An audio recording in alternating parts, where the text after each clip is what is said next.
Are we good? Let me check. Mic is working. Game capture. I'll be online. In-game sound. Are we good? We are. Oh, I forgot how to play this game. It will be interesting journey. Arroti, welcome, welcome, welcome. Hello, hello, hello. Today's early stream, but it'll be. Zerion, welcome, welcome. Hello. Royal helmet. Again, we're gonna play in a regular royal helmet. Royal shoe sandals. We're gonna start like this and we'll see how it goes. We continue playing on greataxe. We have some footage from a week ago, if I'm not mistaken.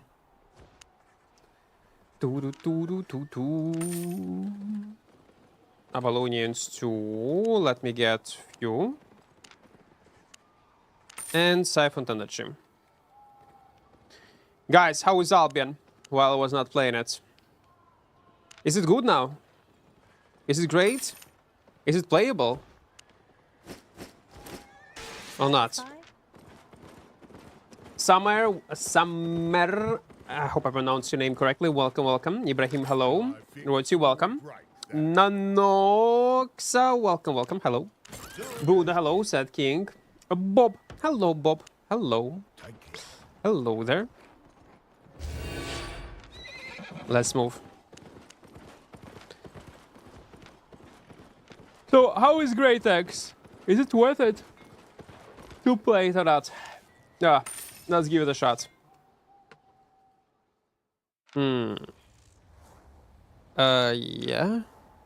Twitch drops. We don't need Twitch drops, guys. Delete Twitch drops. Delete Twitch drops. You don't need them. Where's... Okay. Вітаю, доброго ранку. What do you think about Battle Axe with Armor of Valor? Playable. Yeah, playable. Normal torch and first passive bleed cuts if enough, because everyone uses blue torch and second X. It's playable.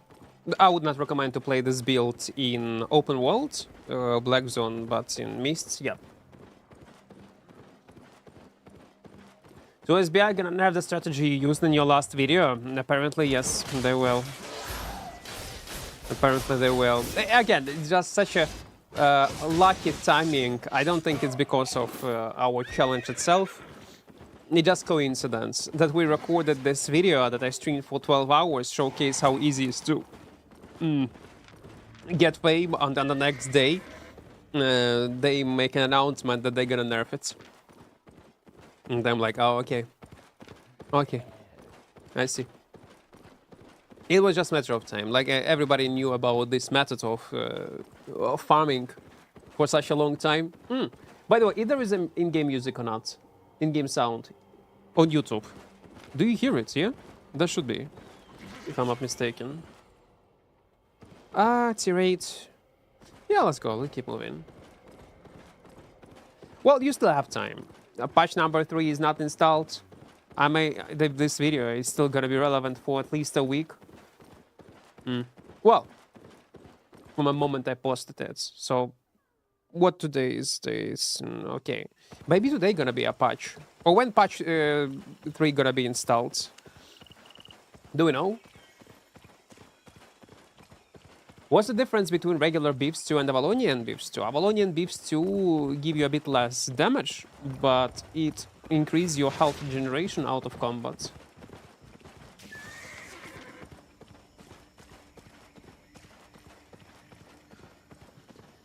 I just told my guild members to do fame farm in depth, but in group. Right now there is no sense. Well, you can go there, but it's gonna be buffed on the next patch. Of course, in patch number 3. Not now. From Ukraine. Сан, напиши, будь ласка, Путін хуйло, Росія окупант. Ми зетників і ватників не тримаємо на каналі. Враховуючи те, що ти написав початку російською. Nazo, welcome, welcome, welcome.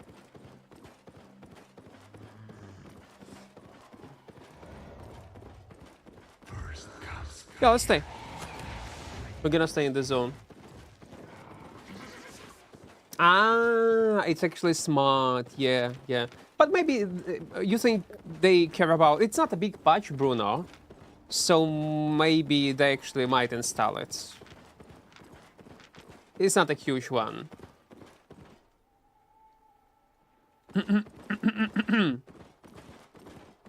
If it's like will be game-changing experience mechanic, then it would make sense to install patch at the same time. But it's depth, fame, and that's all. Ah, you know what? No, I'm wrong, Bruno, because they're gonna also change mists. Man, and we need to play mists. What is the schedule? I woke up at 4 a.m. For me, it's now 6 a.m. All is good. Okay, it's true. Okay, it's gonna be actually maintenance probably on all servers because of mists. It's actually a huge patch, balanced one. You know what? It annoys me. I'll be honest, I'm a bit mad. Because you remember this, what they are doing? First of all, let's start from the beginning. What they are doing with mists. They buff a bit rewards, yeah, but the main change, they reduced difficulty, they will reduce difficulty of the mobs inside of the mists. Because they're a bit overtuned and it's hard to do camps and all other stuff PvE there. Moment when they increase difficulty of mobs, moment when they have done it. On day one, many people told that mobs are overtuned, and now there is definitely no sense to farm these hotspots at a high tier, and also it make your progression in Nightfall Abbey much more obnoxious. And it was a mistake. We told that, me, other creators, players who play this type of content, almost 2 years ago. Oh, when this change was implemented? 2 fucking years ago.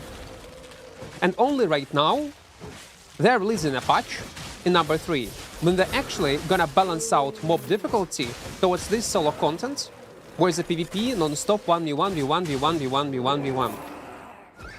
The reason why I'm mad, because SBI is implementing correct patches, but too fucking late. Well, it's not in time like completely late, but my point is it's always like this. Always. And it pissed me off. This change should, like, to me, is what they are doing, should be implemented 2 years ago. Like, it should be hot fixed after a week. But it was in the game for such a long time. And all this time, PvE in mists were stagnating. I don't get it. And you know why I'm also mad even more? Because I was playing off stream PoE 2. Obviously, I was consuming insane amount of PoE content. I was watching interviews with devs. And when I watched interviews with PoE devs, oh my god. Let me open it, a few seconds. 200k, let it be. When I'm watching this interview with PoE devs, man, they know each of their mechanic. I watch their interview and I see that in front of me is not only game developers, but players. They know exactly each mob. They hotfix stuff super fast. Like, okay, this mob is overpowered. The guy in interview is saying, okay, I'm gonna hotfix it after this interview. Literally, during this interview, he said, okay, I'm gonna hotfix it like in 10 minutes after we're gonna end this interview. So they give interview, and then 10 minutes, the guy is actually fixing something that people were complaining about. That's obvious. And they know, like, their game. I know it's maybe unfair compare like PoE and Albion, but it's such experience that I never had in Albion Online. When it come up to... Wait, what is this?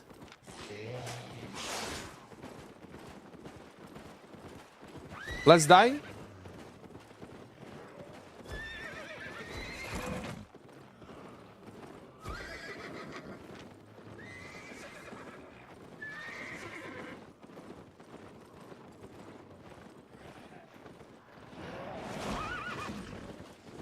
Yeah. They just left. Okay, never mind. So my point is, every time when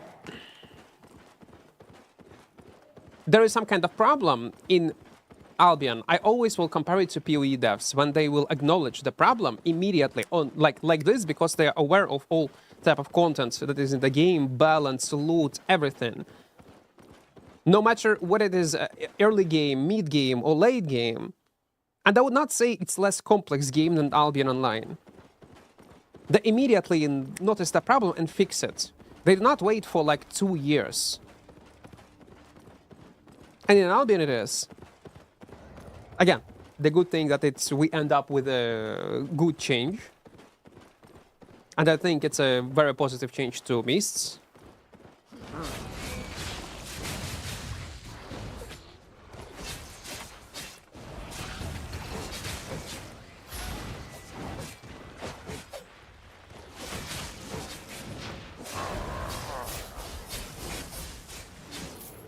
What is this?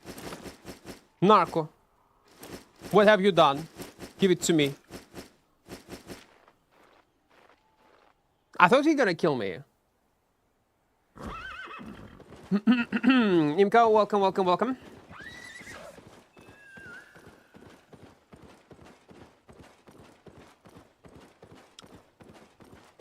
SBI gonna nerf that strategy you used in your last video? Yes, yes, yes, yes. They're gonna nerf it. They will nerf it. I'm going to play Mist next patch? Definitely. We need to. Even though I don't want to, but I would prefer always open world, but we need to test it out to see what kind of rewards we're gonna get. We're gonna start, obviously, with probably 6.10 OC. Something cheap. Maybe some kind of Frost, because one-handed Frost gotta be buffed like crazy. Maybe one-handed Frost, maybe I'll go with Great Frost. We'll see. But yeah, we're gonna give it a shot, definitely. To test PvE, loot, fame, frequency of these rare creatures, how often they're gonna spawn.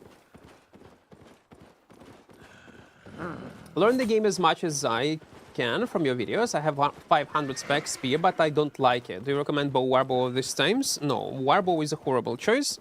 You can open X on your keyboard and check in armory system what weapons, builds are playable in the content that you wanna play. There are plenty of options. You choose, try to play on a weapon line that you enjoy the most. Where are you from? Ukraine. I just told my guild members to do. Albion devs are disconnected from their community. They are. They are insanely disconnected. Again, don't get me wrong. Albion devs do listen to community. They do listen to a feedback. But not in a way how I want it to be. I check what core punk devs, like how they do listen, how do they filter feedback. I see PoE too. I see no rest for the wicked. I see how people like express their feedback, how changes getting implemented into the game, how fast devs react on this or on that thingy that is happening in their project. And Albion do it also, but much slower. Much slower. It's like, I got feeling they refuse to acknowledge the problem until this problem will last for a year. And that's what I have problem with. That's how, maybe it's not the case for them personally, because I don't know what they're cooking inside of their company, yeah, what is going on. I don't see the inner kitchen. But that's what kind of impression I have. Ooh, 295k, nice. That's what kind of impression I have when there is some kind of problem. And there are plenty of examples. They are super slow. And this I don't like. Tweedle, welcome, welcome, welcome.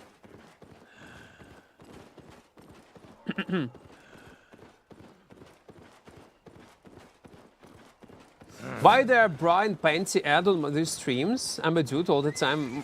Maybe, listen, Anomic.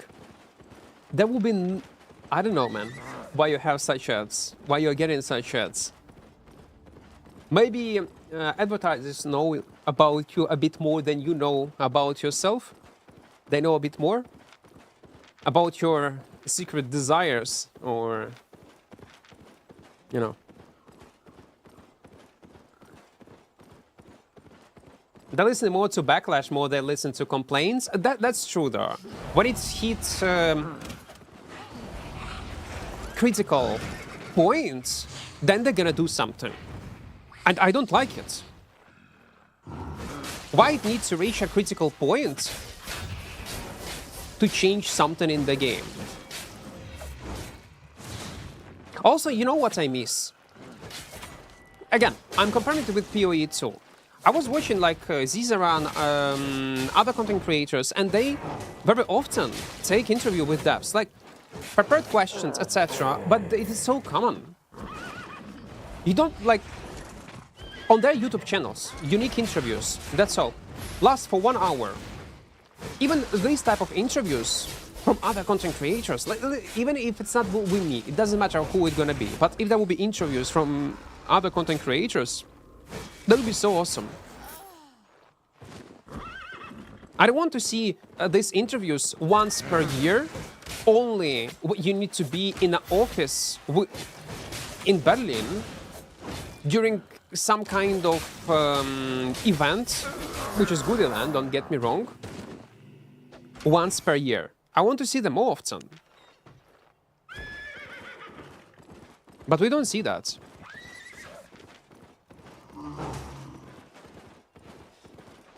I doesn't see that.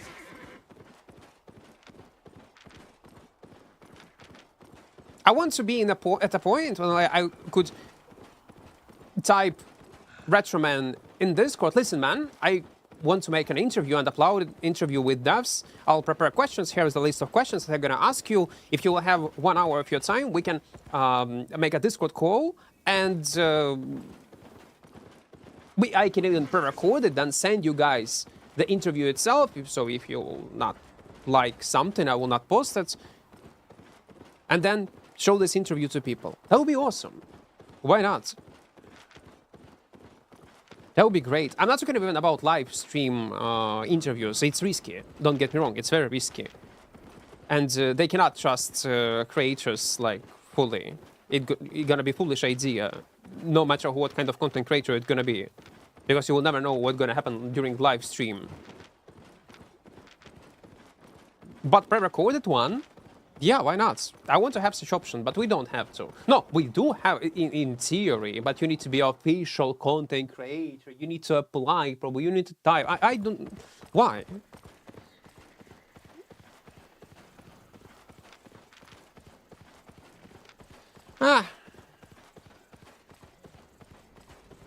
Do you think Albi will ever be on Switch too? Probably. It's a matter of time. But right now, it's not a priority. Priority will be, right now, Xbox, yeah. They're gonna release after that on PS5, probably next summer, I reckon. And after that, maybe Switch too, yeah. Since when do you play Albion? Since close beta, almost 10 years. Almost 10 years. Check the Halion jacket, I'm not sure, but from what I've tested a couple days, I think they might change something about because it feels like the old one. You need more details. I don't know, what do you mean by that? It's the same as it was before. Like, a week ago, 2 weeks ago. Tweedle, welcome, welcome. Been trying out all weapons and find some... the weapon to... been trying out all the weapons to find something to really commit to. That's the hardest part, man. To find the weapon that you will enjoy to play the most. Now let's go tier 6. Why you always mention the value of the item when you open the chest? Why not? 420. Mm-hmm. Pretty early. Mike, welcome, welcome. I actually have applied to a post inside of SBI. If I get the job, you'll have at least definitely. No, they do listen. They do watch streams. They do watch my streams, and I mean, they do watch other content creators. They do collect feedback. I wish there would be much more communication between community, at least via content creators, and not through some sort of bureaucracy. You need to go through an insane amount of bureaucracy to actually apply to something, to set up an interview. I want it to be fast. I won't have an option directly. I have a Discord of Retroman or other Albion devs. Maybe I need to do it. Actually, listen, I'm not an official content creator and I don't need to connect community manager. I will just ask. If it will not work, they will say, no, you need to contact community manager, then I will not do it. I want to make an interview, cool interview. I want to prepare cool questions. I want to post it on YouTube, not only to advertise my own YouTube channel, which is obviously, yeah, it's pros to my YouTube, but also to break this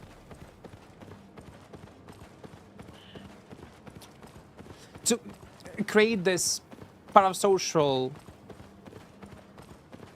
relationship between community, which is useful sometimes, and devs. I want it to be like in PoE too. Again, prepare questions, record it, make a video, send it to devs. Okay, you approve? Okay, we post. That's all. I don't want to be involved in the community manager stuff. I don't want to apply and wait for weeks, for months. No, I don't want to do that. Why? We're finally going into parasocial relationship. Flo, welcome, welcome. What time is it for you, Flo? Isn't it too early? For me, it's 6:24. Or you haven't slept yet? We don't have a huge difference, no? And for you? So you haven't slept, or you woke up? Ask low questions. I will figure out what to ask about balance, etc. Sick right now. Get well. Get well. Get well. Don't be sick. Hardest part is leveling up a weapon when you like, when it sucks for your favorite content. That's true, though. And for a new player, it might be a problem. That's why you need to level up some kind of PvE build to start earning this combat thing credits. I mean, I was chilling.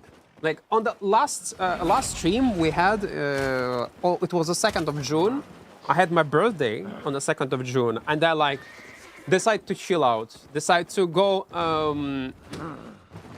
and stop streaming for at least a week, and enjoy some games off stream, do nothing, and I was enjoying my time.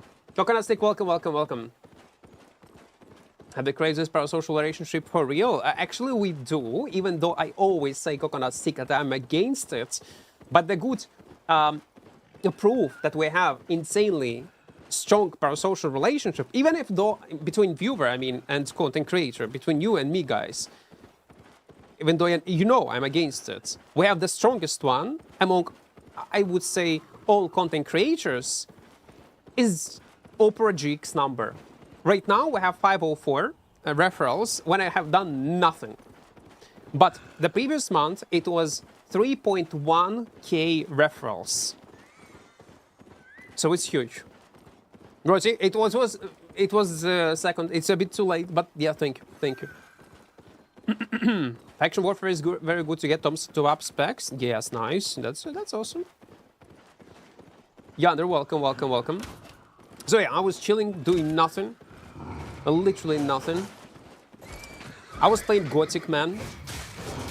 This remake of the first part, it was great. I did not finish it. My editor did finish it. I did not because I was combining it with other games. And by the way, I died in PoE too.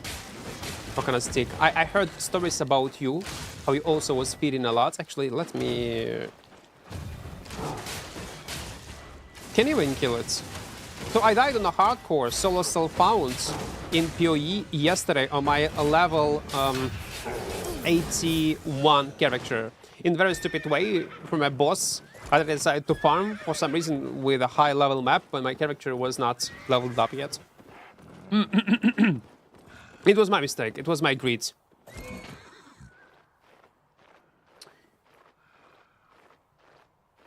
My strat is either depth of farming faction points to get tier 8 tomes. Open world is also very decent. I like it.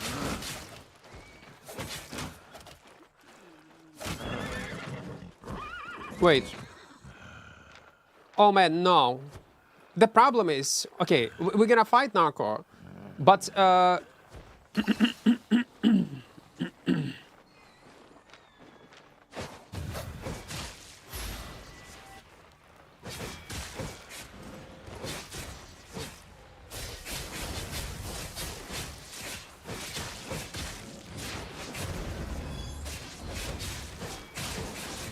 the reason why you're gonna lose, by the way, man.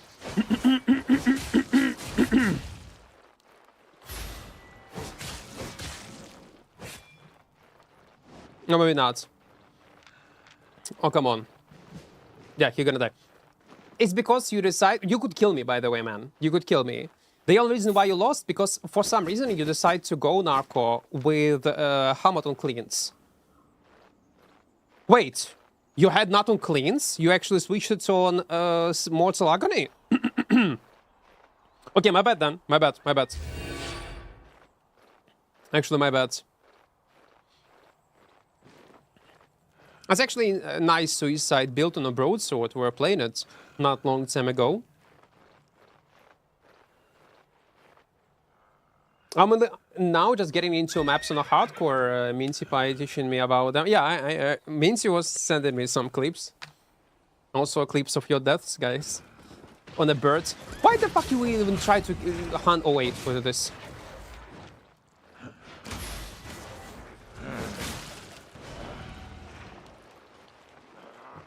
Oh, come on! It's a completely different layout. Where is he? Yeah, he will...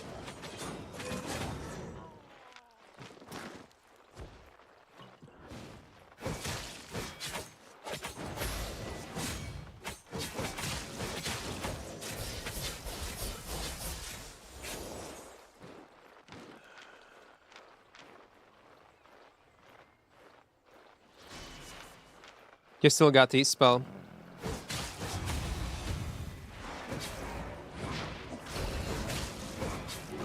Man, so unlucky. So unlucky. 2 mil. Give it to me. Man, remind me of mists, guys. I become a mist rat. To be fair, I'm mentally preparing myself for the next patch to play mists. Ugh! I'm so fat. I'm so fat.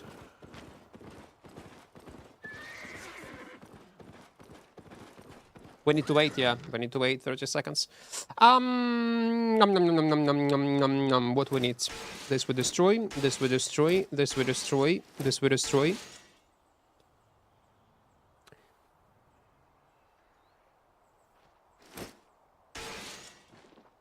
You know what? I think I'm gonna do it. I think I'm gonna just type devs directly and ask them for interview. If not, okay, it is what it is. It is what it is.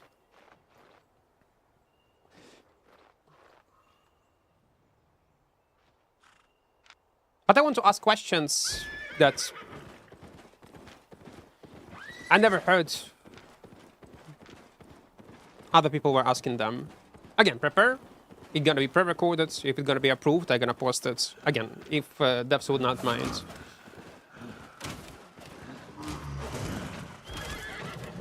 I just hope they don't nerf the open world solo camps to fix mists. Because of loot, yeah? Jules. Yeah, it's gonna be a bummer.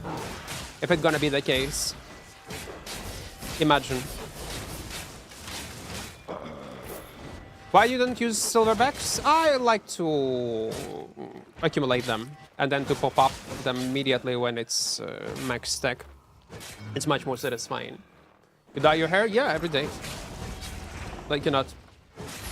No, wait, live without dyeing my hair. Yeah, they could. It's possible because loot is limited.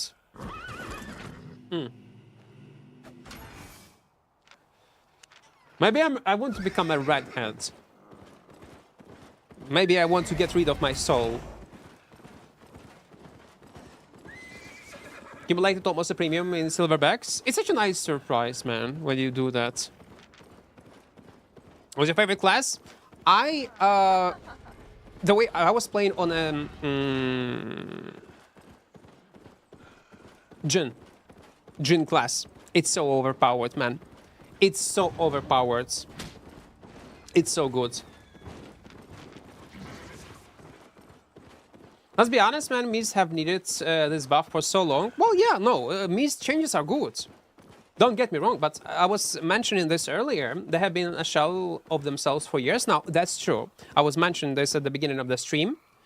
The problem with these changes I have, that this difficulty, what they are nerfing difficulty of mobs, yeah?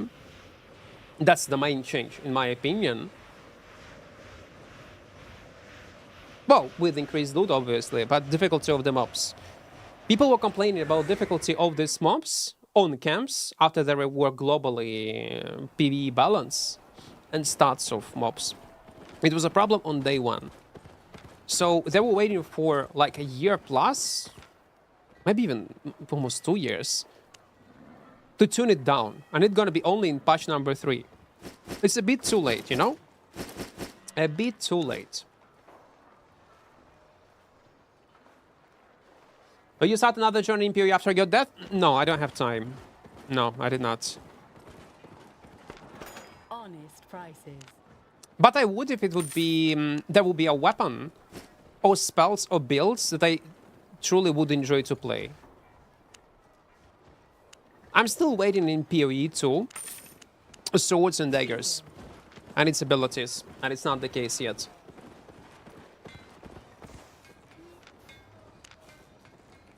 I was starting a new account and played the same faction. I made 2 mil in 2 hours and 50 spec and everything. Should I stick to faction? I go Black Zone for better loot, for fame. I would play content that you enjoy to play the most. If you try, obviously, Black Zone for a few hours, if you see that you struggle, if you don't like it, if you don't want to adapt to a new content, get into it, stick to factions. Now you have options. In future, it's gonna be mists also, open world and factions. Right now, it's only open world factions. What you died to? So there was a boss in Atlas, like some kind of crab that summon unique boss crab that summon lightning, like a puzzle lightnings. You need to avoid them, and then he just at some point was in a second phase. Then explode, and it one-shotted me. It was literally a one-shot.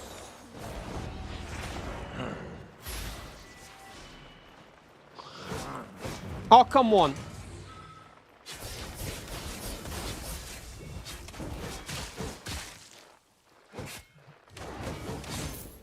What do we have?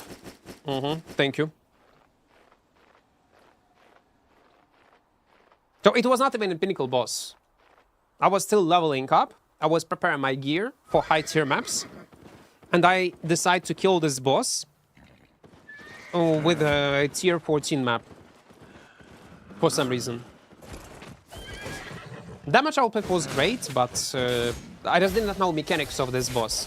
It was the first time I have seen it, and I fuck up. Anna, welcome. So the new mechanics, you mean the crap? I got no clue what is new and old mechanics, man. It was some kind of crab boss. Again, I'm newbie in PoE. I'm not aware of all bosses. Was the new one an old one?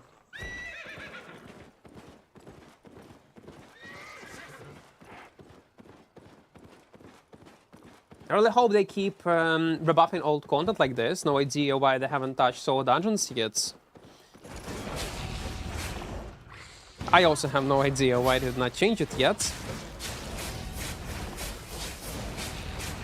Maybe they will. In one of the older interviews, when there was this big ad campaign event,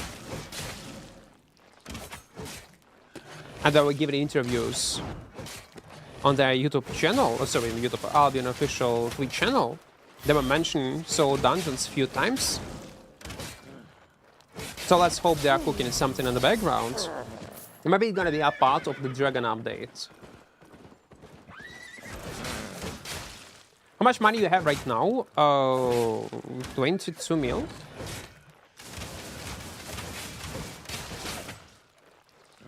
Ah, no, welcome.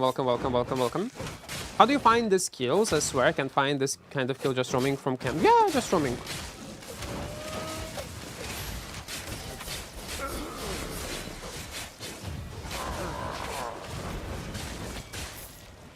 I'm gonna die.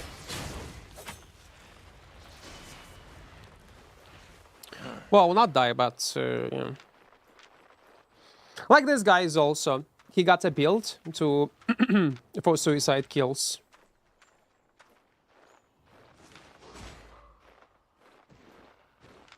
He dismount himself on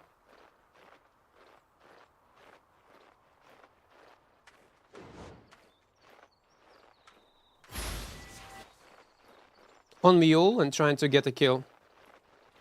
Do. He spent his e-spell so we can finish him.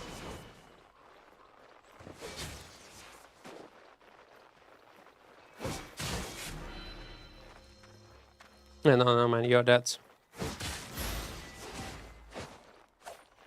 You're dead. Maybe not. Nah, he gonna survive. No way he gonna survive, man. Assassin shoes are so overpowered, to be fair. Even till this day, look how easy it is.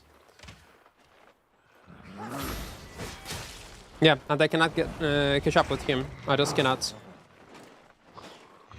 It's overpowered. So, talking about the balance of Assassin Shoes. When you use Assassin Shoes on fucking mobs, it should have... How much cooldown it is? And again, it's obvious change. How now to kill this? It should be 20 seconds. When you use Swift Cut on mobs, it should have 20 seconds cooldown. You want to do it in PvP to follow up with your enemy. Okay, alright. Because if they're gonna nerf cooldowns globally, it might make this boots completely useless. That's a problem, you see? That's an issue. And again, no one gonna use it. But if you balance it around conditional use, so it's either you're gonna use it on mobs, either you're gonna have high cooldown on players the same, everything's gonna be fine. And it's the obvious change. It's very obvious change. And then I will not be surprised if it's gonna be implemented sooner or later. And the question will be only one. Why it was not implemented earlier?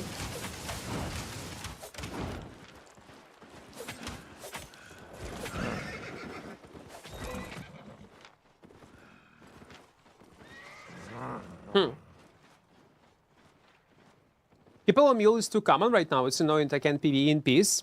That's actually true. I'm gonna point this as something happened. This example, when you have seen on a Mule, is a dismount tactic that people gonna use it very often in mists, but I see it more and more often in open worlds on a suicide builds like this guy on dual swords on camps. So what they do, they forcefully dismount themselves via mobs, and then can immediately, without any punishment cooldown, finish someone. I don't think that's in open world for now. It is a big issue, a big problem. It's not yet, but in Mist it is. I wonder what they're gonna do it with Mists.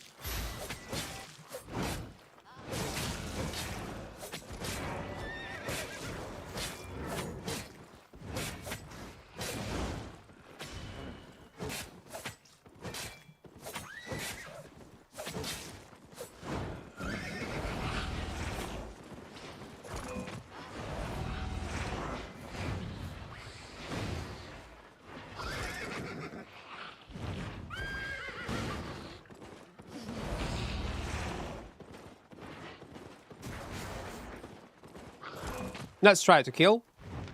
I'm not sure will it be possible or not. You got knockback, man.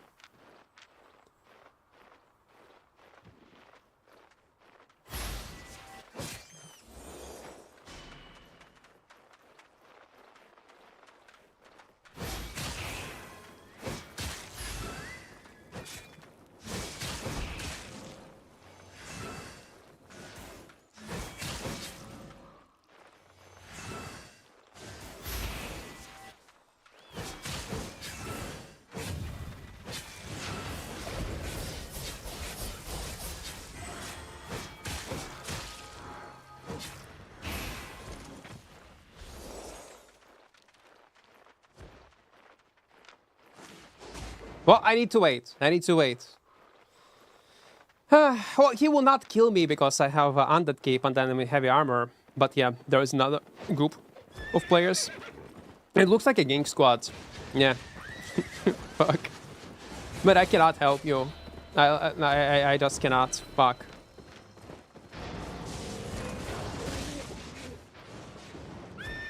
GG. Well, yeah. Oh, thank you.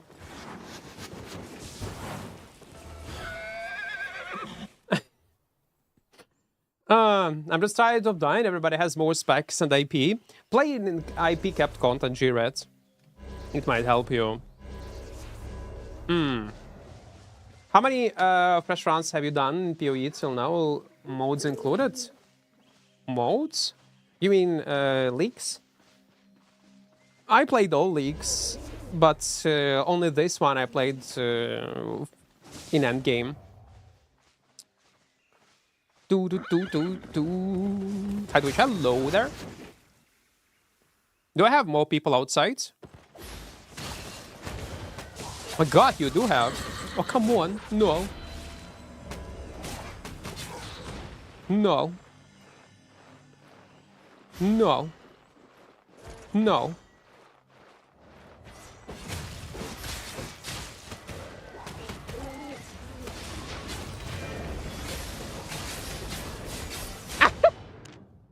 Too much. Mounted combat is so cringe. I don't know what changes should be made, but mounts are in PvP, in my opinion. Have a look. Again, it's in a crucial and bad state, realistically, only in mists. Right now, in open world, it's not a big deal. Again, for now, because of the nature of the open world, yeah? But later it might be. They need to come up with some kind of experimental changes in mists first. And don't touch anything in open world, for now at least. I'm actually surprised there is a gang squad so early in the morning. They probably have not slept. I think they should increase the mob health and armor to mobs only, so the mobs don't one-tap them, but players can still one-tap them. Wait. One more time.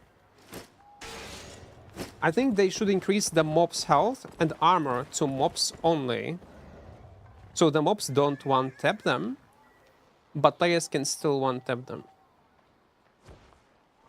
But how players can see if they are gonna be tanky? I'm confused. Okay, never mind. Let's go. You mean they should increase health but not damage? That's what you're trying to say? I don't think so. They should just make it like it was before. In mists, it was fine. I do get it. It's increased difficulty of the mobs in open world. It makes sense. With all these rewards, with all this fame, it makes sense. Especially considering what kind of environment it is, yeah? It's not so tense and dangerous like mists. In mists, the reason why people also do not farm it is because it takes too much time. Not only because of mobs dealing too much damage, but also it takes too much time to clear the spots, which involve much more risk than open worlds. It does. And that's a problem.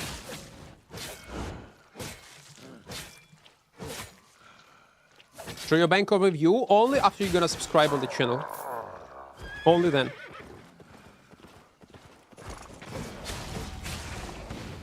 How about Groovekeeper?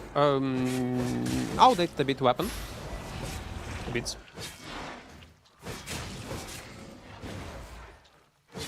I meant increase the mount's health, not mobs. Mounts. Well, the problem will be always people are using intentionally squishy mounts. So they use owls, they use mules. So you want, no matter how you're gonna increase defensives, mule will be super easy to dismount, and you cannot make it super hard to dismount mules. Ah, you mean give protection versus mobs, so mobs will have reduced damage to enemy. No, I have a better idea what they can do. But it's gonna be abused, no. There is a way. Just make mobs deal almost 0 damage to mounts. No matter what kind of mount you are using.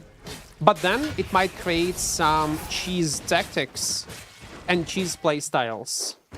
No, it's gonna be bad also. It will resolve one issue and will create another one. Ooh, golden. What do we have?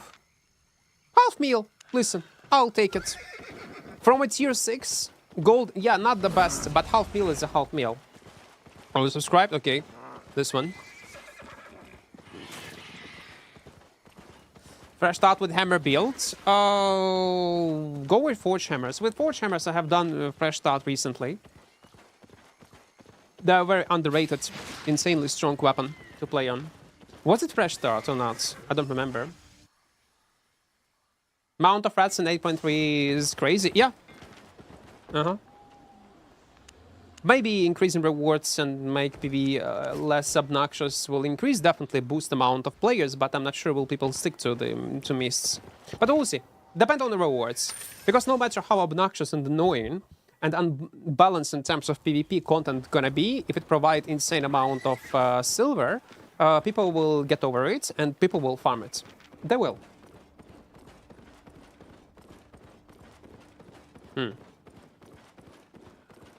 Maybe they put a border on static dungeons and world bosses for the mount so no one can abuse them. And you are forced to go on food then, yeah? Only. I don't know, man. Maybe. Like you enter world boss area and there is a message. Your mount is too afraid to go in this zone. Or something like this. That should... So it would look organic. But then again, you remove sand from a sandbox. I don't know. I don't think this type of changes, at least right now, should be implemented and touch in any way open world or any other content, except mists. They need to come up with some kind of idea towards mists, and that's all. And by the way, the problem with self-dismounts in mists was for several years. It was an issue since mists were released into the game. But the reason why it was not a big deal, because not many people were min-maxing efficient rating back in the days. People were using it, but not much. Right now, every second rat is using self-dismount on mobs to feed on players, to rat people. And it reached such ridiculous levels that you cannot ignore it anymore. Solar Cam, South Cam, 40k from Blue Chest, tier 7 Q5. Yeah, It is. It is. Can you give Realm Breaker build for small scale bomb squad? Thank you. No, I don't play small scale right now. I cannot.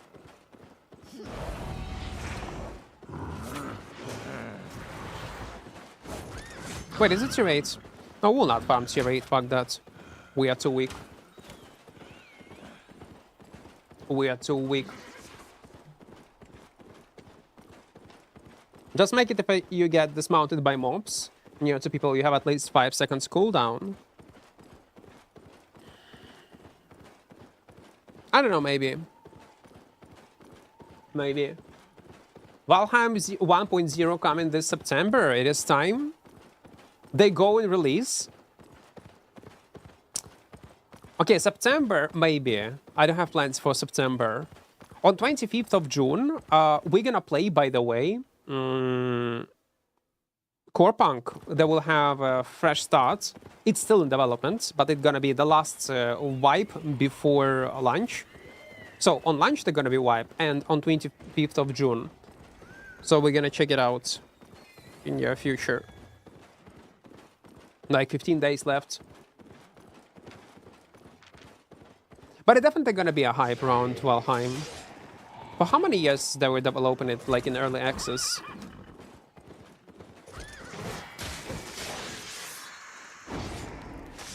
What about dismounts? If you are dismounted by mob, you get 10-second cooldown, but dismounted by player, 0 seconds. The thing is, people will anyway abuse it. I don't know, maybe.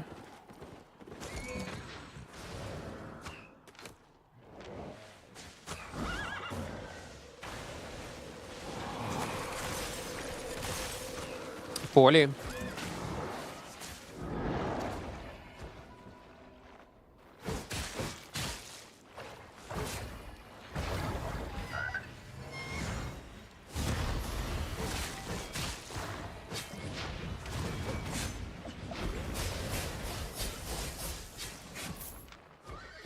Yeah, like it's weird, but I'm gonna die. I have no resources.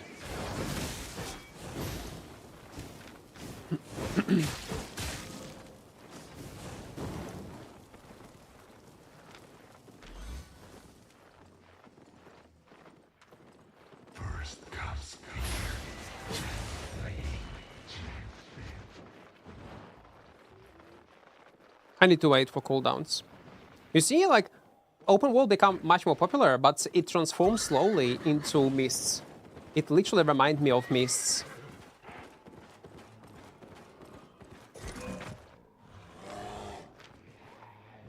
I actually should fight him. I should. My potion was in cooldown, but it still was alright. Nah, let it be. Why he is using this bear, man? Each time you take damage from an enemy, gain a winter or... Okay, on 10 stacks, immunity to crowd control. Interesting. How much it costs this bear, by the way? Maybe it's not so expensive. Ah, 272k. Okay, it's not so expensive. I thought it would have much higher price.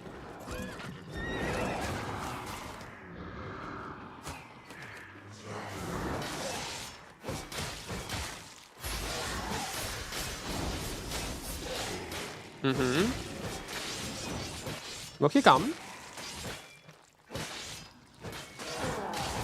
Or not?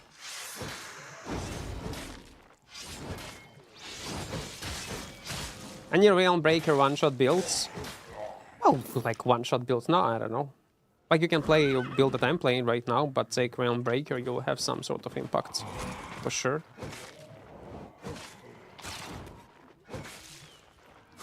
But definitely not... I don't know, what Albion is typing with Cleric, it's a glass cannon.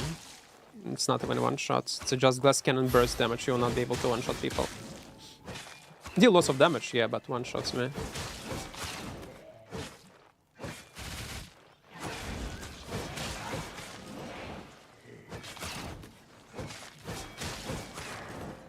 There is a chest.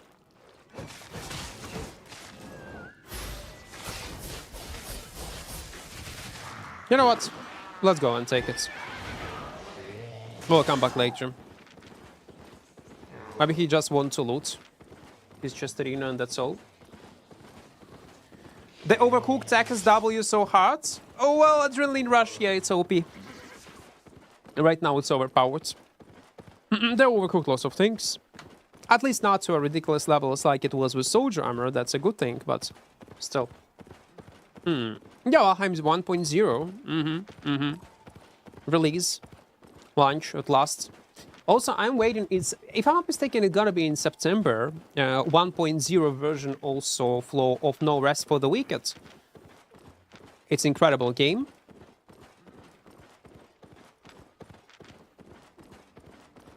Also gonna play it and stream it.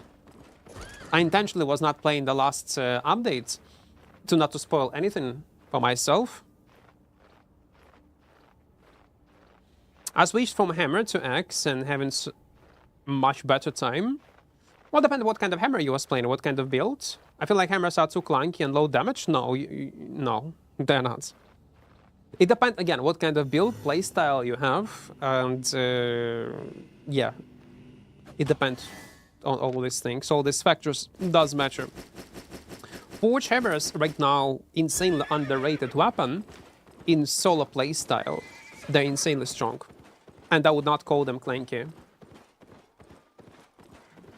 GTA is coming in November. I will not play it anyway. I'm not a GTA fan. And as okay, Hawks, I would play GTA most likely if it would be released on PC. It's not on PC, I will not play it. Влад, вітаю, доброго ранку. Добро. I was not even playing GTA 5. And the reason why I was not playing GTA 5, even though during my childhood, I was GTA game enjoyer. I was having a blast. Like, it was one of my favorite games, GTA. But then, I was playing other games. GTA 4 I missed, GTA 5 was released, and when GTA 5 was released, it was only on consoles. And I'm like, what the fuck? Why? And I did not even play it. I said, okay. You want to go on console? You lost me. And when it was released on PC, I was not interested. It's too late for me. So is that same thing gonna be with GTA 6? I will not play it. I don't care.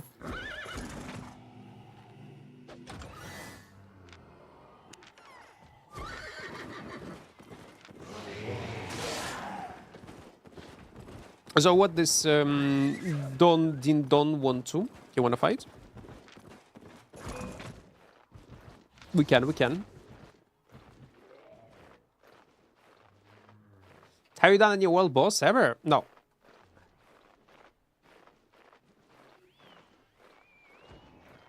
Oh yeah, you wanna fight, okay. Let's go! What do you mean firewall, man? He switched on a firewall, man. And the helmet on the... Oh, come on, man.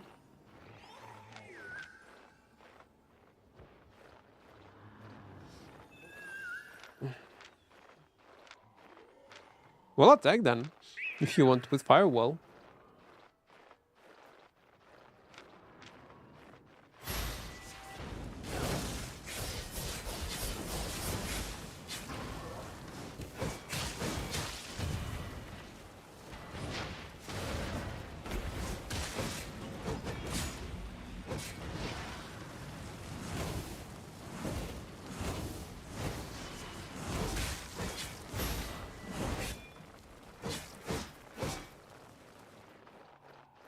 I'm dead.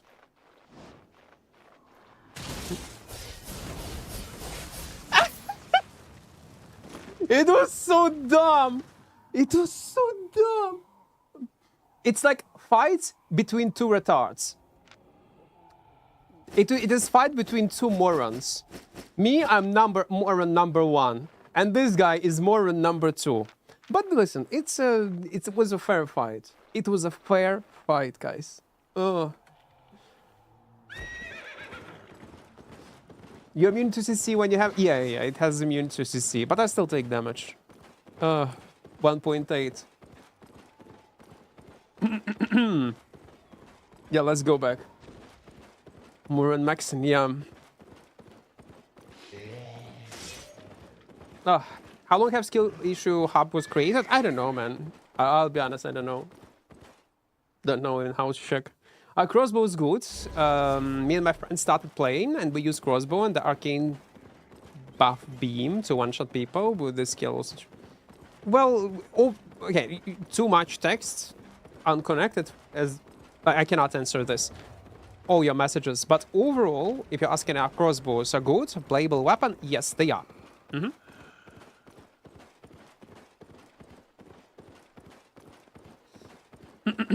Та має бути на ПК, в курс, добре, але ж не зразу воно вийде. На ПК вони випустять гру десь там через півроку, через рік, коли там, не знаю, не в перший день. В перший день, скоріш за все, воно буде доступно тільки на PS5 і на Xbox. І то, мабуть, тільки на PS5. Нахер воно мені потрібно тоді. Хай самі грають. Та ж сама причина Red Dead Redemption. Вона є на ПК, але все, я не хочу, у мене інші плани, інші ігри. Я себе навіть... Я знаю, що гарна гра, але я не можу себе заставити її грати, тому що коли вона релізнулась, вона не була доступна на ПК. І тепер я, типу, вона повз мене пройшла. I was saying this that, like, it doesn't matter, even if it will be available. I mean, GTA 5 later on PC, it will be too late for me. I would not even try it, most likely. The same applied to Red Dead Redemption. I know it's an incredible game right now available on PC, but on day one it was not available, Red Dead Redemption 2 on PC. And I will not probably ever gonna play it. Even though I do realize it's most likely a masterpiece. First of all, I do not like this setting with these cowboys, with this piece. It's weird for me. It's alienating a bit, even though I do realize it's probably technically a masterpiece. But I don't like this type of games, so I would not play it. Unless it would be release launch day one, then I would try it. But they lost me by releasing the game on PS5 and the Xbox, and I will never play it. The same will apply to GTA. And again, especially as a content creator, as a streamer, yeah. When I mostly don't stream these games, but I would probably stream on day one GTA 6 if it will be available on PC or Red Dead Redemption, and I will not. Gears of E-Day? Gears of E-Day? I don't know what it is. I don't speak Russian, Hawks. You go on the wrong stream. Worst part is that when they eventually port it to PC, it comes out full of bugs and generally fucked up. Well, yeah, I guess it's because of it's not a priority number one, and they get used to release games on the PS5, Xbox.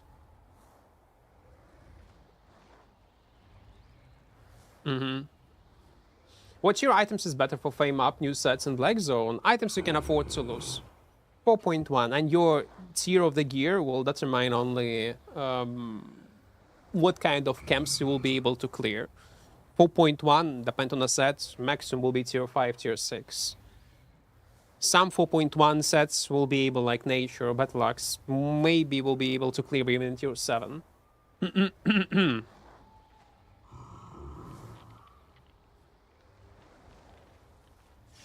Let's go.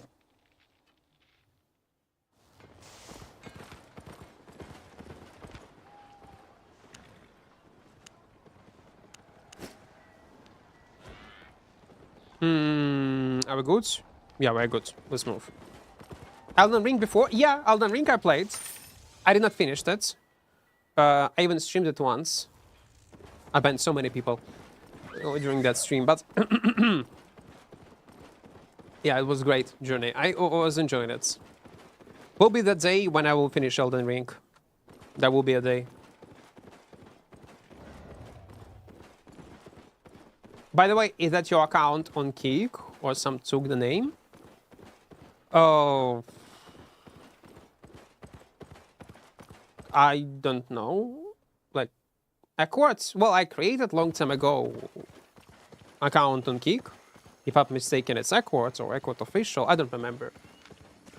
I was planning to stream there, but there was no sense. Albion community is that there. In general, Kik is that platform. There is no sense to stream there. First of all, they pay to content creators in a weird way, not via direct bank transfers, via some kind of services that are not popular in half of the world. It's the first problem with Kik. Second problem with Kik, there is no gaming community in niche categories. On Twitch, it's a well-known platform where you will find viewers no matter what you're gonna stream. Everybody aware of Twitch. But if, let's say, it's gonna be Albion, there'll be no even real viewers. It's gonna be 5 or 10 real viewers, and that's all.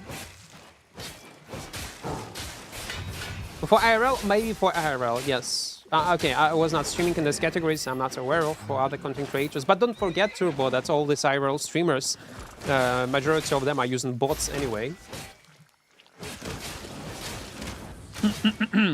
They're all botted. Most of them. Even if these bots are typing in chat.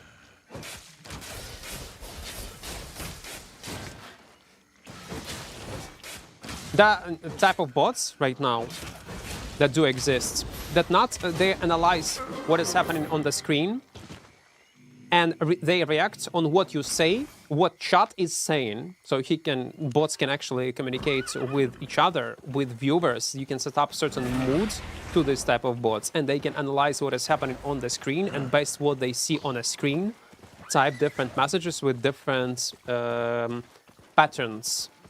And it's, again, it was a thing 2 years ago. Right now, it's even more evolved. And again, it's not my schizo theory or I'm making up these things. That's actually what is going on. It's a theory of that the internet is actually true. Like, it's a thing. Sadly, it's a thing. And it's gonna be worse, worse, and worse nowadays. Yeah. Haven't played Albion in years. Do you recommend it now? It depends what you are looking from a mmorpg. Shipbar, thank you for sub tier 1, man. Thank you. So it depends what you are looking from a mmorpg. If you're looking for sandbox type of game with full loots, PvP focused game, heavily focused on economy, and it fulfill your needs, expectations from what you expect from a mmorpg, it's a masterpiece. It is. But for some people, Albion and I might be literally the worst MMORPG they ever played. So it depends on your expectations. What's your resolution? 2.5K on 1080p. Are you going to play Core after the wipe? Yes, I will. I will. Maybe not for a long time, because I need to stream Albion, play other games, but definitely gonna revisit it. We'll showcase you guys on YouTube and on Twitch. First few days of Core Punk journey, all these changes that they will implement. I hope during this wipe they will add at least one new class, which I don't think will be the case. But it's gonna be a fresh economy, it's gonna be a fresh start. I wanna see changes to open world, I wanna see all this stuff that they implemented. And yeah, I'm gonna play it. 15 days left, it's gonna be on 25th of June, if I'm not mistaken, yeah? I'm only on Kick because the old school RuneScape streamer or the blog, he's the best. Yeah, that's also the thing about Kick. People who are streaming there have already established loyal community that follow creator and will watch him no matter what kind of platform it's gonna be. But as a completely new content creator, it's very hard to create something from scratch only using Kick. It is already hard on Twitch, don't get me wrong, but on Kick it's like twice harder. Or Rumble or other platforms.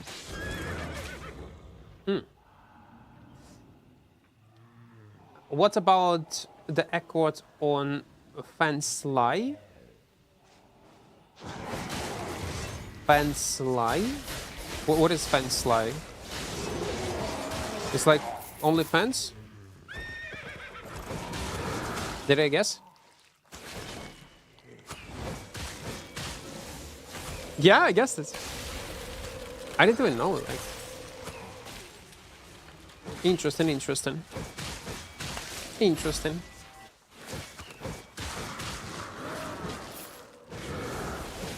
Then soon, guys. Then soon. Talking about just talking about different stuff. You remind me about very important call to action. Opera GX, guys. Guessed? No, I actually guessed. Like, you might not believe me, but I guessed. I didn't even know that was a thing. So, Opera Jigs, guys. You can donate me 3 USD and support content creation without donating me this 3 USD by just installing Opera browser on your PC. And that's all. Install it. You will not like it. Okay, you can delete it. You'll still get this money. You will still support content creation via my referral link. And if you will like this browser, you will end up with a browser that has built-in VPN, ad blocker, and lots of customizable options. Opera GX is a very popular one. So if you want to donate me 3 USD and support content creation, I'll give you a link, this one, on Twitch and on YouTube. Link it there. Ooh. I'm not sure can I even kill him. Wait. Let me.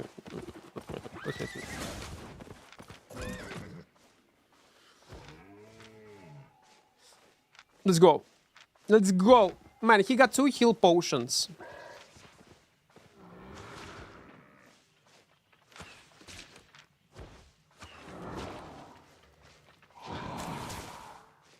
Oh, not kill him, by the way. I will not be able to kill.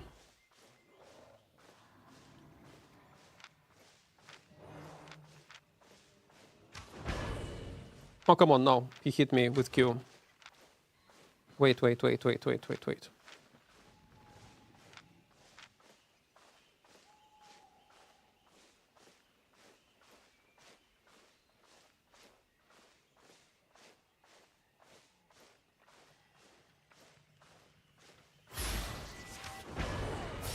No! Now I need to reset. Ah, yeah. Is buying premium worth it? It depends for how long you play the game. And you log in, just install it, try it. If you will not like it, you can delete it and you still support channel stream.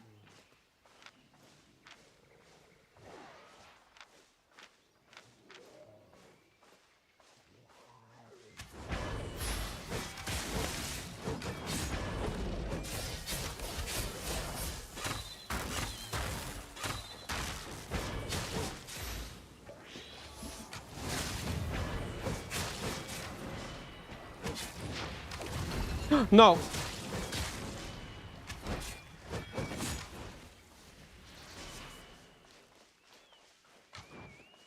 Oh no. It's a dead end.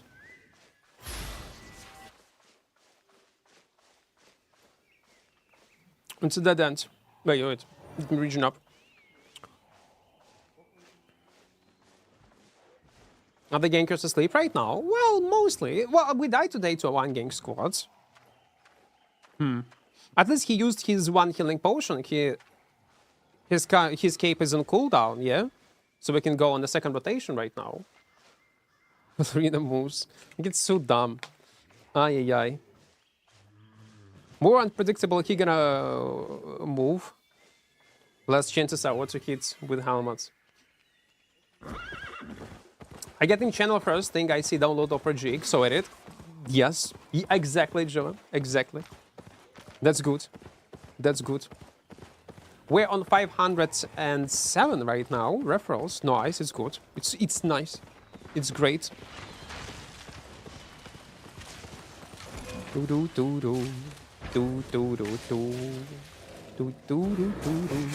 come on. Wait, what do you mean?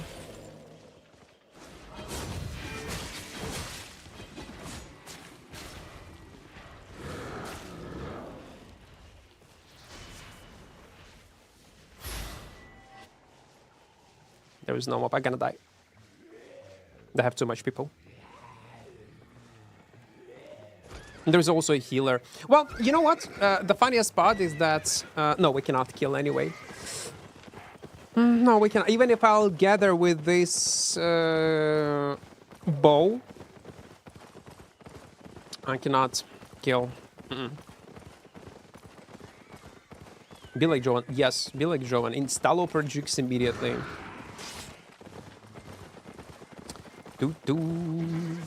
1v1, 1v1 is great.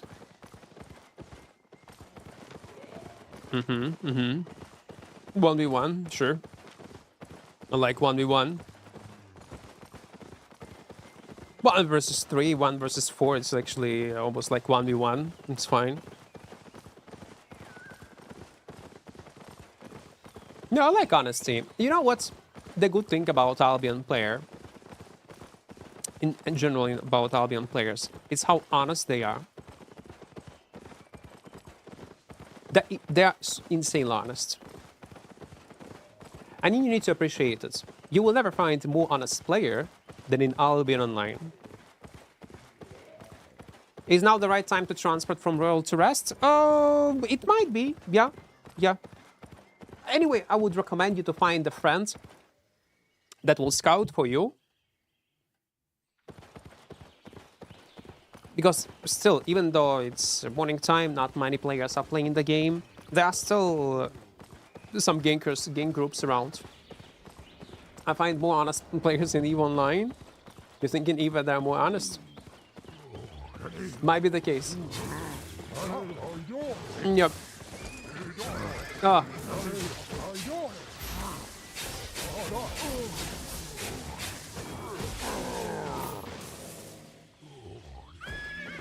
Now, it could be such a nice fight versus this bow. We just baited. He used his healing potion. Will be our fire trait, to be fair. Can I see your build? This one. How we play with random builds. It is one of the variations of builds that we're gonna play. Later I'm gonna try it with the Stalker jackets. We'll see how it goes. Okay, yeah, I did not thought about Rust. Maybe in Rust people are the most... Yeah, probably the most honest and kind people are in Rust. That's true. That will be a day when I'm gonna give it a shot. We're gonna play some Rust.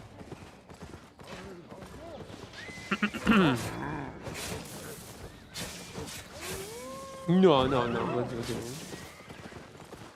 I found honest players one more time. Dismounted honest players. I see.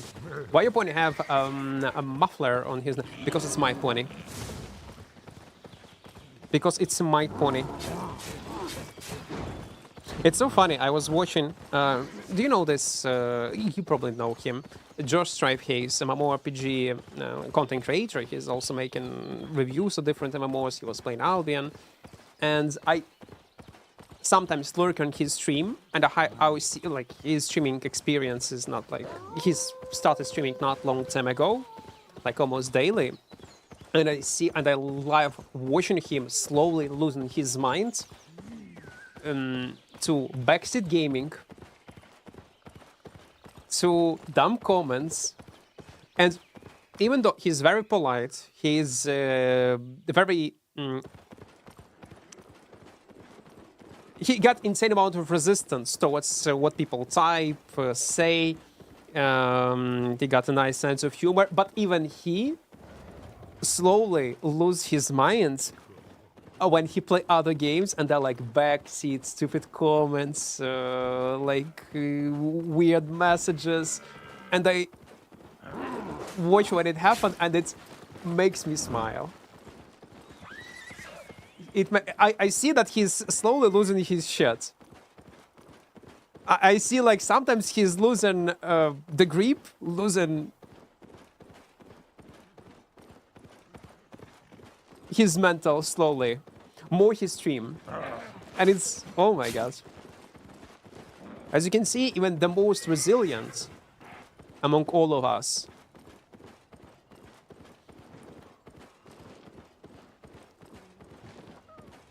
cannot handle streaming. It's tough.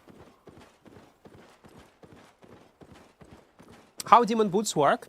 Lower health you have, more movement speed you will get when you activate these boots, and more damage bonus you will get. Greataxe have been pretty fun to play. I heard it got a buff.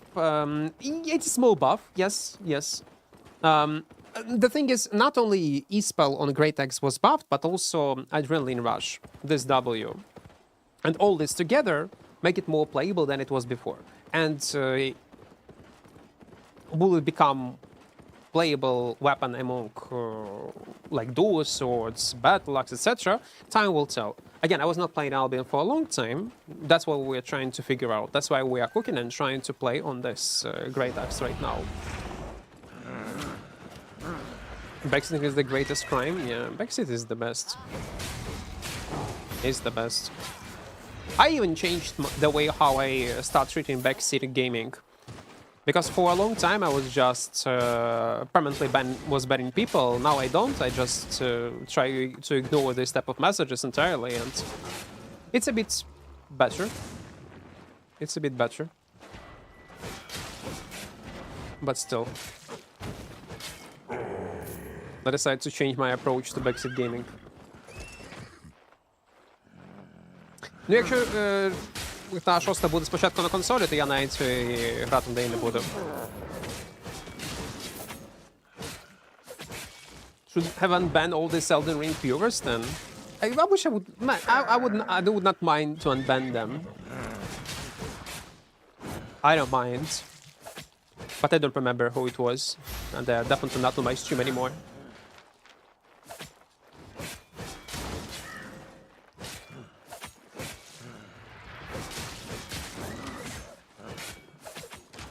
Kuri. Hello there. Is this game still blobs and blobs?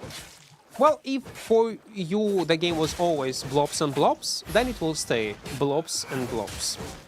Nothing has changed in this regard. It even has much more blobs than it had before. Oh, wait, rare one. Especially when we are talking about faction content. Oh, come on, 148. But there are plenty of other content where you can participate where there will be no blobs. And if you... Again, give it a shot. If you will not find content that you will enjoy to play, just don't play the game. That's fine. That's completely fine. Let's go northeast. Why didn't you use Stalker Jackets? I don't want to. Rasek, welcome, welcome, welcome. Trap, hello, hello, hello. Using the bear poem, Equart question mark, or I usually use food for... Wait, what you usually use food for solo? If it's open world black zone, it will be by default Avalonians too. But for serious 1v1 fights, I would have a swap Pyramid Snapper. That's what I would use.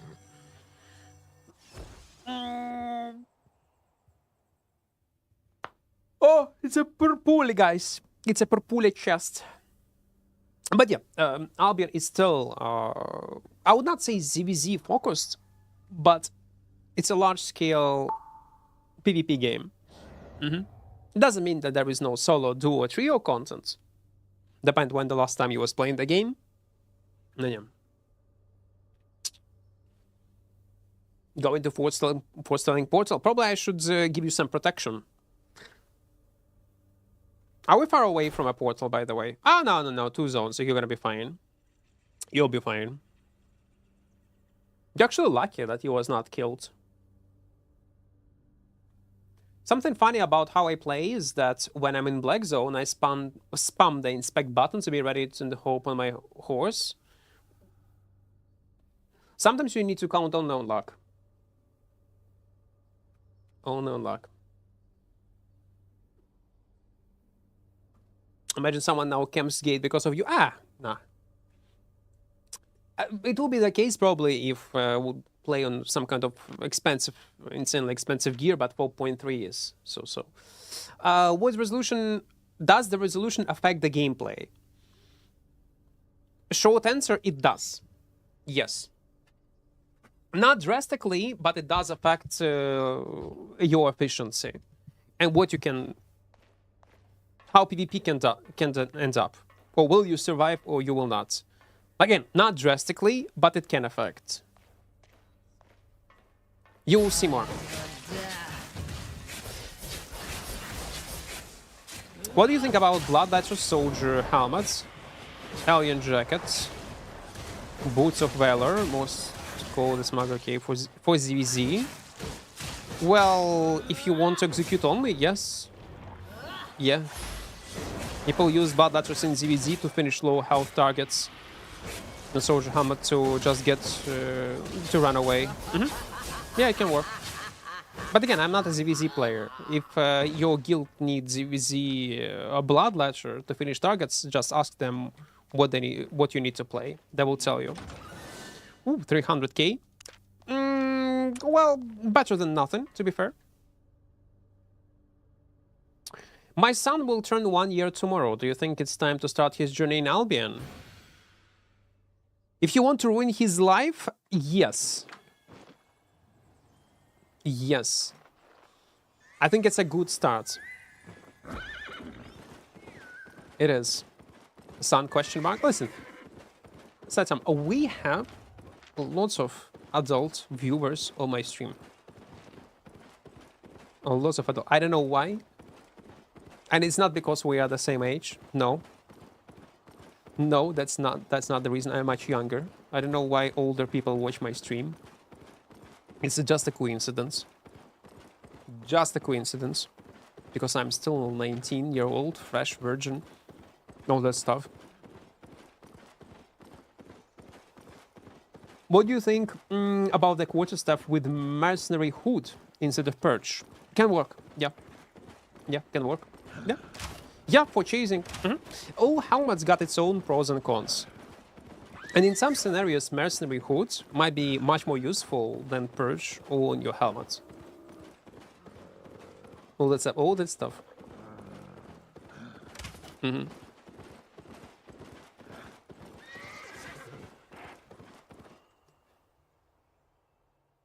about Stalker Jacket, like I mentioned before, we're gonna try it. We're gonna try it with different builds. I will try this greataxe with Clever Crow, probably.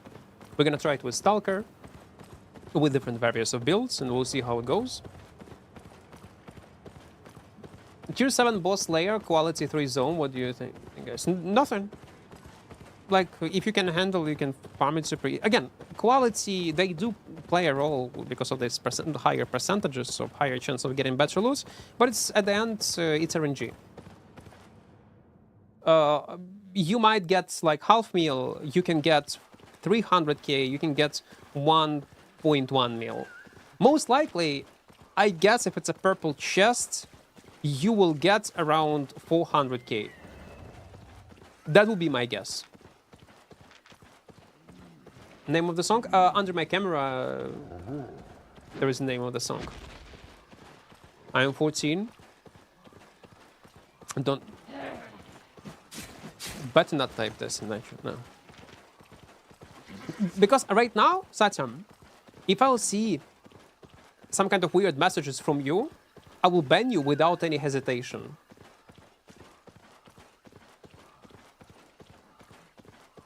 Zero hesitation, I'm gonna ban you. If I'm gonna see some weird messages from you. I will not be even mad on you, nothing. I just silently gonna ban you if I'll see some weird messages. Because, as I want to remind you, stream is 18+. We're gonna discuss different topics. And if, let's say, we will have an argument, we'll argue, you're gonna insult me, I'm gonna insult you. I want to make sure that I'm not insulting a kid. And I do not have a...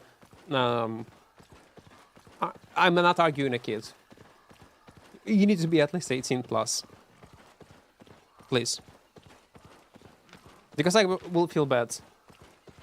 This, yeah, like religion, politics, all that stuff. And then when I realize that the guy is not even 18, like, oh my fucking god, what am I doing with my life? I love ZVZ, but would love to venture in solo with Blood Ledger. That's why I'm here absorbing the mechanics and kiting. I'm not playing Blood Ledger, but yeah, you definitely need to kite a lot with Blood Ledger. If we're talking about solo gameplay, it's mostly gonna be via Stalker Jackets. The same classic playstyle that we had before. Not many things has changed. Mercenary hoods into Stalker, Torch, not Miss Scholar, Torch, bleed on weapon passive, and you're good to go.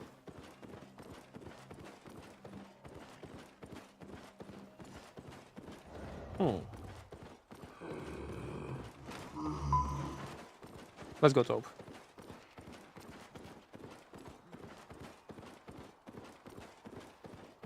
Butler is a good choice.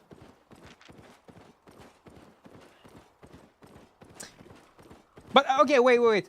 A guy that has said that he has a son, 1-year-old. From what age? Like, how old your kid should be when you're gonna give him or her an iPad? Like 1 year, it's too early. It should be like at least like 5, 4. Or you reckon like even kids 1-year-old even can consume content somehow? I know how to navigate on an iPad. Man, if it's the case, it's scary as fuck.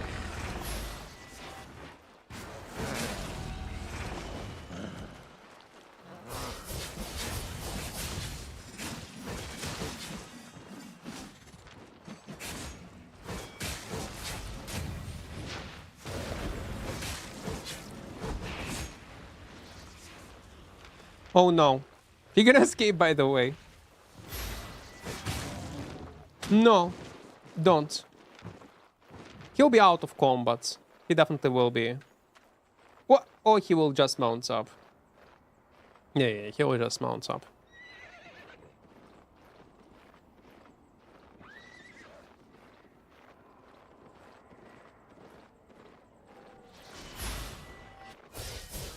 Man, look at this movement speed. It's crazy.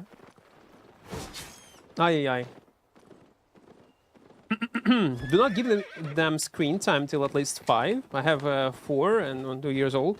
That's actually, yeah, that's what I was wondering. Like, it's so crazy. I think they will adapt. Even a 1-year-old will learn how to use iPads. I think they will. I get feeling that nowadays they will learn how to use iPads much faster than they will learn how to speak. That is scary as shit, man.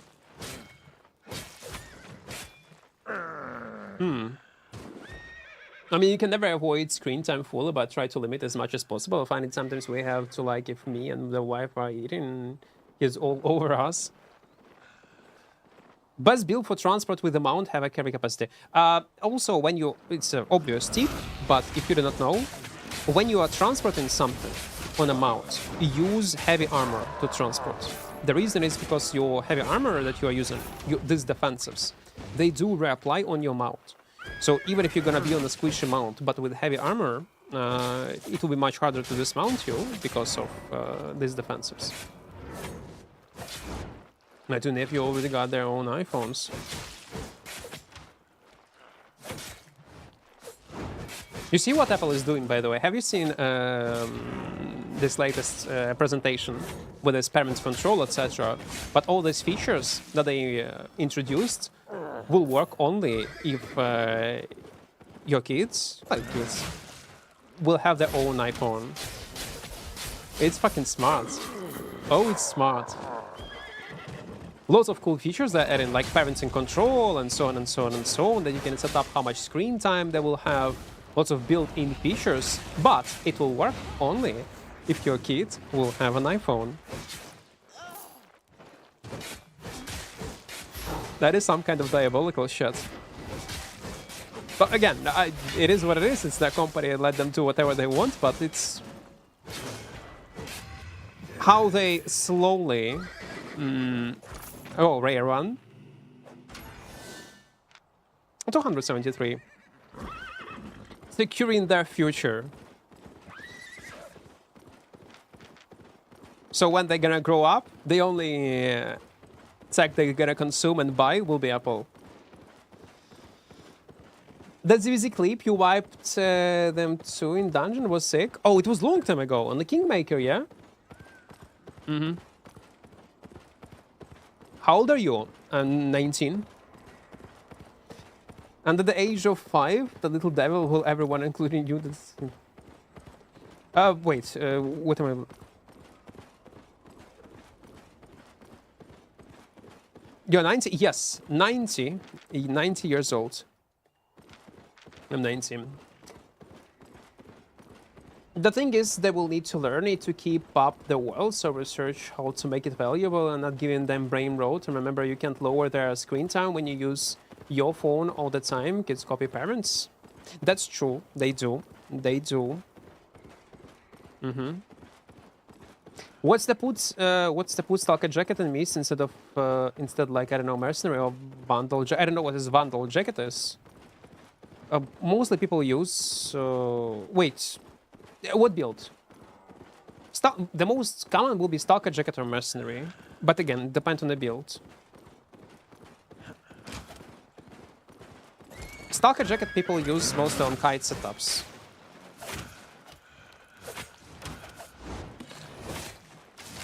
Viz. Check text. I beg you. Check text. On my stream.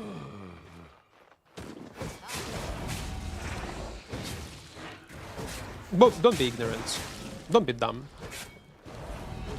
It's the worst insult that you can only type in chat. Literally the worst insult. Without even realizing that. If anyone has a kid, make him do some stone gathering to let them experience struggle. Now I'll be online, imagine as a punishment. Now you need to gather 2k stones.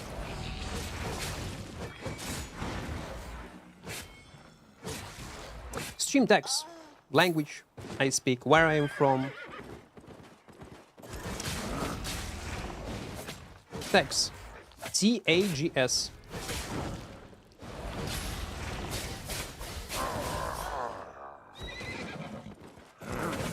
If anyone has a kid, make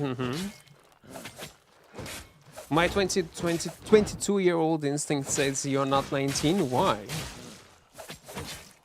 Because I'm balding. Well, listen, it's because we play Albion a lot.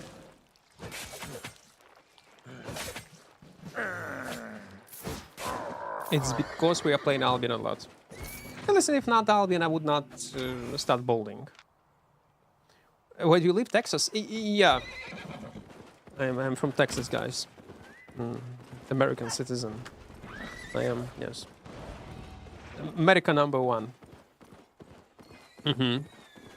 I'm from Georgia. Alabama. Nice Texan accent, I know. We have, like, different accents.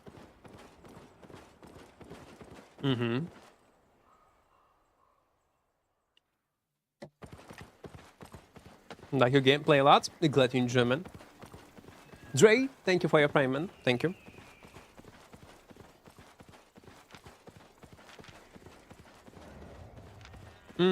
Should we? Oh, let's go on the west side. From Brazil, hello there. Do you have you have had long hair and it's worse than short hair? It's not worse. It's just different haircuts. I like short haircuts because I spend less money on shampoo. And it's in Texas, it's super hard to get a shampoo, so yeah. I'm saving money. Long hair is kinda hot. Especially greasy one, yeah. I did a buzz cut a few weeks ago as well. I don't think it's even buzz cut. It just and that's all. Does it called a buzz cut? No, buzz cut is a certain style of a bald haircut. What I have is just a bald head.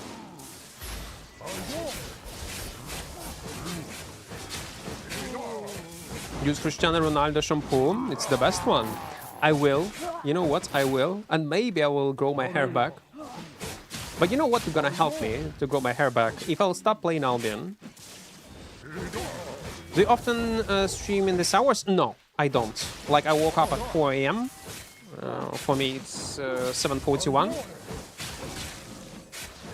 I'm trying to fix my schedule for the last few weeks.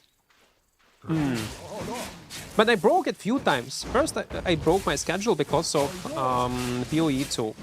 Then I broke it because I was playing on-stream, then off-stream Paid Keeper. Then I broke it third time because Gothic 1 Remake was launched on Steam. And man, I still did not finish Gothic 1, but I played it off-stream. I want to finish this game because my editor finished it. I did not yet. Work in progress. But I was not streaming Albion for such a long time that I said, okay, no, I cannot continue like that. I need to stream at least something. You can say you broke it, you should start saying I fixed it. Broken schedule is your default. That's actually true. PoE 2 one-shot your sleep schedule. Yesterday I was watching, like, I turned on Caesar on stream. If you play PoE 2, you know him. Man, he was streaming yesterday for 17 hours. Again. I just don't get it. I don't get it how he can stream for such a long time. I have a theory, and the reason why and how he can maintain such long streams. He don't yap as much as I do. He mostly responds on messages, talk to himself, and he's talking much more calmer. And when you talk much more calmer without emotions, like you only read chat, occasionally answer some questions, you go in this hibernation mode and save your power, save your energy, that which allow you to stream for such a long time. Maybe that's his secret. Because I cannot. Like, if I stream, I non-stop yap. Drugs? Maybe. Well, I don't think it's drugs, no. It's a PoE 2 stamina. PoE 2 streamers are built different, man. They truly build different.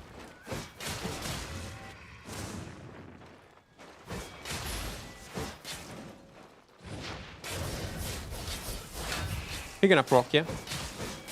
You're gonna proc.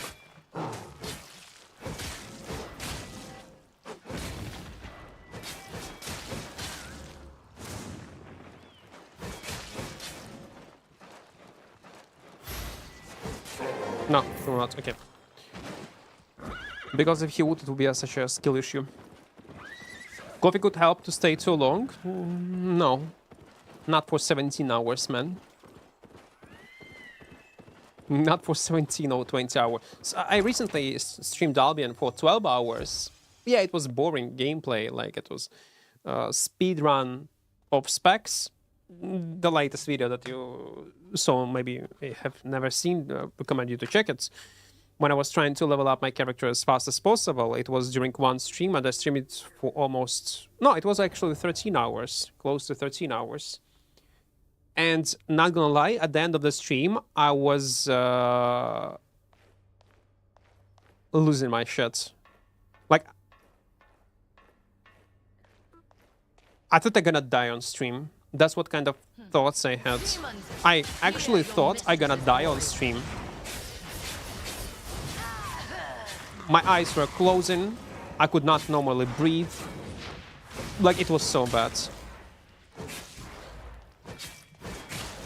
I did not say anything on stream. I was not complaining. Nothing, but that's exactly how I felt after 12 hours.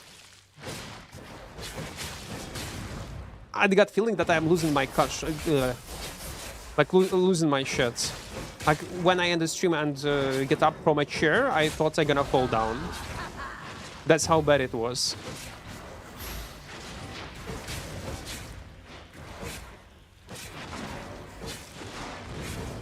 They are coming for me.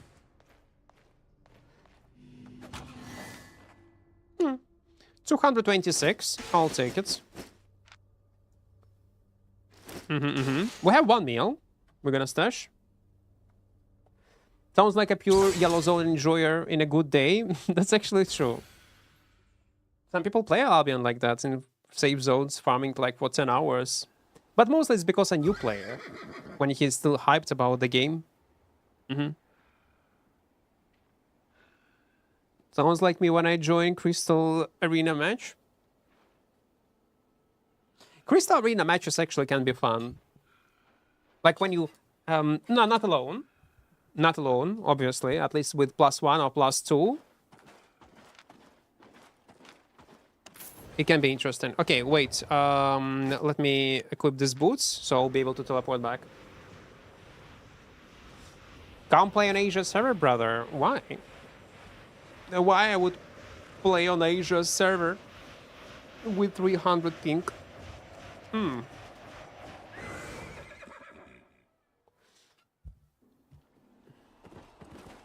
greataxe, the best weapon, thoughts? Not the greatest, but in much better state than it was before. That's for sure. And not only because of changes to greataxe, but in combination of W changes. Adrenaline Rush plus E-Spell itself.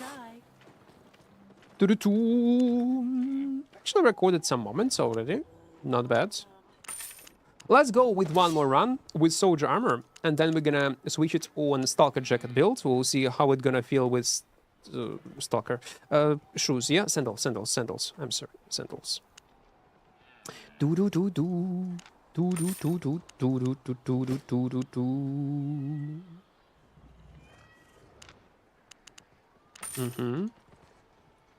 Avalonians too.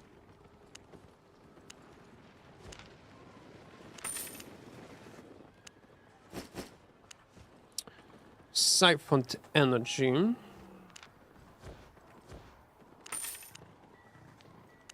Come again.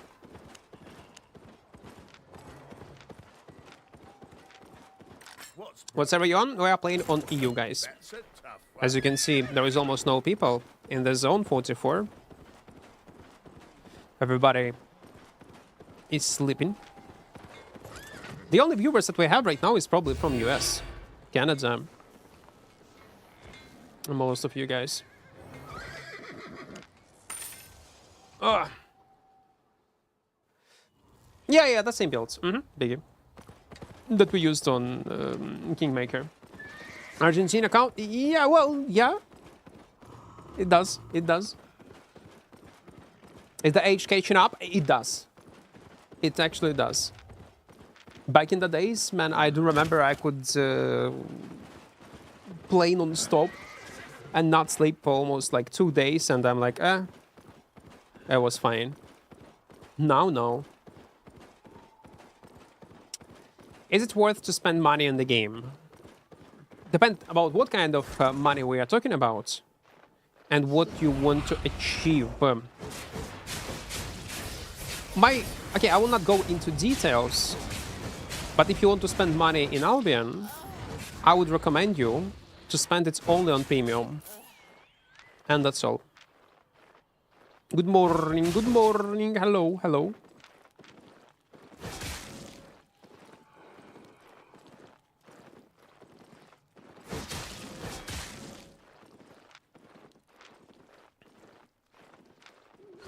Let's go!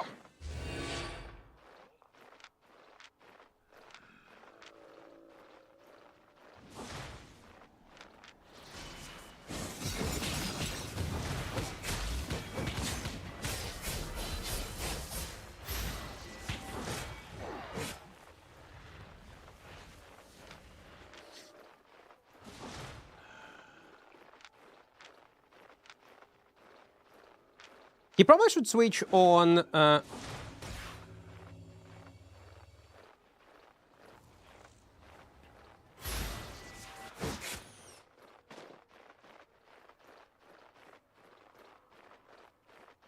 on Assassin shows.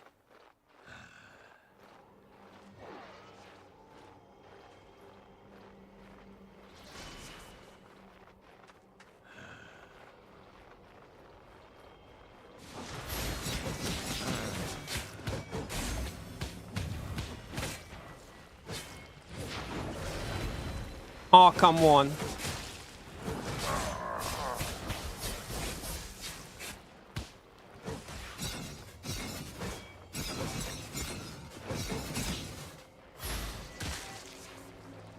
No.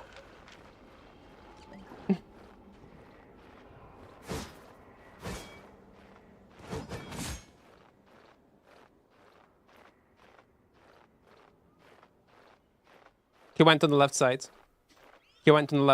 Oh, come on, man. Okay, let's go on the chest. Was a nice attempt. Was nice. Good fight. Good fight. It was a nice timed clever crow, by the way. Was a good one. Why you don't play Asia server apart from ping issue?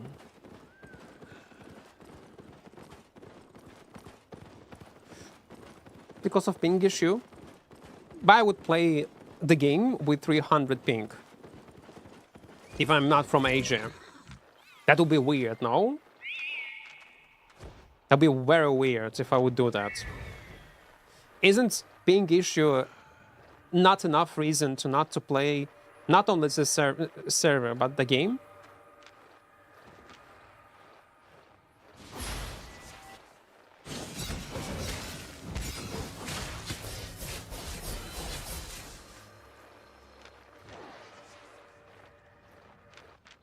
No!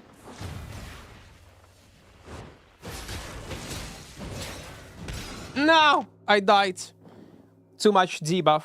Too much debuff. Cleric, man. Contra everything. 200 is below is okay? No, it's not okay. Like, even if 200... actually, it's fine. 250k. Buying or selling? It's about how stable your ping is. That's what matters. It can be 200, it can be 150, but it's if it's unstable, if it's jumping non-stop, it will be unplayable. And 300 ping will be much more enjoyable. Got everything? Don't be shy. It depends. Stay honest. A stable 300 ping, my point is, might be much more enjoyable than 200 ping. But it's still gonna be shit experience. Why would you play the game with shit experience? Good fight, man. Good fight.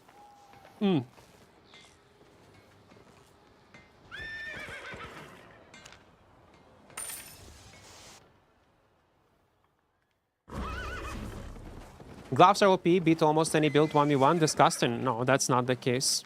Gloves are not OP, they're not killing almost any build in 1v1. That's not the case. It's hard to deal with the 180 ping, but you get used to it. Well, you can get used to it. You can definitely. I was playing on an A server back in the days with 150 ping, 160. And I thought it's fine, but once I tried to play Albion with 50, 60 ping, I will never go back. Never, ever. There is no sense.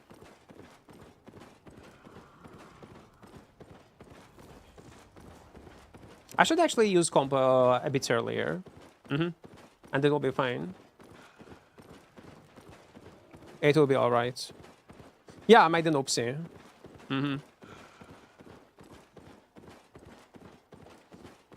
I should use Royal Helmet combo at the start of the fight, and everything will be fine. I was holding it for no reason.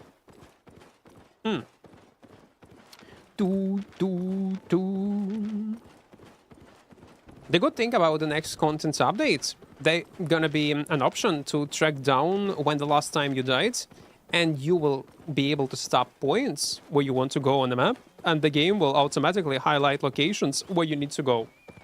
It's so good. Being able to react, for example, for glove jump with your cleric rope makes such a difference in the 150 ping. If you want to react, then yes. That's what I'm saying. Like, once you try to play with lower ping, with 50, you will never be able to come back. From time to time, we have a talk about discussion. Connecting all servers, at least, again, to have only one server. And back in the days, it was much better. I was saying this is not the case. And if, let's say, there will be a day when, okay, now we all play on one server, but if this one server will have 150 ping, I will quit the game. I will literally quit the game. I would not play even on 120, 130 ping Albion. I will not. And the reason why we have also insane amount of players right now, it was only after separation, because people were not even given a shot, were not even trying Albion because of a high ping. Now they do. Now they do play. So even such small difference does matter.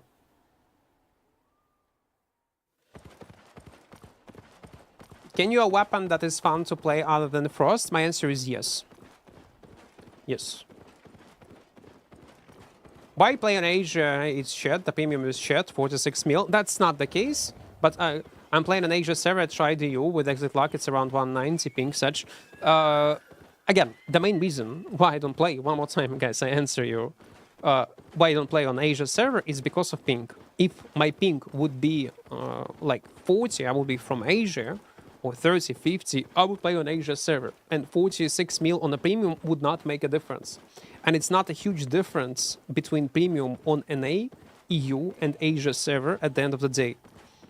Because, again, what do you mean, Equart? It's like 46, so you have only 30. It's 16 mil diff. Not really. Because items that you have, they cost twice more. So my regular run in open world on the EU server, for one run, I'm gonna get, let's say, 1 mil of silver. On Asia server, it's gonna be close to 2 mil. So even though premium is much more expensive, you earn twice more, almost twice more, during your roam session compared to EU or NA server. And many people forget about this small detail. This inflation affects the whole economy.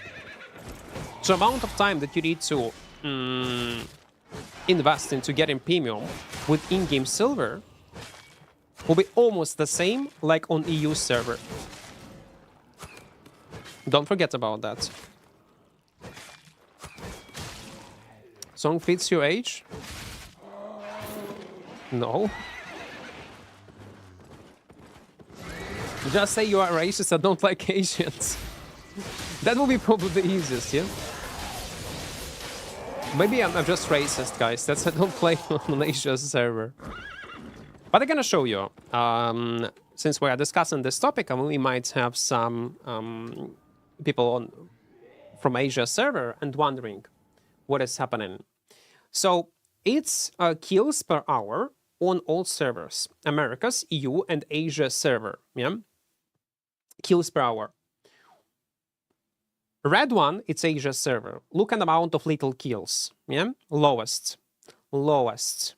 ZVZ, only exception, but ZVZ is a conditional PvP, like, and again, it depends. ZVZ is the only exception. Stalker, Corrupted Dungeon, Genkin. It's always on bottom. Why it does matter? Less PvP happens on your server, less people die, and less items getting removed from the game.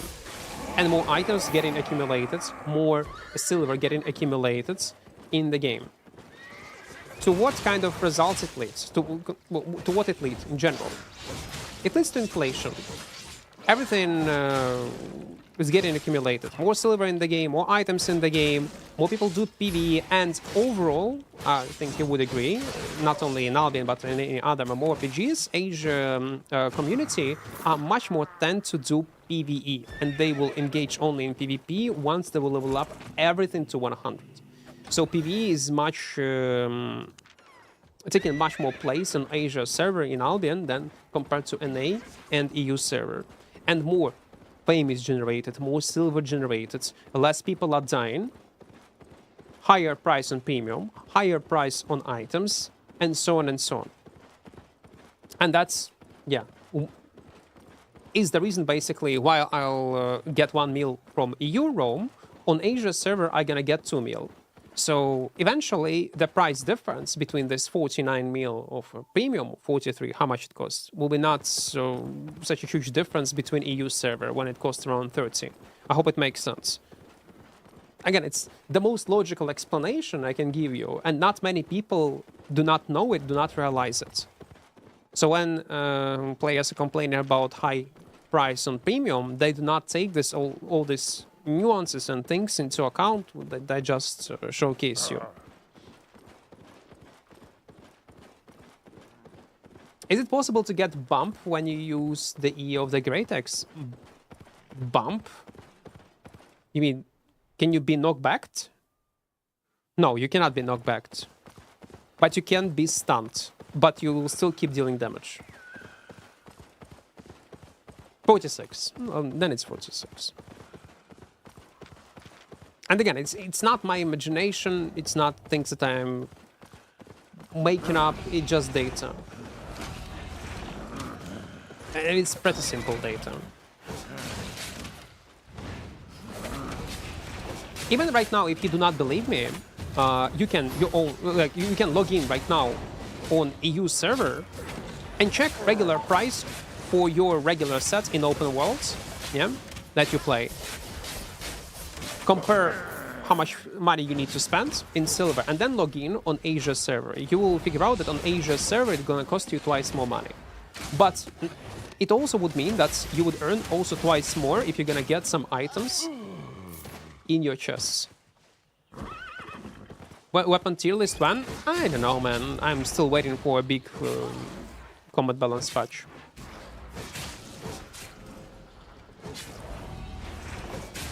Why gold is cheaper than 2 months ago? USA server, I did stop playing for these 2 months, and I thought buy gold was a good idea.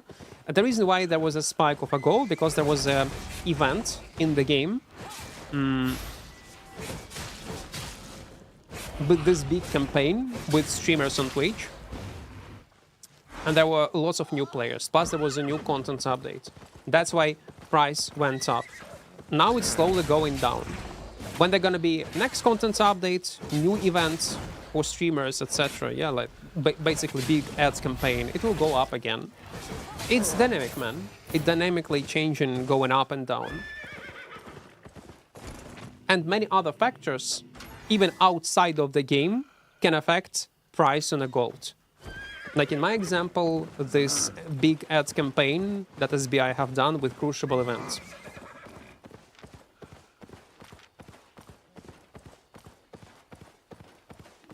So when there was a big ad campaign, more people were like playing, new players were swiping in the game, they were buying gold, they were engaging in Albion economy, and that's why price was different from what we have right now.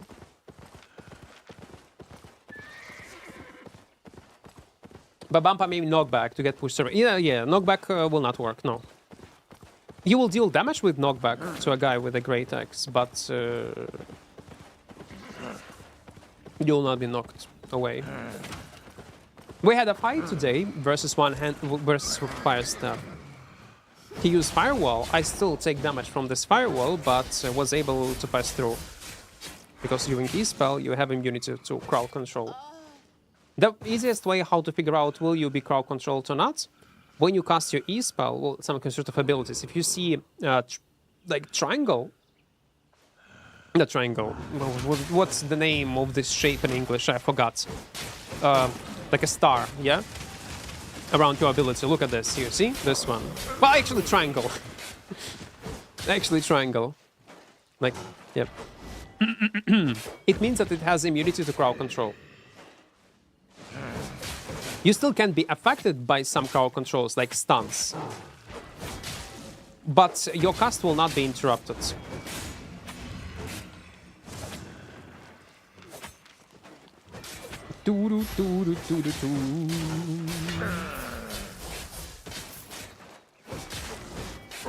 Is it today? What exactly today? What do you think about adding a bounty quest system to help revive the den and encourage more PvP action? If somehow they will come up with some cool ideas, yeah, it would be nice to see. Depends how it's gonna be implemented, so what exactly they're gonna change. But yeah. I want SBI create more content good for solo. Almost solo content just waste time and boring. Not true though. I would not agree that most solo content is a waste of time and boring. It's a subjective, yeah, take. But it's not a waste of time. It's not. But I do agree. Oh, 400k, nice. I would agree that they need to improve it, and it should never stop. No matter how we're talking about solo content, small scale, ZVZ, there will be always room for improvement. The obvious thing that they can do with solo content right now is to revive old content that is in a bad state. What they are doing with mists right now, yeah? What they're gonna do maybe in future with solo dungeons. And all this content should be refreshed a bit. Does the slow you though? No, it doesn't slow you. No, you should not be affected by slow. No, slow effect would not work.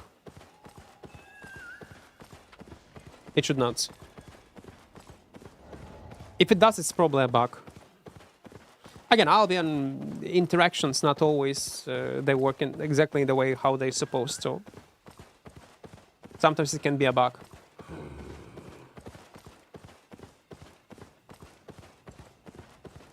Has the release date of the new patch been announced? Ah, release patch. No, I don't know. Maybe I was not checking forum. It should be soon. It was on a test server for a long time, so I guess this on the next week should be installed. Before this patch will be installed, I need to actually end our journey with greataxe. We need to record enough moments. So when the gonna be day 1 of the new patch, we will go in the mists. We'll check up PvE and PvP state of the game there. What's the best region to main to get easy access to Carleon? It doesn't matter at the end of the day. It doesn't matter, man. One of the most popular probably gonna be Limhurst. But the distance is the same, if I'm not mistaken. What are we cooking? greataxe. We are trying it out. After changes, we still need to record some moments. Which server are you playing right now? We are playing on the EU, guys. On the EU. It's actually interesting because less kills, less trash, more items in the market, so the price of items should be lower. But also silver getting accumulated, Masiek. I don't know, it's weird. I do agree. It's weird.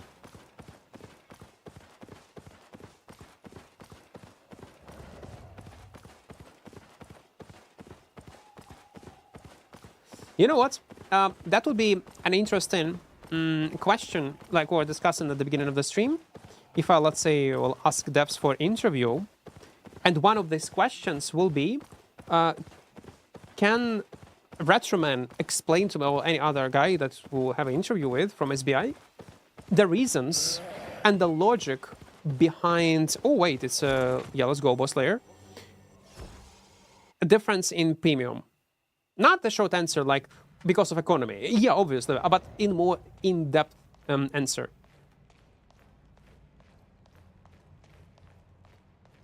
Wait. The guy is not inside? When gathering streams, we are doing it right now. Say Bridgewatch, Equart. I'm ganking pet from Bridgewatch. Yeah, let's wait. Maybe he will come to us. Bravo, welcome, welcome. But if we trash thing before dying, it gets trash, right? Not really. The way how trashing in the game works. So let's say, I'm gonna give you an example. You're in open world, yeah? You see a gang squad. I'm gonna get you, wanna get your ass. And you know that you're most likely gonna die. And you think, okay, I'm gonna trash all my items from my inventory, so even if I'll die, these gankers will not get items. But there is a protection versus such abuse. So even if you will destroy all your items and you're gonna die, these items will not be trashed, they're gonna be saved. And gankers will anyway get all loot. The only way how to actually destroy all items, and in the case of death to gankers, make sure that they will not get them, is to change location. So you can trash your items, then change your zone from one to another. It can be solo dungeon, it can be another cluster, and only in this case, all items that you trashed actually gonna be trashed entirely from the game. And even if gankers will kill you, they will get nothing. But if, let's say, you are in one zone, like this one, roaming, you are deleting items and not changing any zone, and you are dying, all items that you trashed will not be trashed on the moment of your death. RMT is popular in Asia. Oh, RMC is popular everywhere, not only on Asia. It's popular on EU, on an A server, including Asia server. Not only in Albion, RMC will be always a thing. But RMC do not affect premium price as much as you think. It barely affects it in a game like Albion. It does affect it, but not even close to numbers that you think about. It's also willingness to spend money in the game. I assume in Europe there is more people playing for gold, so there is more gold in the market. Gold is worth less. However, in Asia, probably RMT is more popular. So there is again, like I said, RMT does affect prices, but not in such huge quantities as you might think. Mostly it's a PvP activity. That's my take. I might be wrong though. And if, let's say, I will ask this question directly at depths, they will have completely different answer. Because anyway, I do not have the full data. I only have data that I can, and the reason why I can come up with this conclusion is because of my in-game experience and data that we have, open data, like kills per hour, activity in PvP, player population, partially. And based on these numbers, we can come up with such conclusions. They're just explaining you my logic behind it. I might be wrong though. Might be.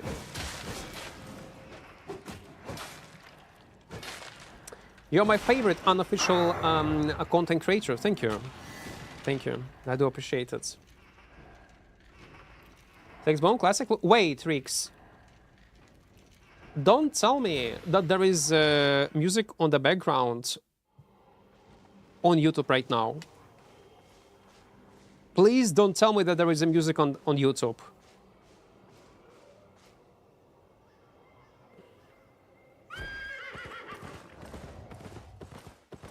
You need loading screen to start to the stuff get trashed? Yes.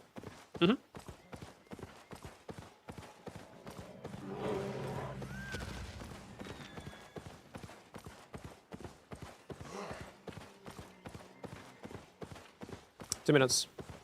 No? Okay. Thank fucking God. Don't worry. Okay. Because otherwise I would not be able to monetize YouTube. On Twitch it's also a feature that's when I'm gonna end stream, all this music that is playing right now even on Twitch will be muted. It will be gone. House, welcome, welcome, welcome. Did you answer the build? No, I haven't seen... Okay, wait. Can you tell me a nice solo build for Avalon chest using crystal quarterstaff? I guess mercenary jackets. The thing is about Avalonian roads, most of the builds should be around mercenary jackets. Mercenary jackets, crystal quarterstaff, it's great. And helmet and boots and your cape will depend on your personal preferences. No, it doesn't work. Can I uninstall my Opera and download again to support? Only if you was using before regular Opera.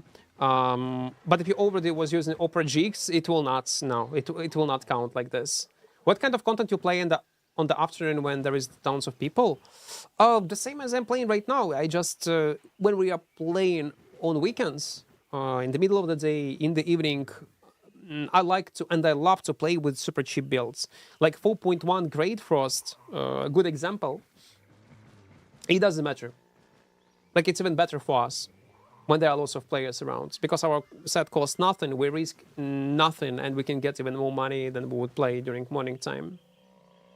I got an 8.2 drop from a medium chest and Genki rushed on me, then I trashed that, but seeing my death, paying 100k in 4.1, I got confused.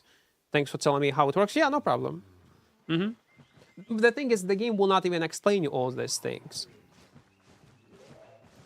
I don't think it should even. But you know what? Maybe there would be some sort of UI, like where you can check all this in-depth mechanic that will explain you how it works, like how black market works, how trash mechanic work, and so on and so on. Would be nice.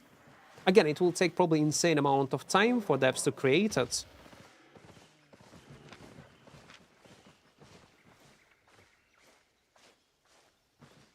But yeah, it's the same. The only thing that is changing is price of your build banner.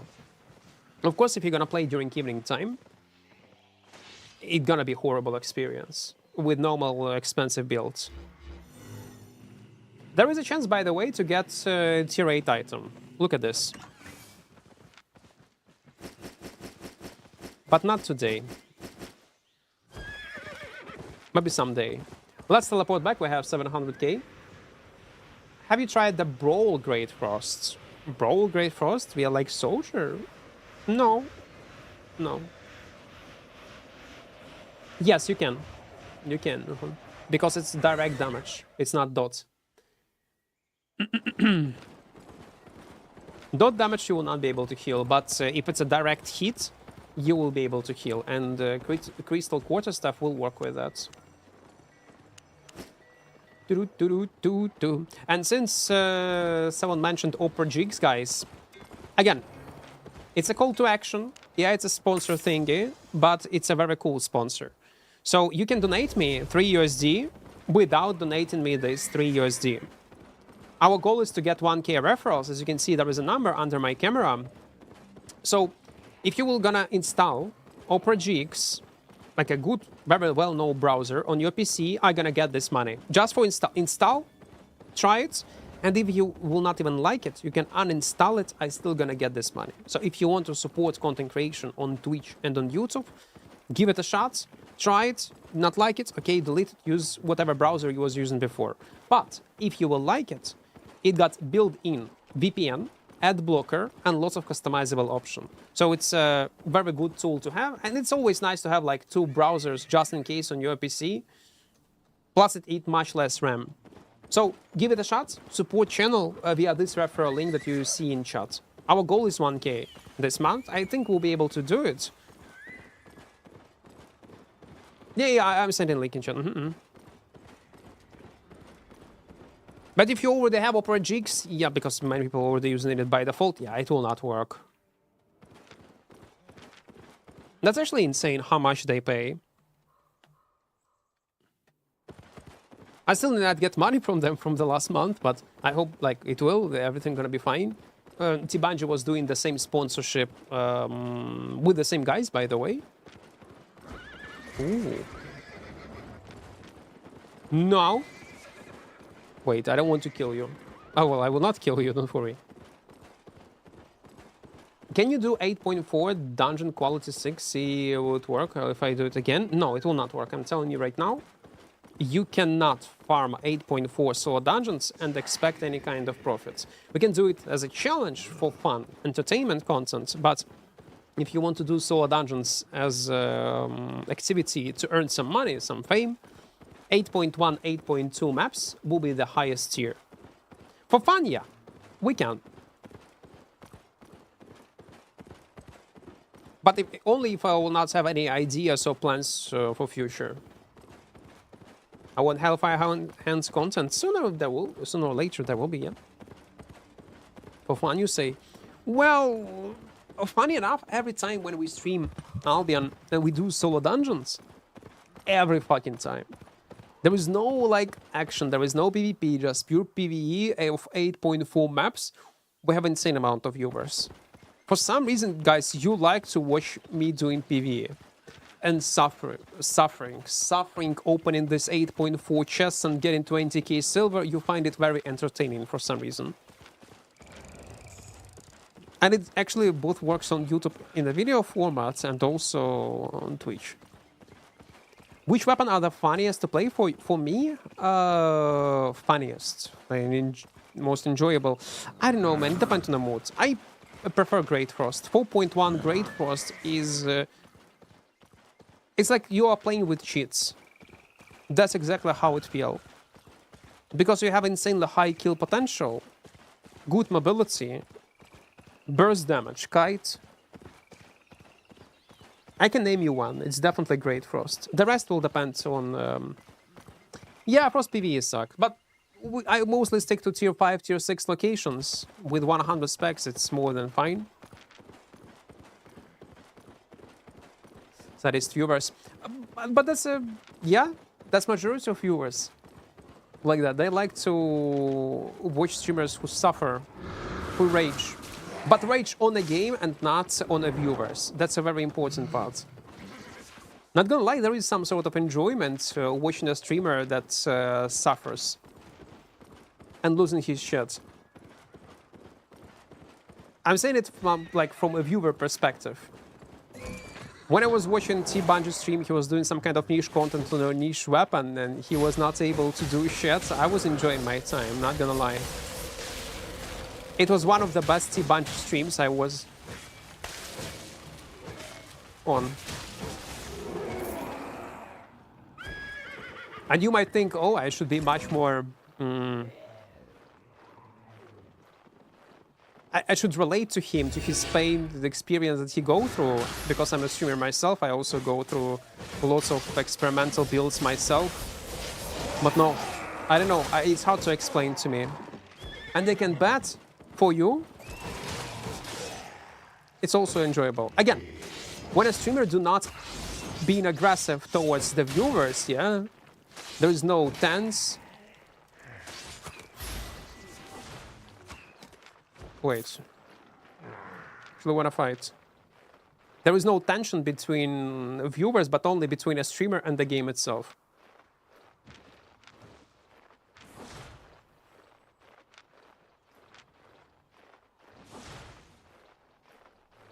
Did Bungie insult himself in a funny way? Yeah, he can.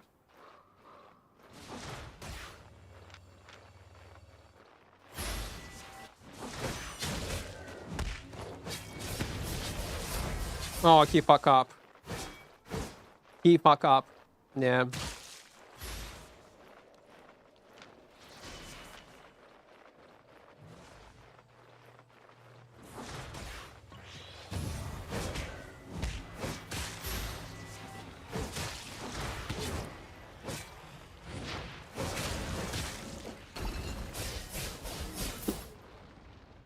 Well, yeah. He fuck up with his E-spell. What would it be?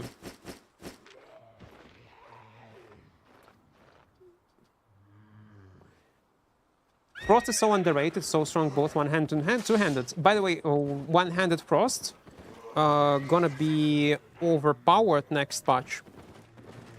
Like, truly overpowered. They're buffing it like crazy for no reason. I still do not understand why they are buffing it so much. So, one-handed Frost, if you did not know, the native damage will be increased by around 25 or 30%, something like this. So you're gonna deal much more damage with your E-spell. Not only that, but also roots will apply immediately. And that's huge. One more boss layer, okay, okay. And that's not mine, by the way. We'll see. My Hellfire Potion is on cooldown. That might be a problem.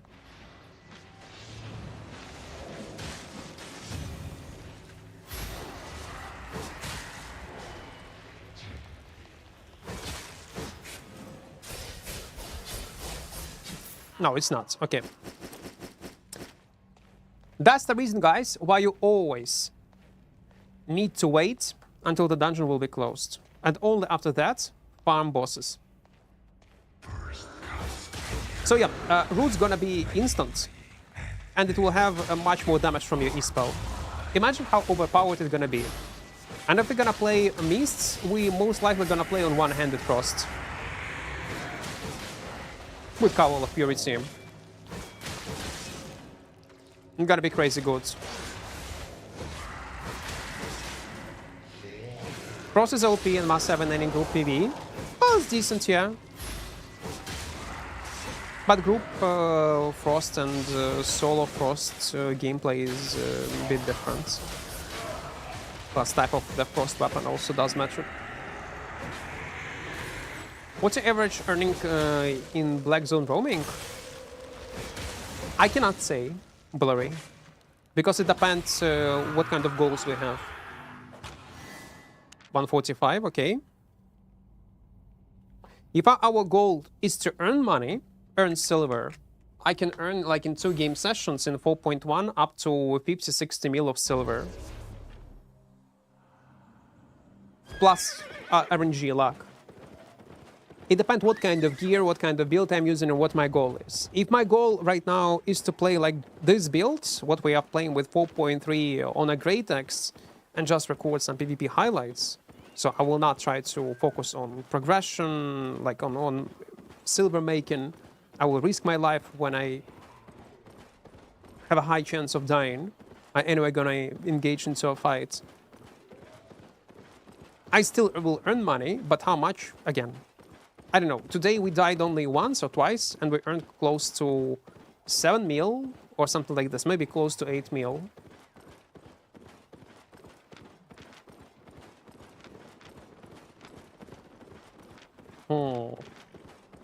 Like right now, we have 400k in our pockets. And if there will be a sword dungeon, yeah, like this, I'm gonna fight for this chest. And they're gonna die. And we're gonna lose money. I hope it's gonna be Red Shrine.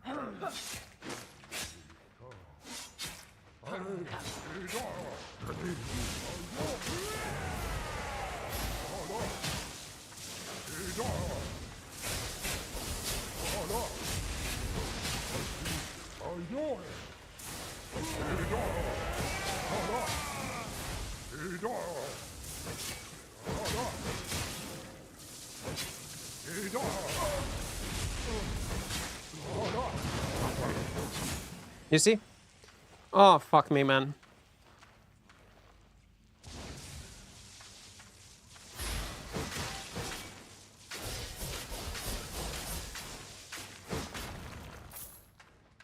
How much time left? 1 minute 58.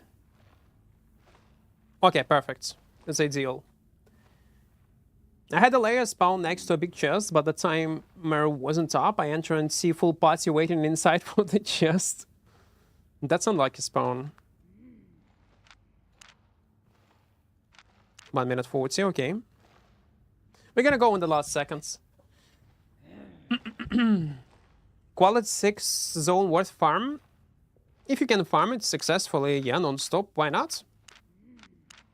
But you should not specifically focus to only farm in high quality zones. There is no sense. How to survive and how to farm in Black Zone. There is a video on my channel, tips and tricks in Albion Online. I discuss lots of useful things, including farm in Black Zone. Or you can check Levi video on his YouTube channel, how to survive in Black Zone. Don't try to specifically focus on the high tier locations. If you're using safe portal, farm whatever tier 5, tier 6 zones in super cheap gear you see that nearby. Don't try to roam like few zones away to go in a deepest zone in Black Zone. It's not worth it. You're wasting too much time. Okay, I really hope it's gonna be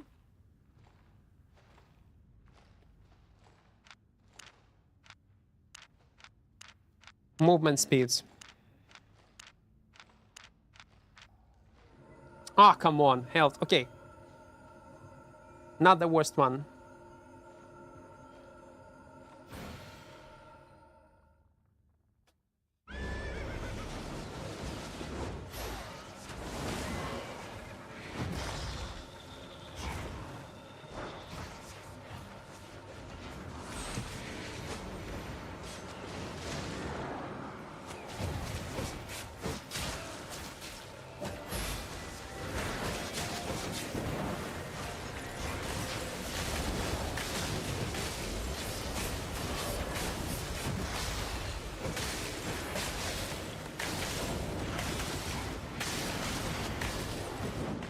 No! Too much. The head cleans. The head cleans. It was a nice attempt. Trying to wait dual swords or spear. Trying to wait dual swords or spear. New players, so still trying to level things. I've enjoyed how fast swords are, but spear seems better for Black Zone. Spears are much more flexible. That's for sure. See you later. Not specifically like better, but they are much more flexible.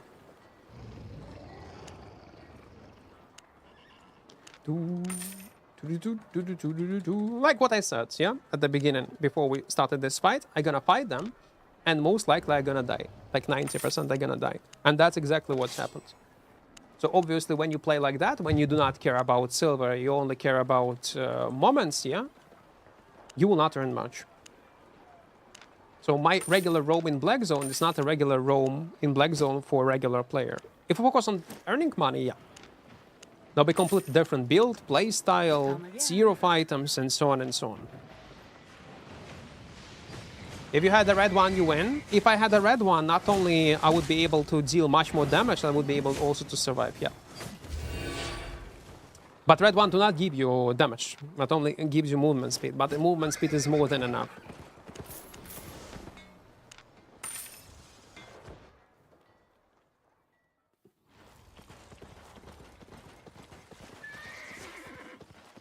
Ah, it was forward Sterling Cape, yeah? I thought it was cleans on his helmet. Yeah, would make sense, because he reacted super fast after my stun.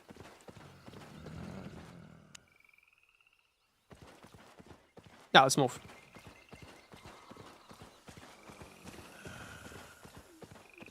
And about the build, what I'm gonna use on One Hand Frost, probably the classic one. If we're gonna play on One Hand Frost, I'm still not sure, will we, but probably we will.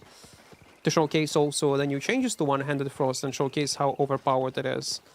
Cowl of Purity, Assassin Jacket, offhand on crowd control, roots on auto attack, energetic sprint, and that's all.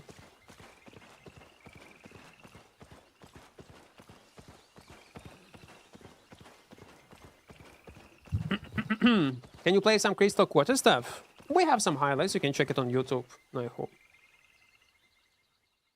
It's 7:30 in the morning, go sleep. Why? I just woke up. Oh, not long time ago.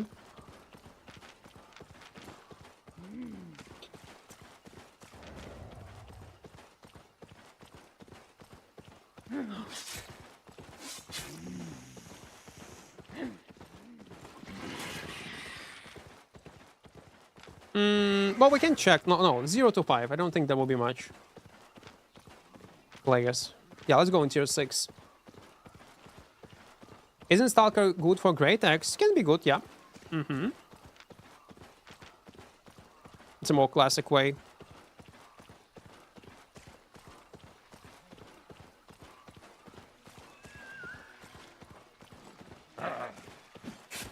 Of playing. They managed to fix your schedule. Not really. I'm still work in progress, so work in progress. Every time when I partially fix it, I break it. But Gothic was released a few days ago, like after PoE, and I couldn't fix it. I was grinding Gothic, man. What I did not like about Gothic, by the way, there is a mode, hardcore, like 1 life, and it's not working.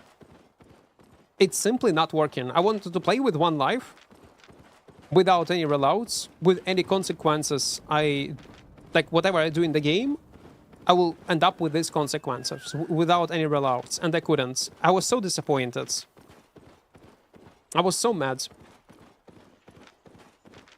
That would be awesome. Why always see before you leave and just before the fight? Because I'm gonna die. And later I will forget to use OC.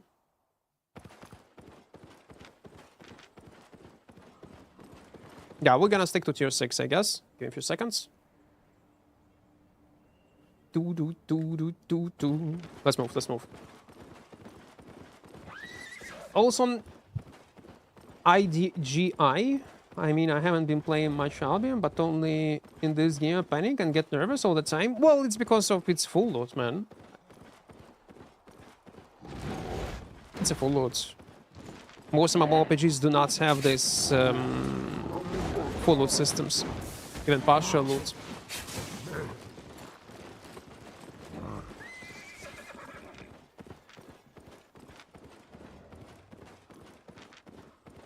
Let's move. 2 minutes.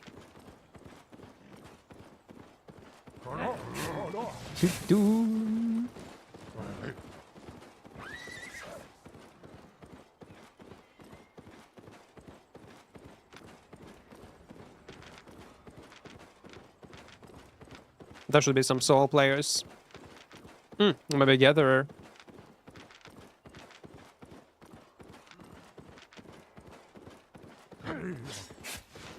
Well, it's like a drug, basically, folks. Full loot games is like a drug. That's what addicts you. And because of this feeling that it can generate emotions, you can close eyes on lots of cons, downsides of the game, only because of full loot aspect. Because if, let's say, Albion would be Team Park MMORPG, without full loot aspects, imagine, Albion would be full PvE game, like on the level of World of Warcraft. And they will do a pretty decent. They will make a decent game, also isometric, lots of PvE. This game would fail. This game would be closed. I don't think it would perform in such a good way like it is right now. It would not survive.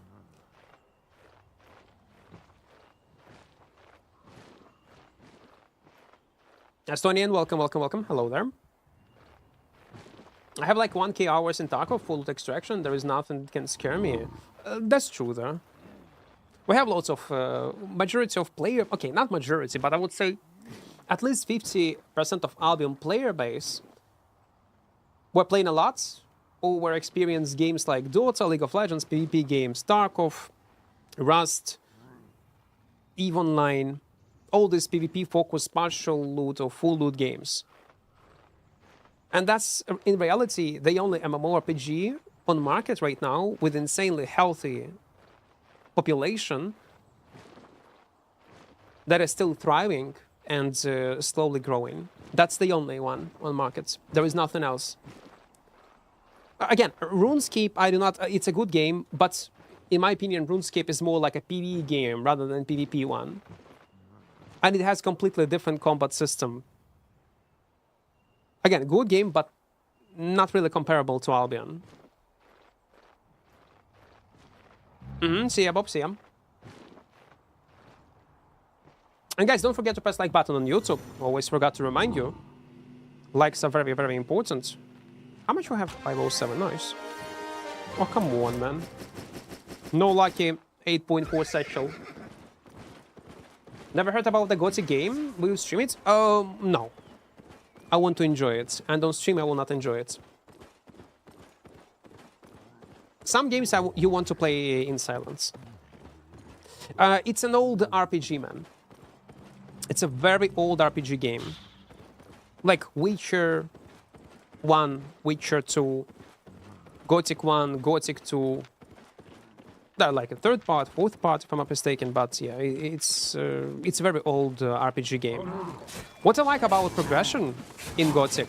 No, it's an open world RPG game with character progression, with different quests, lore. Your decisions does matter. But I did enjoy the way how you level up your character. So with each level up, yeah, you get learning points, basically, like in Albion. And then you need to find a teacher that will teach you how to use, let's say, a one-handed sword, or how to use more efficiently bow. And sometimes it will involve some kind of quests that you need to, or some kind of items that they ask you to get to learn something new. And man, it feels so refreshing and so cool. It immerses you into the world immediately. It's hard to explain. You never see this type of progression in modern RPGs anymore. But I realized how good this system is after replaying this remake of Gothic 1 more time. With modern graphics, with modern look. And they come up with this idea like many years ago. It's Polish Witcher. Gothic, if I'm not mistaken... No. Witcher is Polish game, yes, but Gothic is a German game. THQ Nordic. Maybe there are some kind of Polish devs, yeah, but if I'm not mistaken, it's a German game. And this remake was made by a Spanish studio. But originally, yeah, it's a German, THQ Nordic. No, it's a good RPG. If you have some time and you're looking for some kind of game to play off-stream, off your work hours, single-player RPG, and you was a fan of Witcher, give a shot and try Gothic. But again, it's gonna be clunky. But clunkiness is a part of your character progression. So first, your role is gonna be so goofy, so bad, but once you will learn acrobatics, your character movement will be much more enjoyable. The way how you swing you with your sword is gonna be clanky, bad, but once you will invest into swords, you will learn combos, you will learn how to handle your swords in a better way, and you will feel it. There is also like a partially visual progression of the way how you use certain weapons. You can learn how to climb walls, let's say, yeah, in certain areas, and you need to learn how to do it. You cannot do it by default.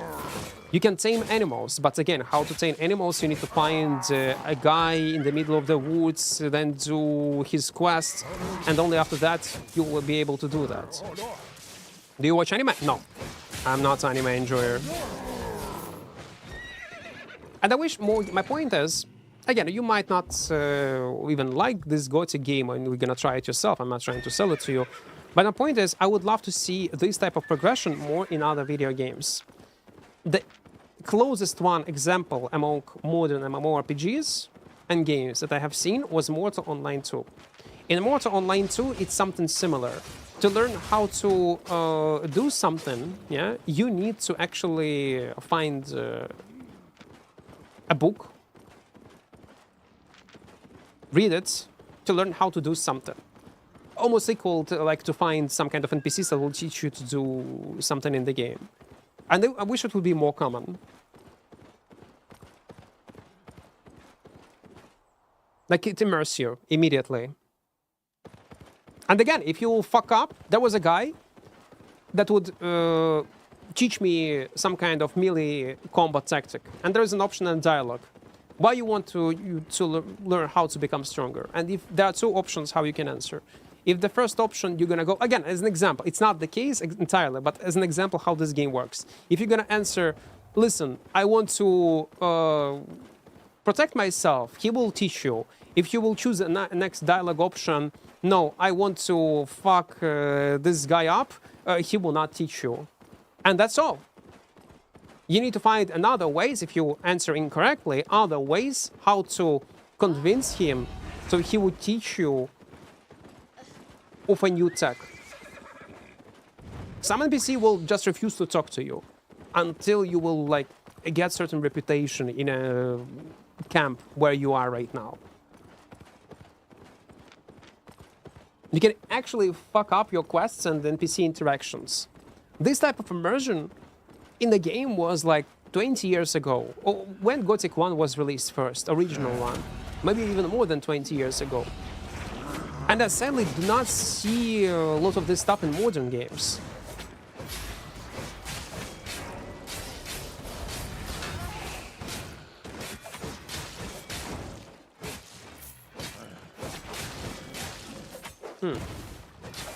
Forehead, thank you for your Prime, man. Thank you, thank you, thank you. I do appreciate it. Have you played New World? Yeah, man, it's so sad. I'm new to the stream. Yeah, I played New Worlds. Not on stream. Like I was streaming a few times, and I was planning to play New World as my second main game on the channel, especially after the latest good patches they implemented. But oh my god, I was so mad when they announced that they're gonna close projects, because New World is one of the most promising MMORPGs I have ever played and seen through my entire gaming career, especially combat, man. Actual combats, the visuals, UI, how clean it was, skill-based combat in PvE and both in PvP. Yeah, I will not go into details, there are some OP shit, yeah, I know that. A lot of things could be balanced in much better way, but overall, have never seen better combats. And even better dungeons. I do remember dungeons in World of Warcraft, I did not enjoy it at all. In New Worlds, oh man, I did. Wait, it's a golden one, another legendary. Guys, we're getting only legendary chests on our greataxe. And this time it was 884k. I will take it. I will. 164, well...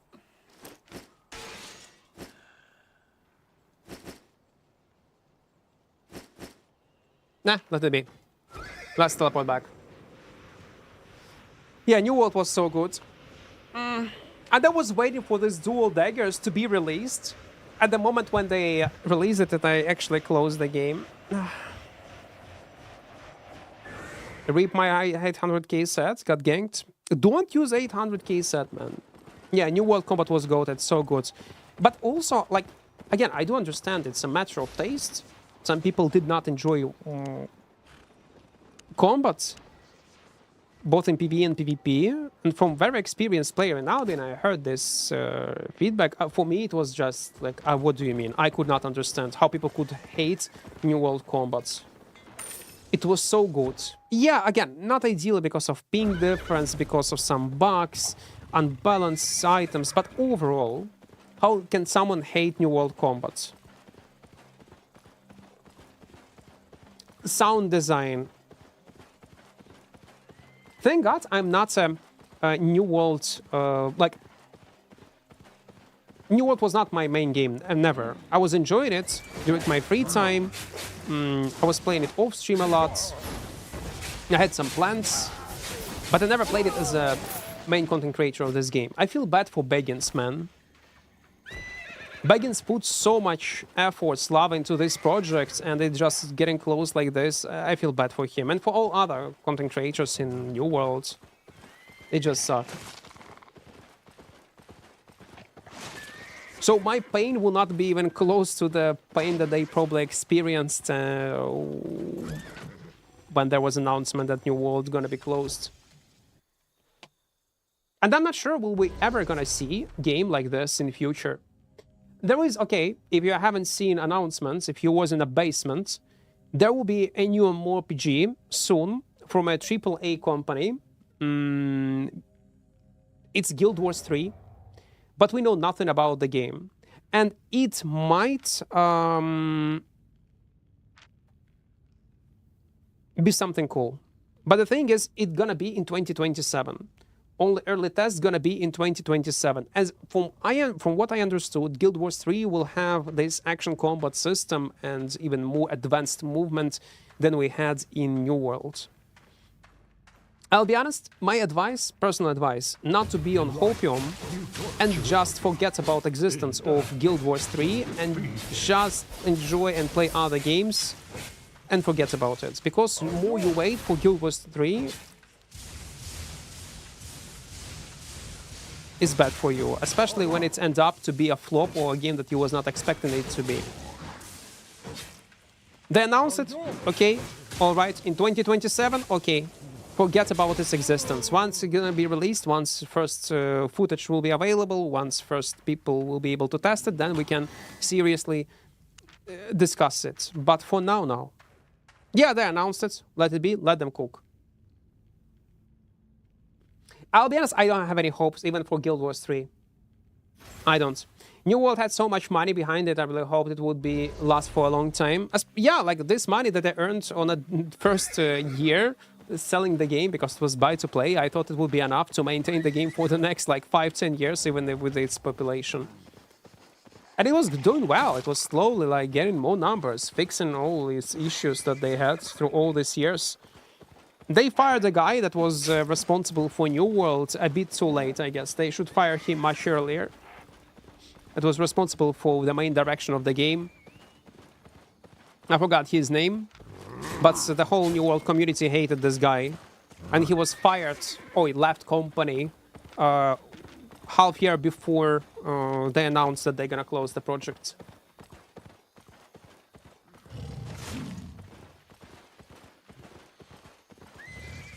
Never thought about it like that. I was upset as a New World gamer. It's much worse for the content creator. Imagine, yeah, like you put years of your life into accumulating community. Oh, well, I'm good for Baggins that it ends up for him very well because this New World community is also looking for a new home. And Baggins right now is streaming many different MMORPGs and trying out new things. And he basically migrates with his community from one game to another. So he's lucky. My point is that his community was loyal to him and follow him no matter what kind of game he plays.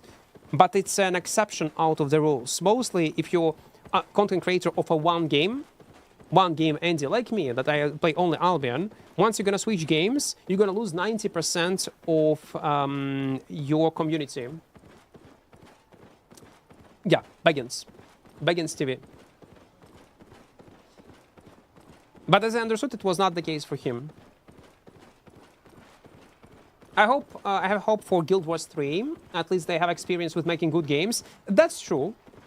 And we know for sure that most likely they're gonna showcase what they were working on and people will try out this game. It will not be Age of Creation 2.0.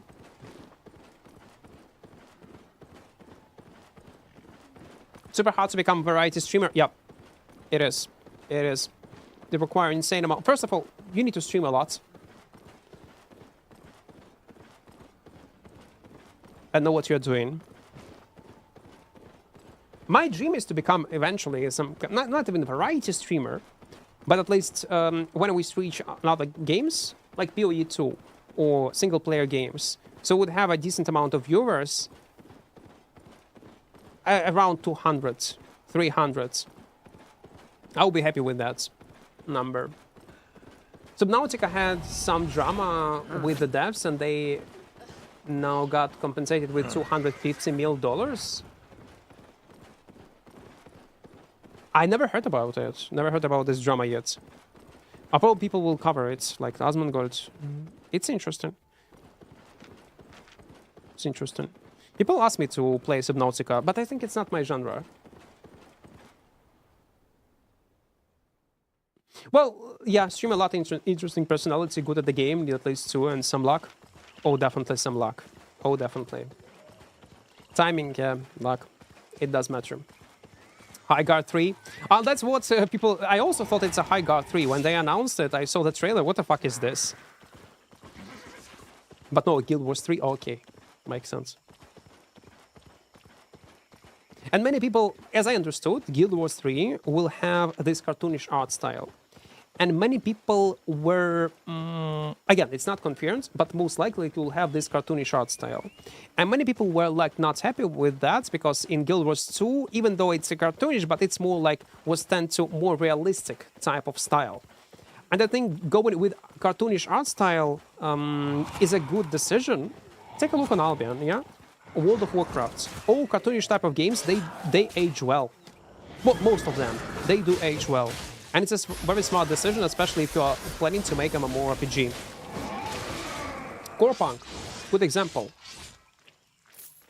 By the way, Core Punk we're gonna try on 25th of June. After Wipe, we'll see what kind of changes they have implemented into the game.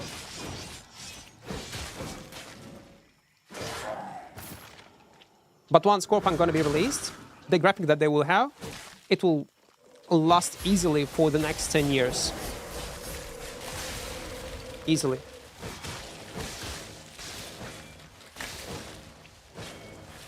To me, it's crazy that it's easier of Guild Wars 2. It's 100 times better than Guild Wars 3. Well...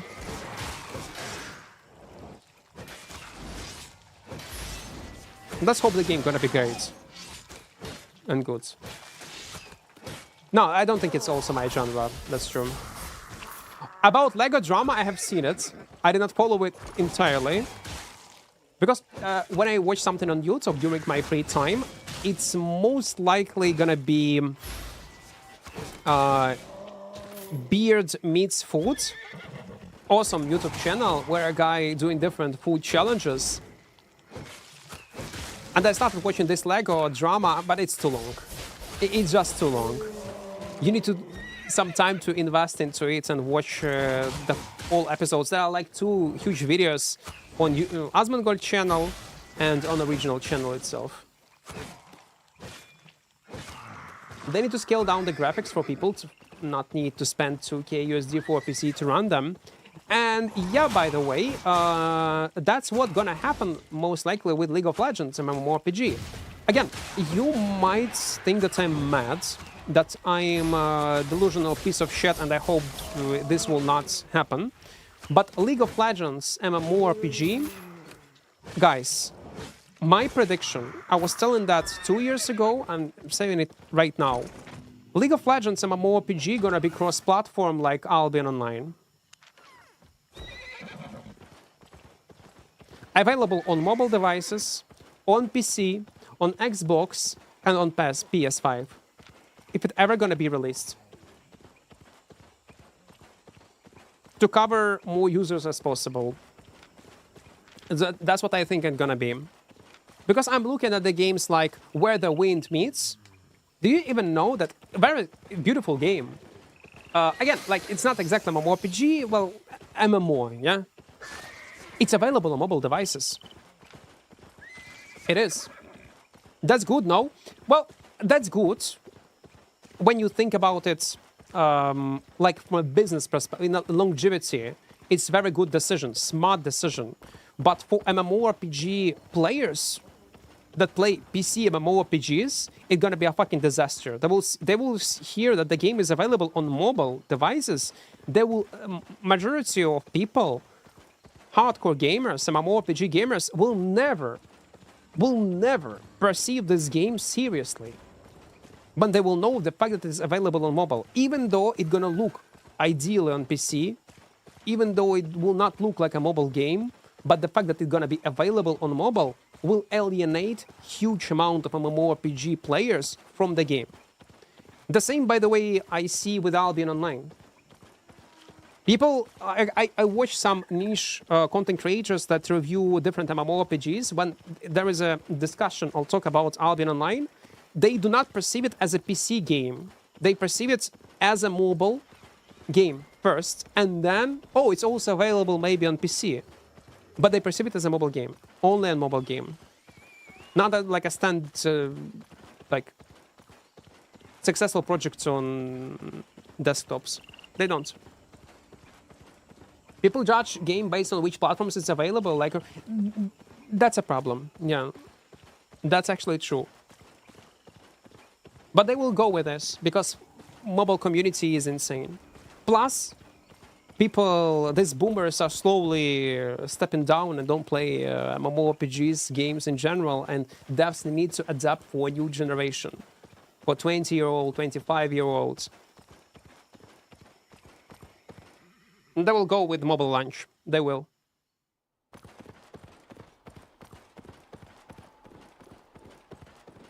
It's long, but it was so worth it for me. I couldn't fall asleep today, and I stayed like awake till 3 AM because of the Lego drama. Man, it hurts. It's not a personal, but I can relate. I love Lego myself. When I was a kid, it was my favorite toys. I did not had much of them, but man, Lego is the best.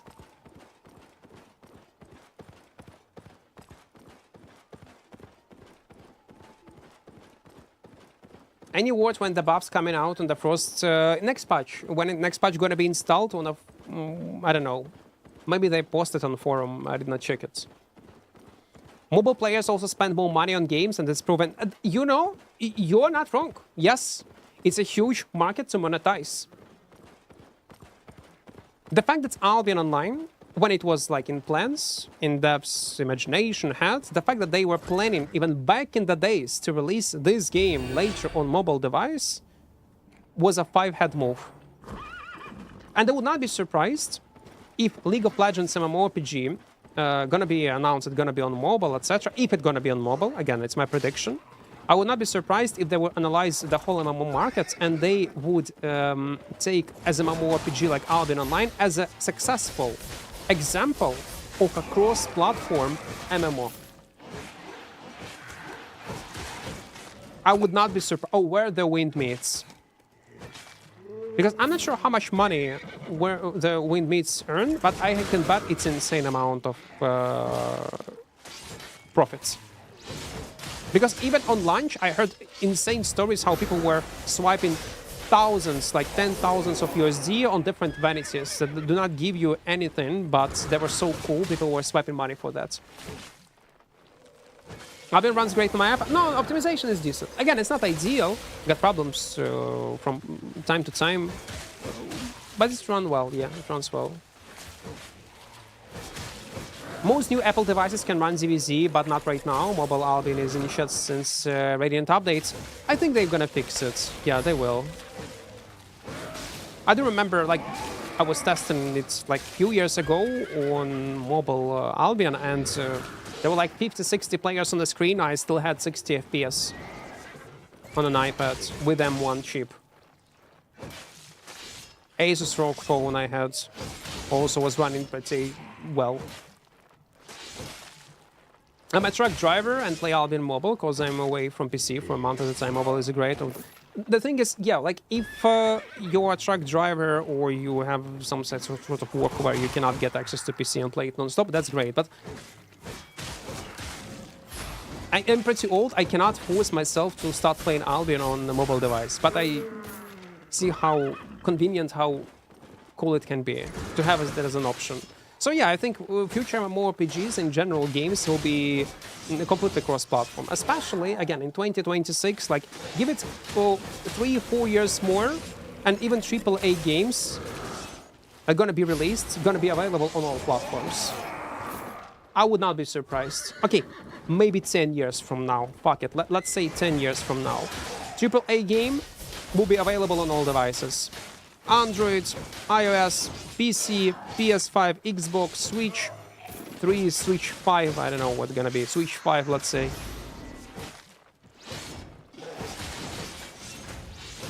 Especially with these new ARM chips, oh my fucking god, how good they are. Some kind of magic. If you was following Nvidia, what is going on, they announced their own. Like, Apple has its own M-series chips, and now Nvidia is doing the same. Obviously, at the beginning, it's gonna be insanely overpriced, but with time, price go down, down, down. It's gonna be more and more efficient, and yeah, all these chips will be in all, like, Nvidia chips will be in all Android devices, different laptops, game consoles, and also Apple is doing a pretty great job.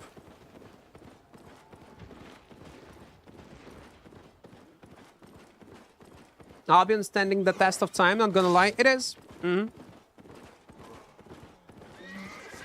Again, it has its own pros and cons. It's not ideal game, but it's...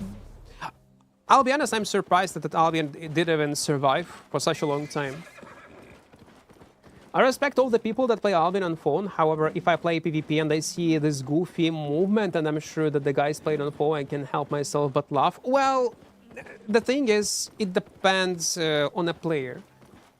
I know insane amount of also mobile players that play on mobile phone and mobile devices, and they perform not much worse than PC players, man. I did not try it on console. With new changes, no, I did not yet. With controller, I did not try. Is there another MMORPG pay-to-win besides Lineage 2 that you liked? Arcade.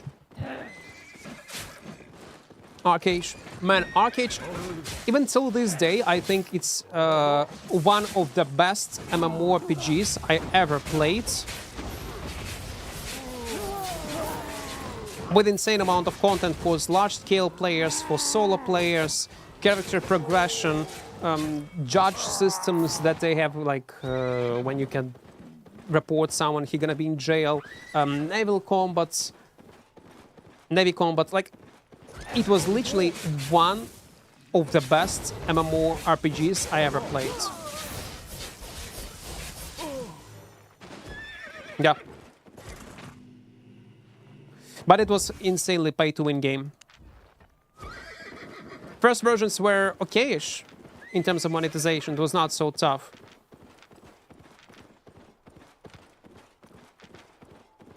I'm not talking about even bad updates. Fuck that. It doesn't matter. Even with all these bad updates, it still was a great game.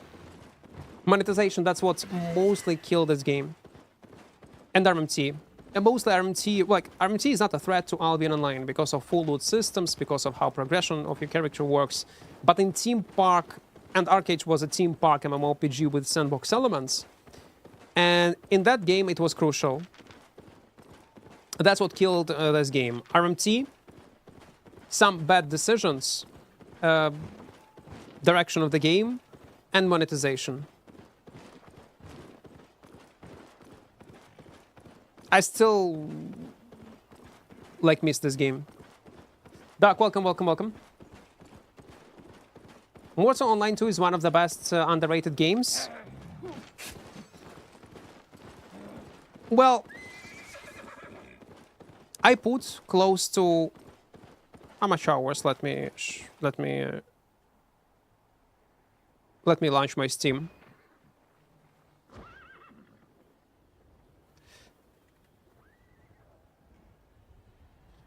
Again, that's not a lot, but I put 409 hours into Warzone Online 2.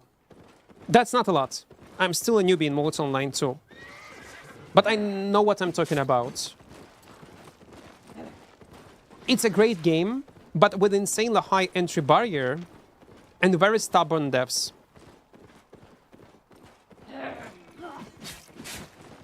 And insanely hardcore for a modern community.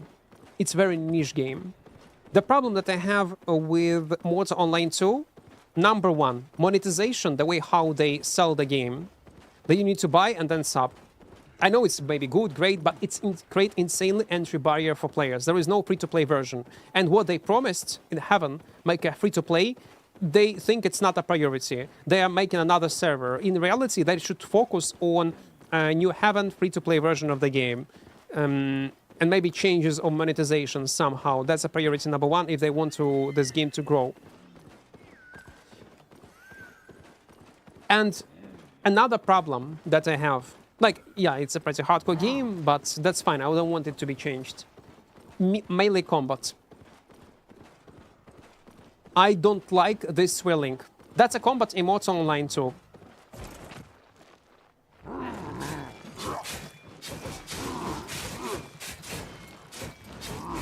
That's a combat in Warzone Online 2. I shit you not.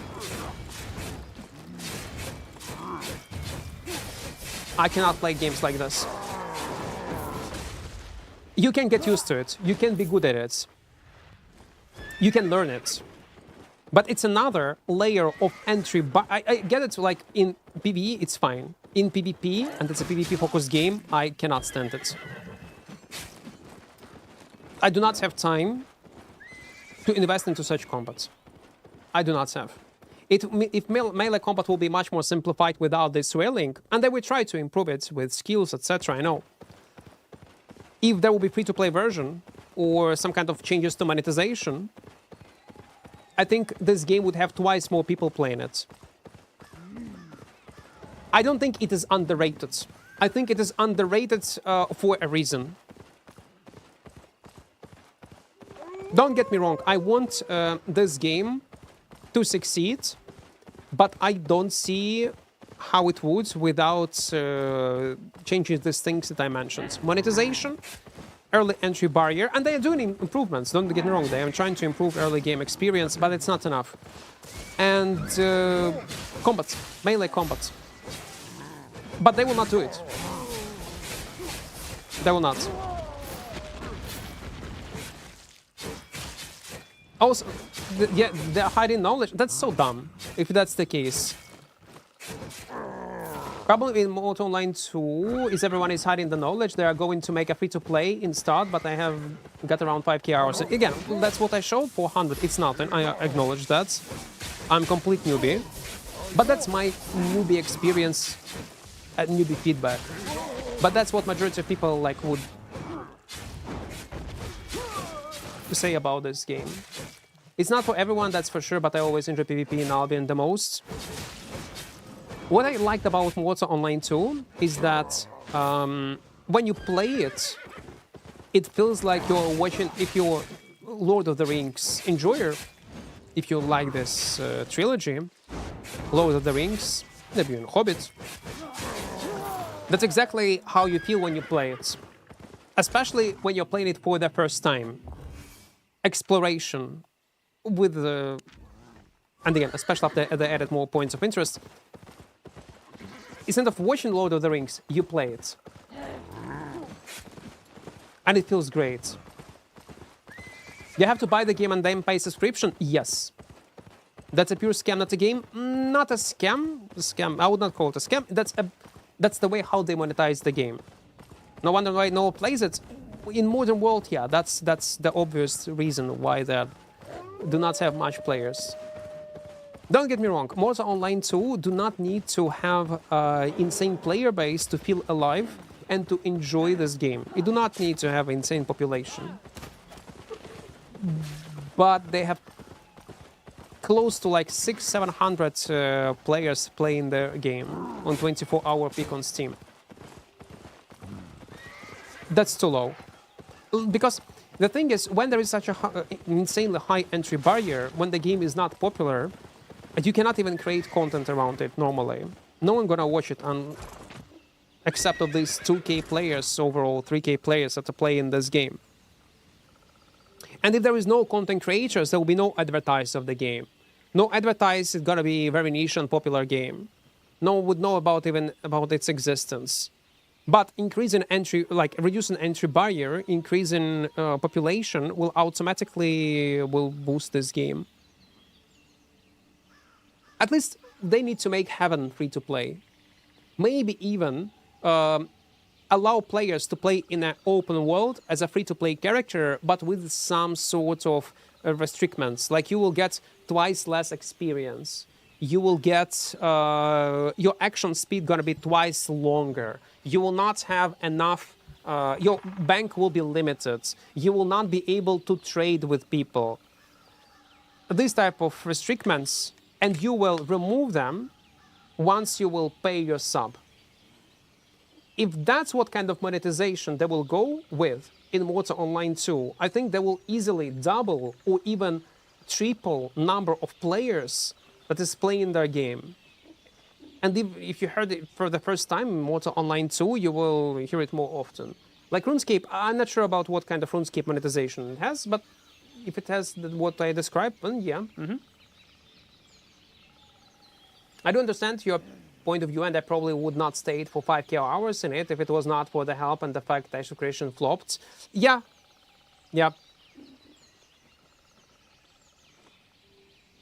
Again, I'm not a hater of Mortal Online 2, don't get me wrong, but I want it to succeed, but I don't see the ways how it would. I just don't see that. Yeah, yes. Flow. You know, for what kind of devs? There is a Lord of the Rings open world RPG coming too. From Kingdom Come Deliverance devs. Even though I did not like Kingdom Come Deliverance because I like fantasy setting. Like dragons, some kind of low fantasy with some kind of Witcher type of game, Skyrim. And that's why I was not able to get into Kingdom Come Deliverance. I don't like this insane realism, yeah? But if it's gonna be in a fantasy setting, oh my god. From that studio that made incredible Kingdom Come Deliverance with insane good mechanics, character interaction, open world secrets, it might be the game of the year. Easily. And I hope it will not take like 3 years for them to make it.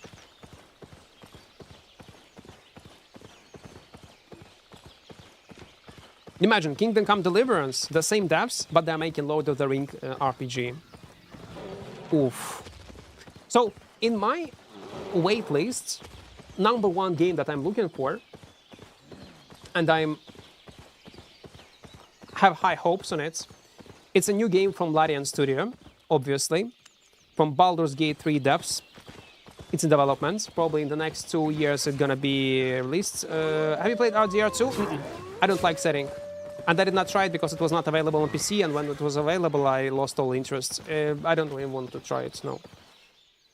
Now we are talking about RDR2, by the way, about GTA, the way they approach, how they release games. So no, I will not play this game. Even though I do understand on paper, probably it's a masterpiece. I will not play it. For me, setting does matter. If it would be a fantasy game, I would play it. Imagine also GTA devs, Rockstar Games, gonna make fantasy game. Like Witcher, Skyrim. Oh my god, I gotta piss my pants if I gonna see it. But most likely it will never gonna happen.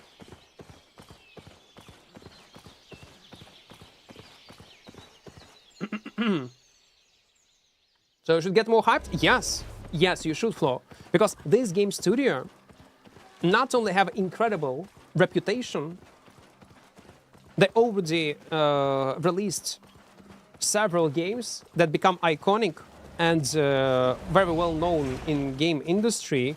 And these guys who are making Lord of the Rings RPG, again, it will not be cancelled, everything gonna be good, you should be hyped about. It's supposed to be game of the year. Sadly, I think that's not gonna happen, or the best would be having a possibility to buy premium for in-game coins like Albion. Yeah, maybe. Devs are very strict about the way how they want to monetize the game, and they are very stubborn. I like your argument, and I think it's very valid after all, and there is a big problem with the stuff in the game, and that's why I think it's in the full state, but I can tell even with 700 people, it's very risky to transfer stuff, it's so scary. That's what I said, yeah. Castro, I said, maybe there was an ad, I also mentioned that even though Mortar Online 2 has like 700 people playing it, it's still enough to enjoy the game.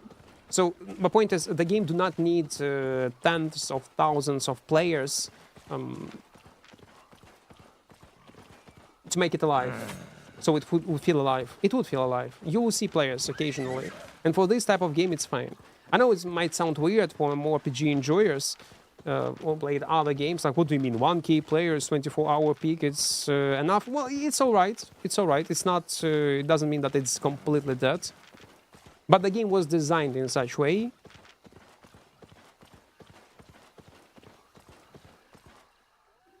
Let's go. There was a game called Durango. It's about dinosaurs and large-scale PvP, PvE and stuff, basically Albion with dinosaurs. It was a peak back around 2018-19. Never played it, and probably I would not. It's not my setting. For me, setting, like, it's everything.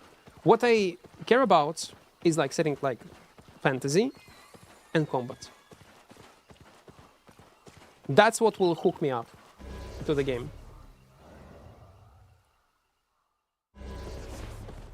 Okay, where we are. Man, I'm streaming for 3 hours and I'm already tired. What the fuck? I don't like it. I don't like it. Maybe I need to start with daily streams and slowly getting into streaming. I forgot how to stream. Skill issue, it is. It is. It's actually a skill issue. That's true. Close to 20. I'm getting old. Getting old, man.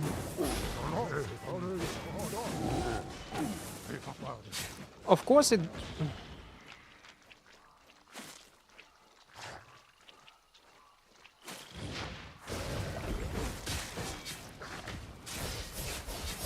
What do you have? 300k. Some tools. I hate when adrenaline rush do not proc. Womp that you do aggro. What is a good weapon for newbie? No, Battle Axe is decent. Go with Battle Axe. So you're not into the story-based games? No, I love story-based games. I love them. One of my favorites. I'm not into... Fantasy is an overused theme, to be honest. For me, it's not. I rarely see good fantasy games. I don't.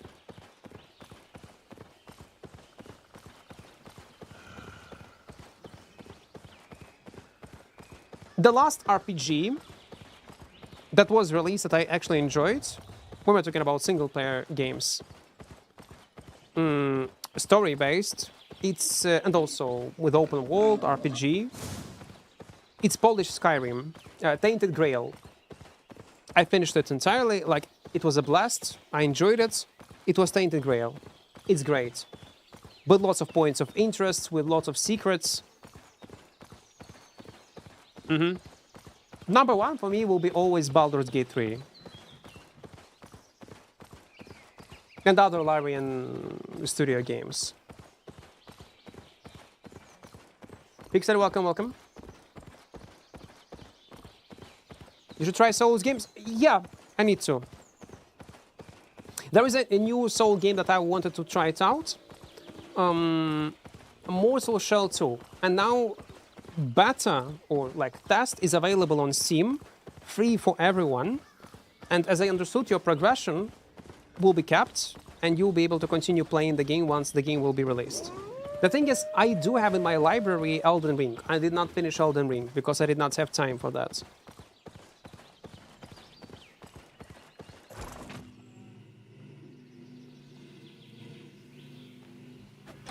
But I will not say it's overused. There are like only few bangers, good bangers, like Elden Ring, Baldur's Gate 3, in the recent one from a small studio, Tainted Grail, and that's all. Okay, in future there will be a game about these vampires from Polish studio. Forgot its name. Also gonna be released pretty soon. Also medieval setting. Fable, yeah, but it's still not released. And we don't know in what kind of state it's gonna be. Maybe it's gonna be a woke slop and nothing with what we had back in the days with first Fable. Because Fable is one of my favorite games. I do remember Fable. And when I learned about the fact that no matter what you're gonna do, like back in the days in Fable, it's a single player RPG, your character visually would change depend on what kind of role you would play. If you're gonna be an evil, you will have horns, you will have certain reputation, people will be scared of you. If you could play as a very nice, helpful guy, and it will have a completely different treatment in open world, it will have different impact on the end of the game. There were several endings, and that's what I enjoyed. I do remember these interactions and playing with them back in the days. And when someone told me, when I was watching some kind of review of Fable, and devs told it, again, I might be wrong, but that's probably what is going on, they decide to get rid of this system entirely from Fable. I'm like, what the fuck? That was one of the coolest features and the reasons why people were enjoying Fable. Like freedom of what you can do, whom you can heal, how you could interact with NPCs. I hope it will be implemented, this, freedom and choice that you can make as a main character in a bit different ways, but yeah, I was a bit disappointed. Plus, let's not forget that this fantasy, again, there are not much good quality fantasy games. I'm talking about bad projects. So if Fable gonna be a decent game, yeah, I'll be only happy. But there is a high chance it will not be. Because let's not forget, from what we have seen, it has very mixed feedback, and combat-wise, movement, main character, plot, it's very questionable right now. We're gonna judge it fully when it's gonna be released. And also, this game is gonna be made by a game studio that never made open-world RPGs before. What they were making before was a car racing game. And of course, when someone tell me that Fable gonna be made by a studio that never was working on open world games, and the only game that they released was some kind of racing game that I don't even know the name of it, so probably some kind of popular. To be honest, it's not my genre. I would be very skeptical about it. I would be insanely skeptical. Without this feature, it's not a Fable. Yeah, that's what the kind of. Again, it can still be a good game. There are other ways how you can hook me up.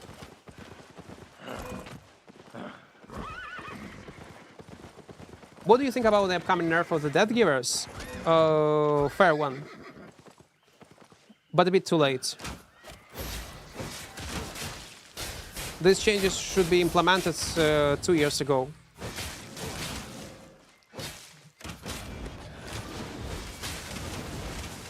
Actually, we're gonna farm tier 8. It's not so bad.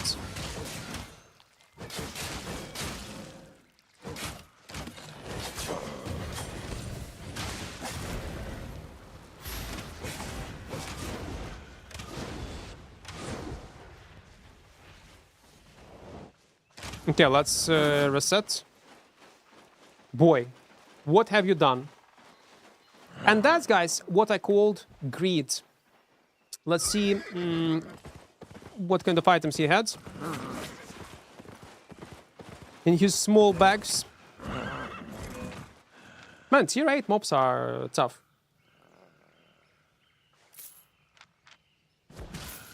Mm, 700k. Okay, I'll take it. A lot of items trashed, but well, okay, let it be. 200k. He got maps, man. We can actually farm these maps. Or fuck it, maybe. No, we will not farm it. We will not farm it.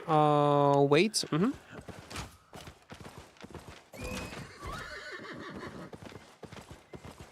Let's teleport back. My battle axe almost 100 spec, currently at 96. This is the first mmorpg game as I come from FPS gaming, having a blast so far. Albion in general, like I was saying, it can be a gem for lots of players. Especially if it fits your expectations from mmorpgs.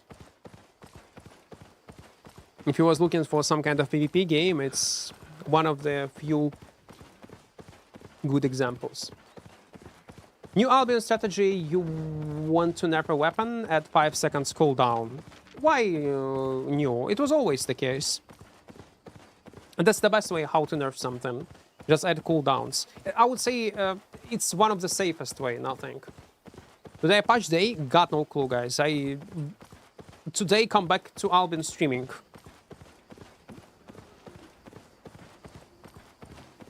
It's my first day. That's teleport back. What's your examples? Nothing. How would you nerf it? How would you change it?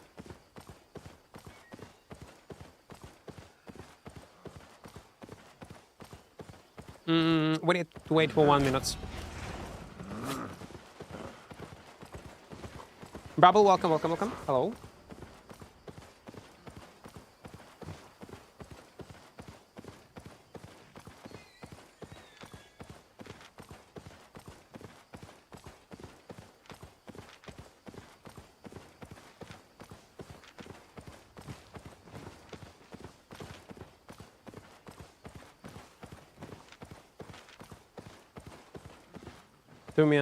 Okay. Because in my opinion, man, I think it's a more than fair nerf and very correct way how the way how I was explaining how they should nerf death givers. If you have no stacks and you use this E spell on mobs without any stacks, it should have 30 seconds cooldown. SBI decided to go with middle ground and just nerf it to 25 overall. But what's your examples? How would you nerf it? Because with such low cooldowns, the reason why I would nerf it around cooldowns, and my suggestion previously for the last year or two was around cooldowns because of how much flexibility you was getting from death givers. And the only way how to remove this flexibility, add this conditional cooldown or increase of cooldown on the spell. If you have any other ideas that would also not kill the weapon, that would still make it playable, type them. Because if you are thinking just to remove damage or reduce it, it's gonna kill the weapon.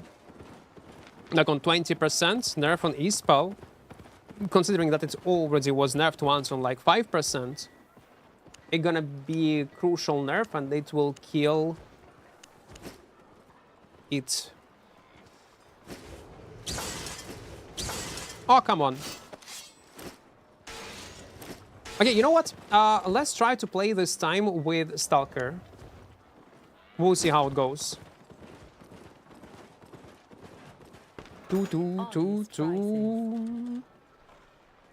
Core, welcome, welcome. Hello. Hello there.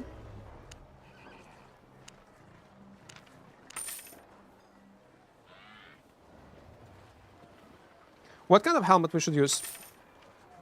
Vincavo. Maybe I would go with Royal Helmet. Sorry, not Royal Helmet. Helmet of Valor. My pleasure. I think it would be better. Buying or selling? Giga Potion.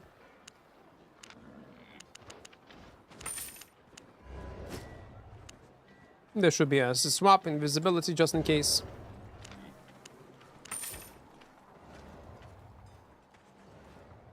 Avalonians 2. Let's take 2 and... Come on, can you? Thank you. And siphoned energy. Siphoned energy. This more classic way. I didn't want to play it because it's too boring. Everybody would play like that. But let it be. Drops on? I don't know, man. Let me guess. You should tell me. I'm not. I'm streaming right now. Maybe, mate. Maybe they will.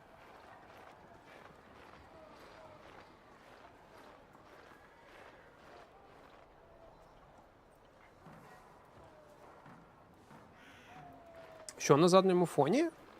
Не зрозумів.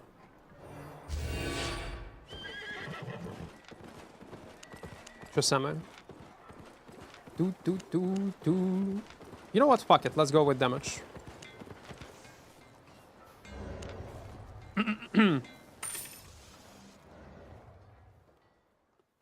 Якщо достатньо прив'язати не тільки КД, а й дамедж до згіверсу, якщо вони не зможуть додавати дикий бурст з 2 кастів, але зможуть доганяти при гідності.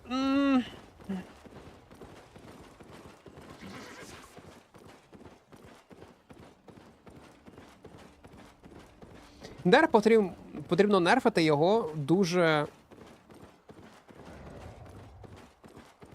Нерф повинен бути простим.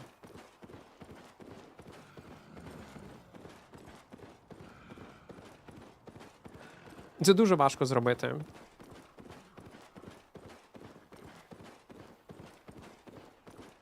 Типу, коли ти conditional штуки додаєш до єшки, краще взагалі переробити, але перероблювати ніхто не буде єшку. Найпростіший варіант — це просто збільшити кулдаун. І все, подивитися, як люди будуть грати.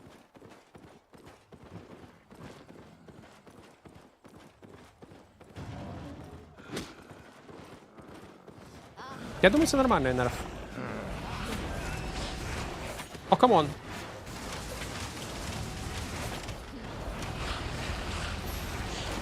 What the fuck, guys?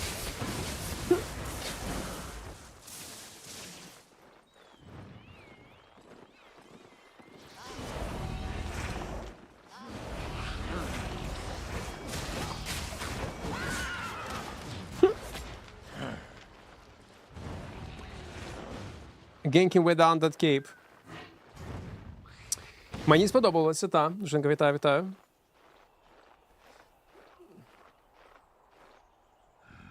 Я не прийшов. На мій редактор задрот. Я ні.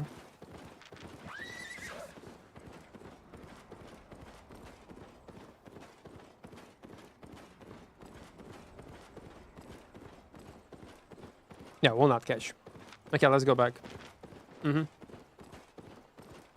What big gear would you recommend using with those swords in our roads as a gatherer? Big gear? What is big gear? With those swords in our roads as a gatherer? I don't know.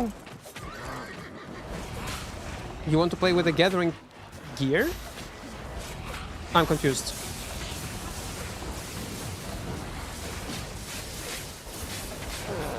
I'm a bit confused what you want. You want to gather or you want to do PvE? If you're looking for a dual sword, yeah. If you want to do PvE, take mercenary jacket and you're gonna be fine.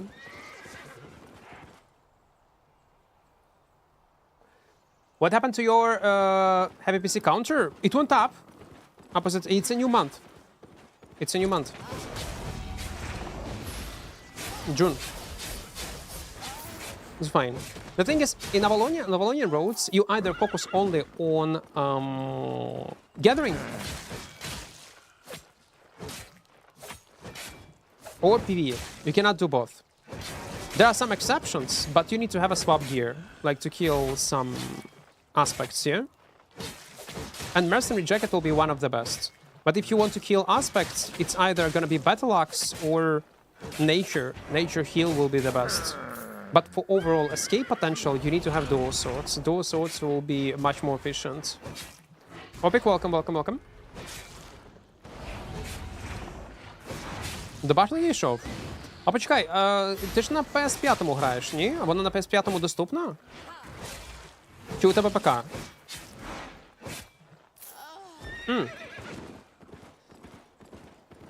Is there any build that can solo double sword aspect? Like, I don't know, man. I don't think it is. Like, with double mercenary jacket, I don't think it will be possible. But again, I'm not an expert in gathering, so better ask someone else who is doing gathering. My advice is gonna be probably bad.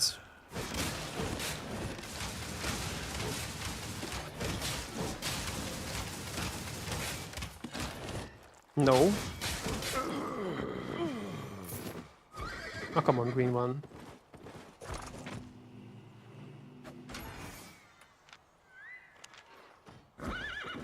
$1600? А в Steam скільки вона коштує? Вона 1,5, мабуть, і в Steam коштує, ні?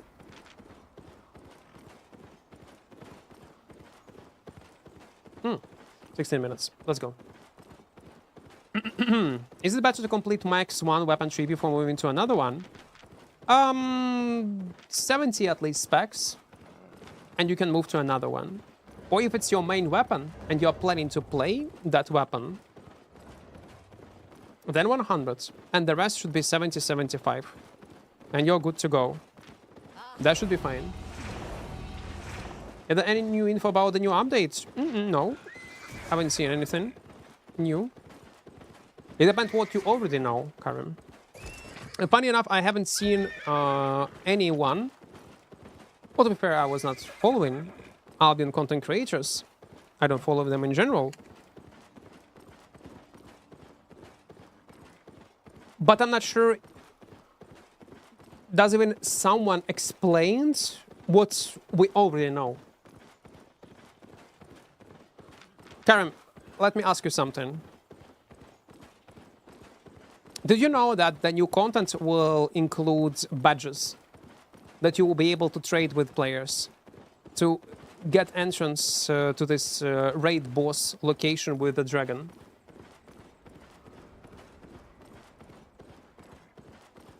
And the fact that this dragon zone gonna be only PvE zone. But that's already very well-known information. That's what I'm saying. Like, maybe what I know, for me, I know nothing new. But for you, what I know might be a new information. It's confirmed that they will not be trade locked. Devs told that you will be able to freely trade between players, yes. Retroman said that in the interview. Okay, let me go through it one more time, because I got feeling that, and we're gonna add it on highlights, because I got feeling many players do not even know what to expect, what is already we know about the next Dragon updates. Dante, it's for you. We'll add it on highlights. Maybe he added this yapping in the previous video, I'm not sure about that. So, Dragon updates will include dragons, obviously. Will it be mounts or not? We don't know, but that's not the point. There will be a boss, raid boss. To get to this raid boss, you need to get a badge that can be earned through different PvP and PvE activities. You need to activate this badge to get access to this raid boss location with the dragon itself. So basically like maps in a hardcore expeditions. Where this entrance is gonna be located, how to get to it, maximum group size, we don't know these details. But it's gonna be through badge system. And once you're gonna be inside of this boss fight, no one will be able to dive you. And again, I'm telling you what Retroman said in one of his interviews, and if I'm there is some kind of misinformation, please let me know in comment section. But that's how I heard it. Will this be able? Will you be able to earn these badges as a solo player? But it will take much more time than trade to someone else. We don't know. Will it be locked behind only group content? We don't know. PvE only PvP. What kind of PvP content? We don't know. But this badge is gonna be tradable. So in theory, you will have a raid group of PvE players, specifically versus this raid boss, and you'll be able to buy these badges and farm these dragons as much as possible. But there is one small detail. Every time when you're gonna kill this dragon, everyone in your party will have a debuff. that will either reduce your defenses versus this dragon boss, or will increase. You will take much more damage. Or maybe attack damage debuff. That will be my point. That will be a debuff, and this debuff will not prevent you from farming this dragon again. You can do it one more time, but if you're gonna do this dragon dungeon one more time, second time, or third time, this debuff also gonna stack. Not only that, there will be unique rewards in journal that will give you certain vanities or certain rewards. We don't know exactly what it's gonna be for killing this dragon with this active debuff. So there will be a challenge to kill, let's say, a dragon with 5 debuffs on you, or 3 debuffs on you, or something like that. So that's what we know about this dragon update. That's what Retroman told us in one of the interviews. If you haven't heard it, if it's something new for you, here you go.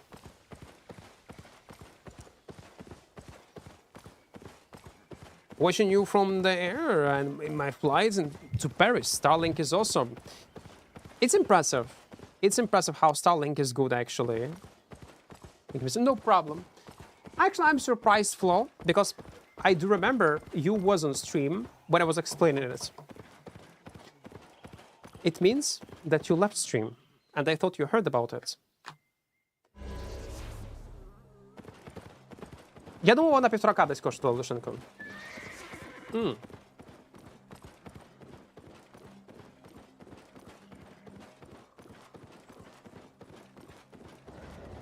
I was thinking to make like a separate video about it.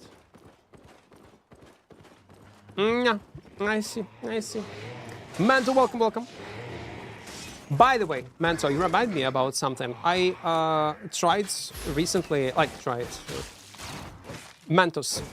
Last time I ate Mentos when I was a kid, and yesterday I tried it one more time.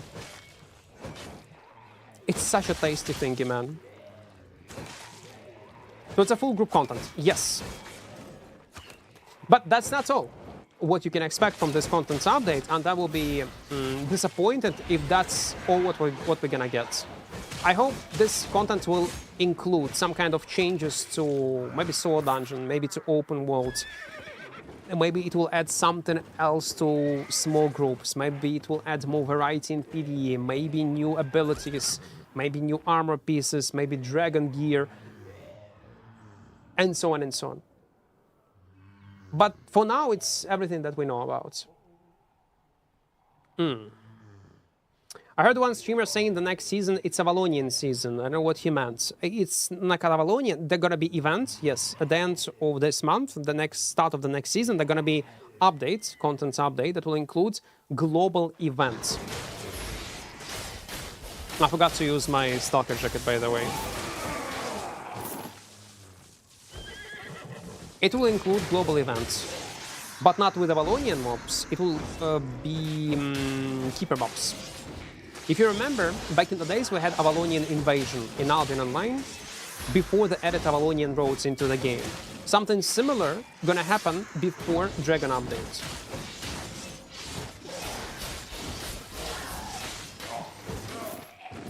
Come on.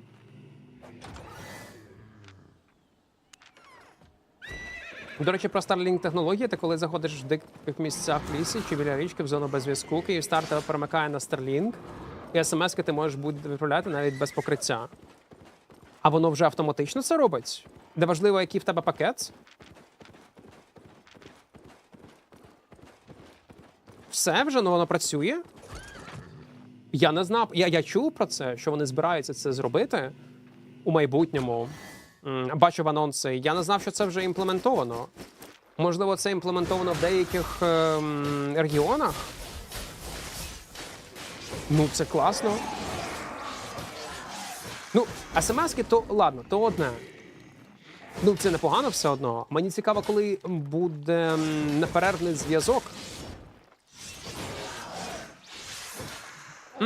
Цікаво. Це дуже класно. Maybe they can do it like solo expeditions or dragon group, expedition group, dragon, etc. We will see. We will see. I don't want to see... again, I don't mind of this raid to be instance raid for big groups. and only like be a PvE thingy without any risk of being ganked. But I don't want to see any other instance content in Albion. Or it should be, if it's gonna be instance, entrance to this instance should be somewhere in a full loot area. Like in a black zone. Deep in the black zone. Maybe entrance will be opened only after like a series of kills of the world bosses in Albion. Also, by the way, talking about world bosses, I hope they're gonna rework world bosses in general. And maybe on Copium, but would be nice if it's gonna be a part of the next content update. That would be great. Well, Albion devs saying that it should be one of the biggest content updates ever. Yeah. We'll see how accurate it's gonna be. And will it satisfy all type of players, not only group PvEers? Because eventually we don't have raids right now in Albion. Okay, we do have Avalonian raids, yeah, which is good, which is awesome. Cool part of the game. But it's only Avalonian raids, and that's all.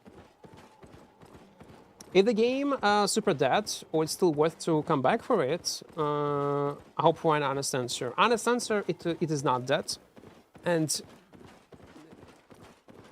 if Albion gonna lose half of its population right now, it's still gonna be much more alive than majority of mmorpgs you ever heard that exist. In terms of population, Albion is doing very well. If that's what your concern are, don't worry about it.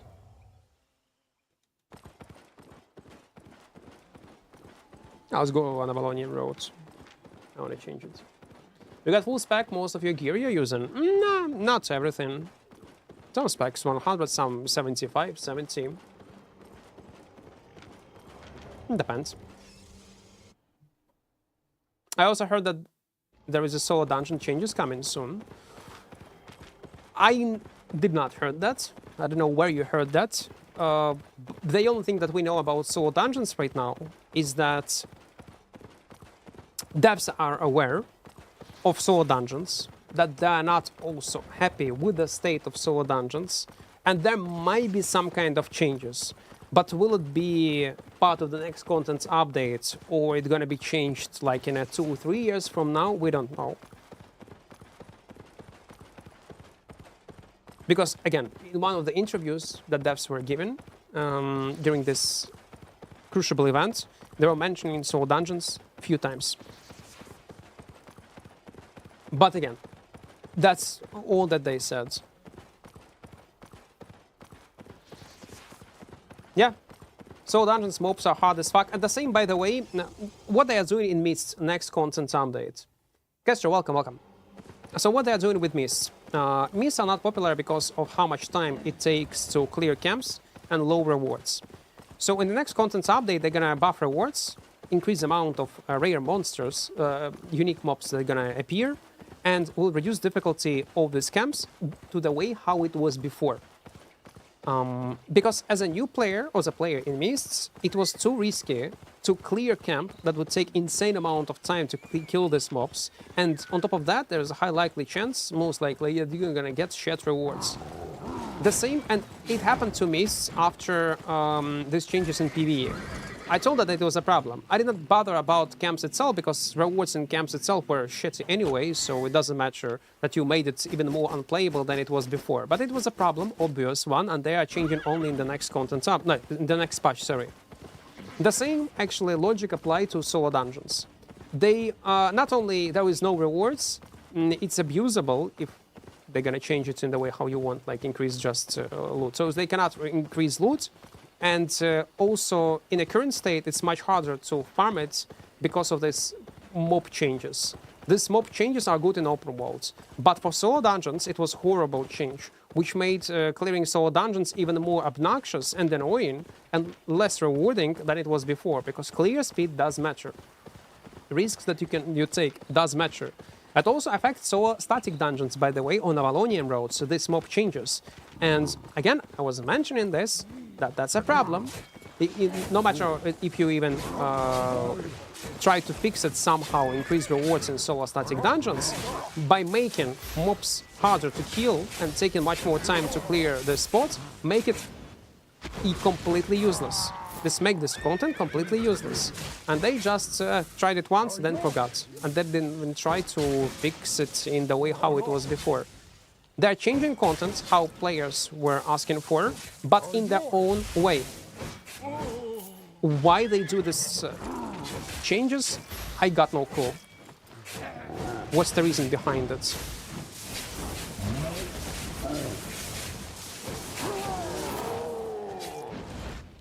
The good thing that they come up with a good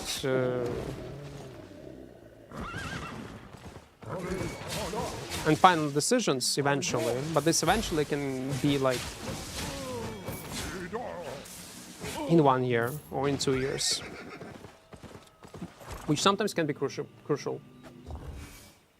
Rappy, welcome. Hello. Favorite weapon in Albion? I don't have any. We're playing everything. We're literally playing everything. Guys, we are streaming for 4 hours, by the way, almost. And I feel that I'm super tired. After taking a break for 1 week, I need to, again, adjust my body and my brains to stream for a long time. So I want to apologize if stream will not be long, first. And second of all, there is a way how you can support, by the way, content creation on Twitch and YouTube even more. We have a sponsorship with Opera this month again. For each download of Opera gigs on your PC, are gonna get 3 USD. So if you want to feed my editor and me and support me on Twitch and YouTube, download Opera gigs on your PC, and even if you will not like it, you can delete it after. I'll still gonna get this money. But if you will like it, you will end up with a good browser with built-in VPN, ad blocker, and lots of customizable options. So it's a win-win scenario. If you're looking for a way how you can support content creation, that's the best way. Again, like I said, our goal is 1K, but we'll see. 500 за тиждень без стріма – це ок, ти перший, хто це помітив. Відоси роблять своє, так. Тим паче, відос останній виходив десь, майже тиждень тому назад. Тобто, непогано. Якщо б я в цьому місяці ще працював би, хоч щось робив би, то, можливо, ми б підняли до 2000. А так, штукарі, думаю, це максимум. Рефералів. Will I understand you, Equart? Take your time to recover. Yeah, like, I can push it, but I'm afraid that I will burn out and I will go crazy. I need to start slowly before I will get to the schedule when I'm gonna stream daily, like, for at least 7 hours. What should I do with my island to make premium monthly? I don't think you will be able to.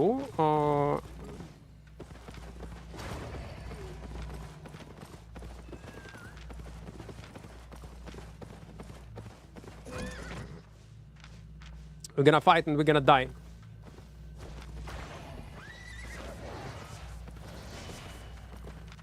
Wait.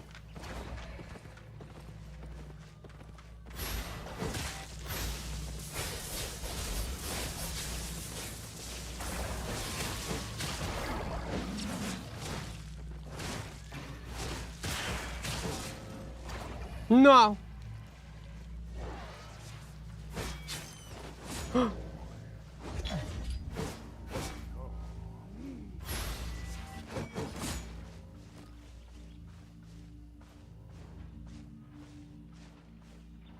I thought they are playing together. Oh, come on. Will he kill him? Will he kill?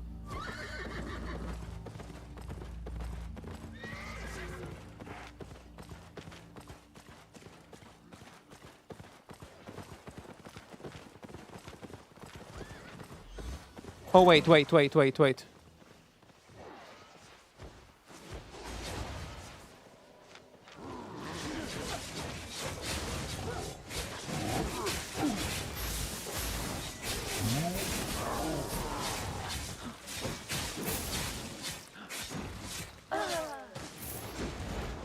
Fuck! November died. I'm not sure, can I kill him?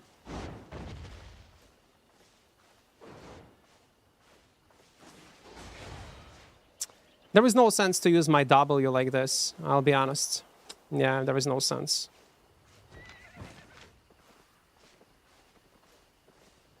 I didn't want to kill this guy.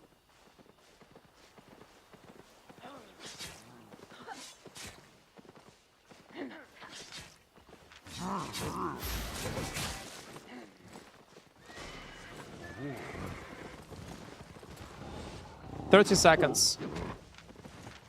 Okay, no. Actually, it's a guy on shapeshifter, yeah? Mm-hmm. It is. But the amount of damage that we dealt is insane, actually, yeah? Huh. I wanted 1v1. But the open world is such a wild place.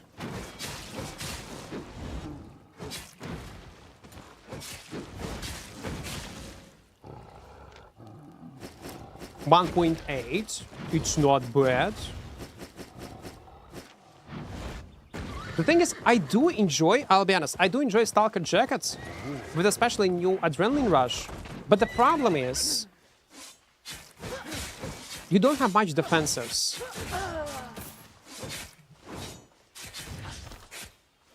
Not sure how good it is.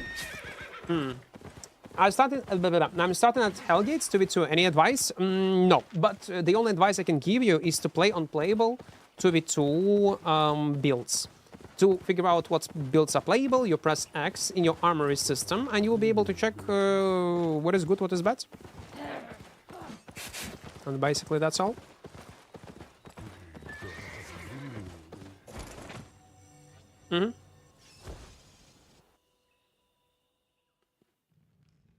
What recommend? Wait, what should I do with my... okay, monthly premium. You will not be able to earn it unless you're gonna invest insane amount of money into islands, which I do not recommend. Grow at least something cheap. It can be potatoes, it can be cabbages. If you do not have any tool that you're gonna use to spend your focus points on, islands is not bad option. It's not. But it will take some time before you will have enough money for a premium, man, just by doing islands. The guy did... No, he did not load. He did not. No, the guy who was helping this one-handed spear, he survived. We killed this Panther. But on a serious note, if you are not experienced, TV2, it will take millions to get experience, and at least was it for me. That's true, though. 2v2 content in Hellgates... Okay, it's fine if you are probably learning the game and you're playing yellow zones. Then it's okay. But for more profit, if you're looking for non-full loot content, would be in mists, in duo mists. You're gonna earn more. What's the best way to fame farms for solo players like me nowadays? Check the last video on my channel. That's one of the best ways how to progress in Albion in 2026. But do it as fast as possible, because next patch number 3, they're gonna nerf it. SBI gonna nerf this way of playing the game as solo. They nerf fame drastically, from what people tell me. Again, we're gonna test it ourselves.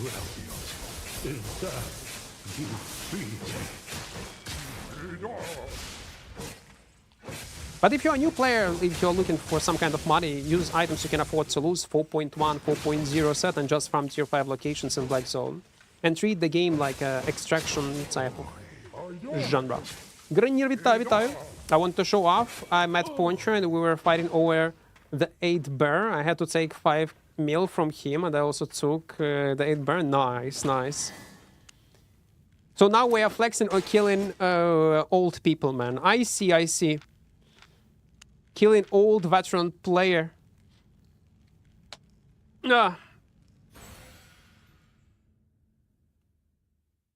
Nerf depth loot and fame. Nerf faction loot and the fame and loot. So dungeons may mop their weekend. Dungeons will not close.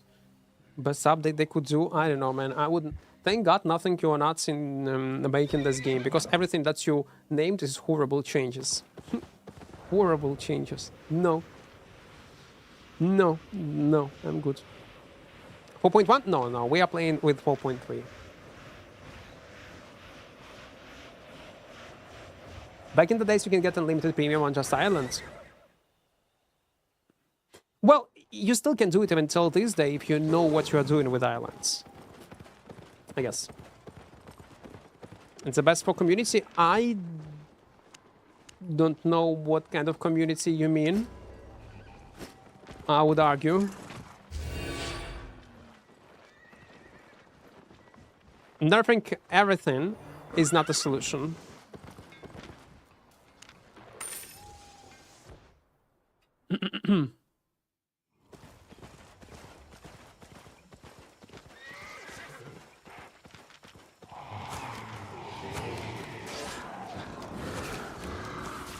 Something should be nerfed and it's fine when it's like overperforming. Oh, fuck me, I should actually self-dismount myself.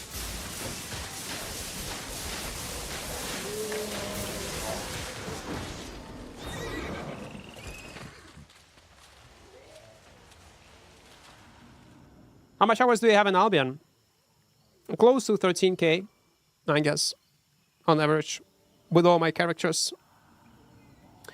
And it's only growing and growing.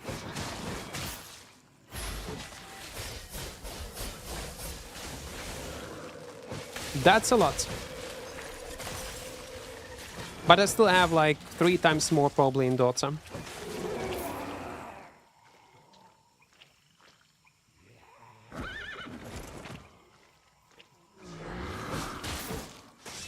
Considering that I'm not even playing it for the last 10 years. No, actively. Well, sometimes I can log in to check. Lakers, thank you for sub to 1 man. In 6 months, so in advance, I do appreciate it. I do. So what is the ganking build nowadays for open world PvP? Invisibility potion, really. There are lots of builds that can gank people solo in open world on these hotspots. All you need is just to dive on a hotspot and just kill when the guy will not expect. That's all. You can gank people even with this gear, with Thin Cowl that I have. You can gank people with super cheap gear in the suicide builds. Dismounting yourself, like on some kind of mule on mobs. One of the best options would be to play on a very squishy mount and dismount yourself on mobs. That'll be one of the best.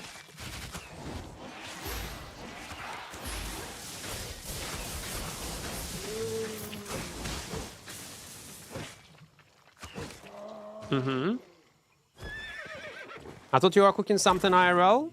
I will, actually, once I'm gonna end stream. I will. So bow button, for example, would work, you think? It can, yeah. Yeah. If you're, like, ganking someone on a hotspot, so you have mobility on frost shots, you have ranged character, yeah, it can. Will it be the best option? No. The worst option? Also no. But it's possible to gank solo and play on the bow button and kill people? Definitely, yes. For sure. And Sky Strider, yeah, would be, I guess, a bit better. But again, Sky Strider also... It was nerfed recently, so you need to have good specs on it to compensate this nerf. Making a sandwich is not cooking? What do you mean? It is? You think the only thing that I'm capable of is making a sandwich? Guys, I back in the days was working in a kitchen. I know how to cook. I know how to use knives. To be fair, if you was listening on a stream to my story with knives, how I cut myself and was scaring customers, not intentionally. It was only once. Mostly it was fine. There was not much blood. But yes, and listen, to be fair, the only thing that I know how to cook is how to make sushi. That's all. But I think it's more than 90% of people. Okay, maybe not, okay, not 90, but more than 50% of male population, the fact that I can make a sandwich and make a sushi is enough. I'm already in top of male population that can do at least something.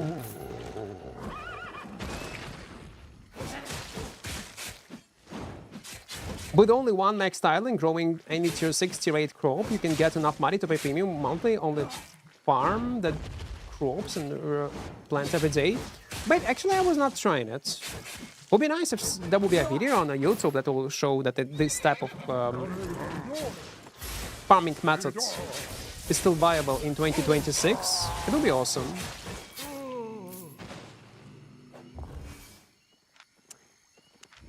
Even though you bleed so much, you felt nothing, right? Yes, I felt nothing. It was not so deep. So even though it was deep, I did not felt nothing. That's correct. What? Round? Oh, okay, that was gone.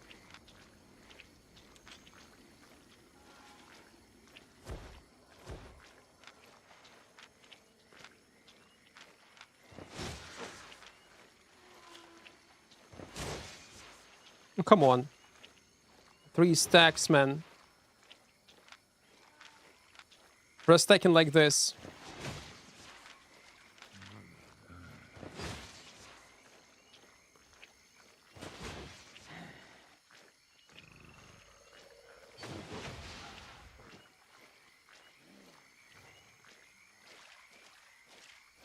What? Me? You are cheating.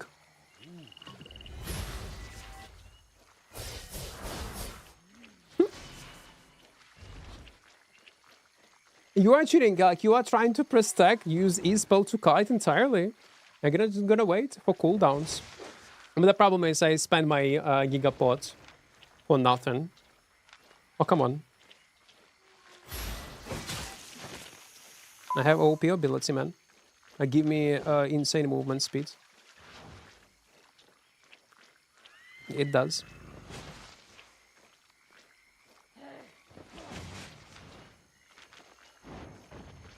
Now we're gonna run for 80 seconds.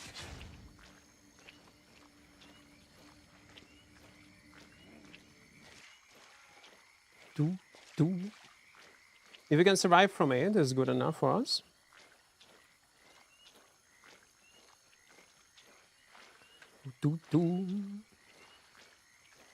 And this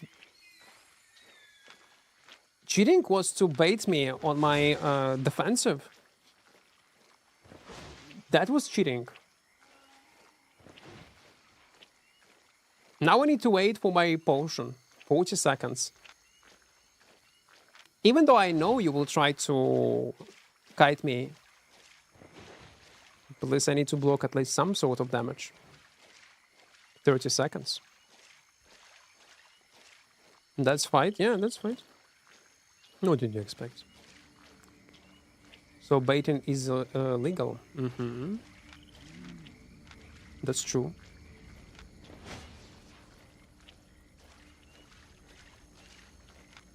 Ten seconds. No, wait. There is no reason to rush.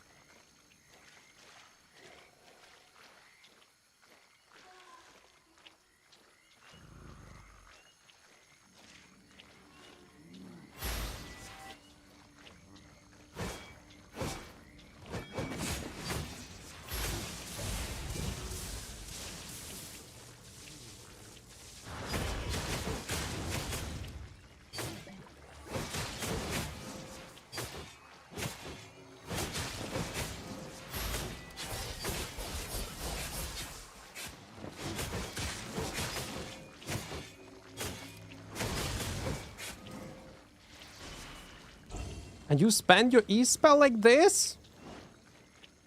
Oh, come on. I use my Giga again in a bad way. But it's okay. That's okay.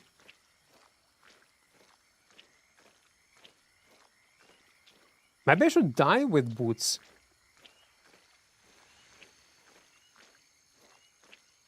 And it will be better.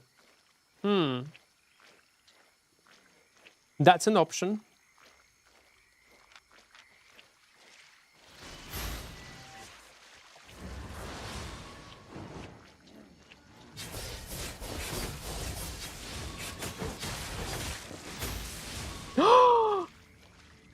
Ah, come on. I did not wait for a second.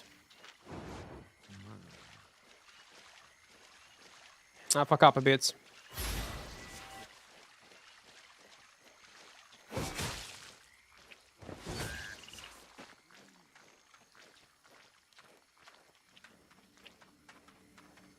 His boots will be soon ready.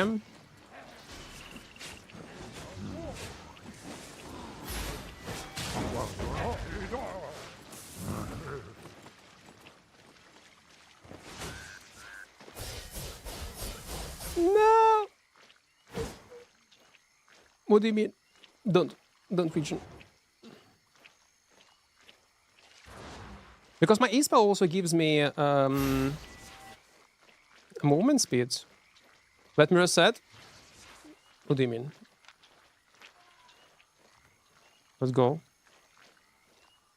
Professional E. It's like what, 10% or 15% movement speed? No, 20, actually. It was actually 20%, which is not bad, to be fair.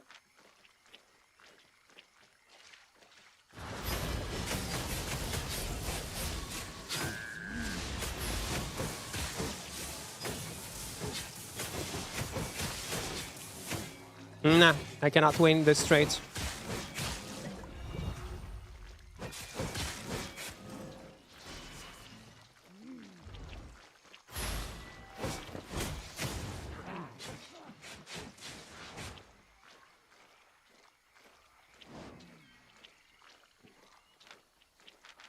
Listen.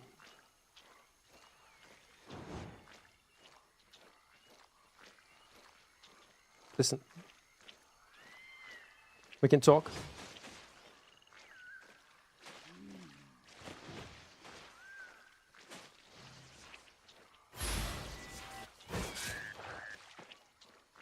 We can talk. We can discuss things.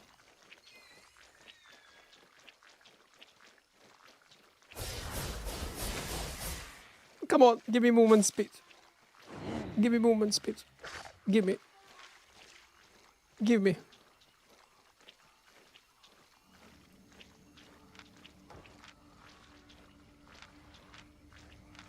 Okay, I did not want to do that.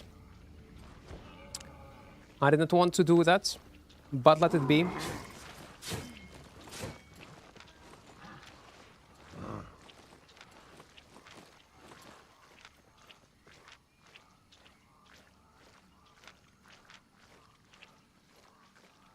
"30 seconds.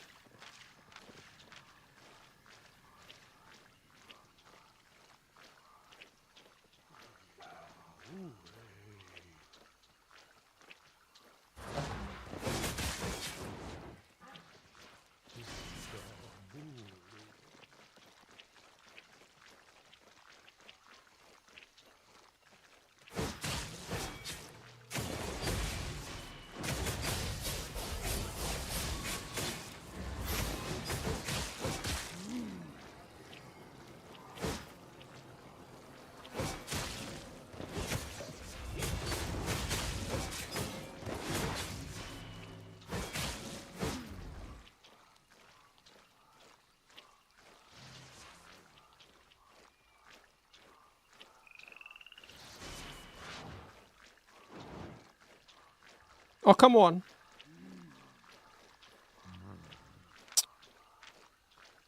Now you have no healing potion.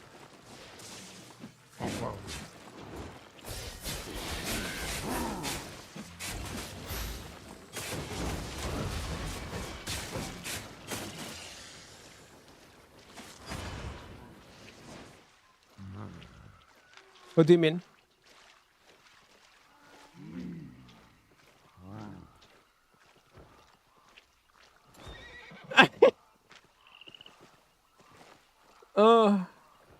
No gig.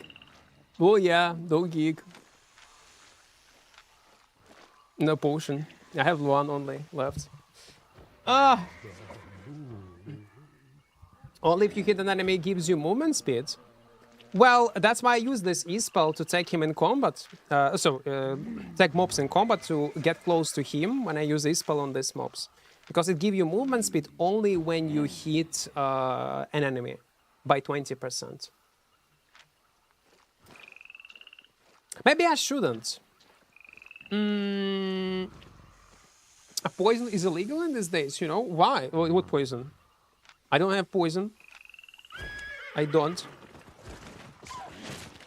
They got a 1v1 fight build that is full counter to our build.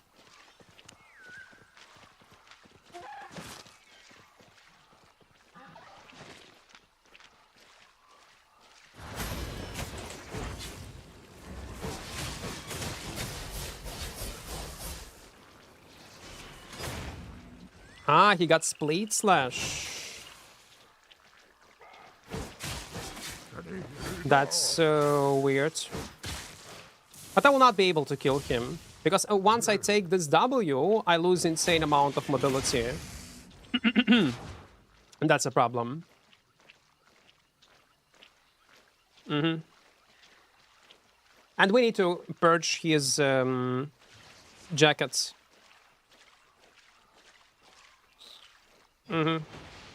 That is sad. Orion, welcome, welcome, welcome. Hello. You were in on that cave. Why did you run? Because I could die to AoE. He got AoE spells.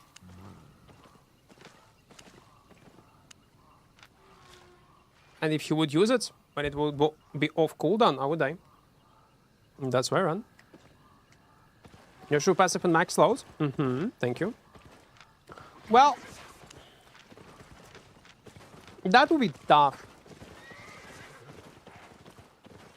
Almost died twice, but almost do not count. He also almost died twice. This build, by the way, what he's using is much stronger than I'm using right now. It's a 1v1 suicide build. Ava Cape, yeah. Ava Cape, that's what allows him to win trades, super easy. And especially when you combine Ava Cape with Rope, it's insane burst. If I do not block it.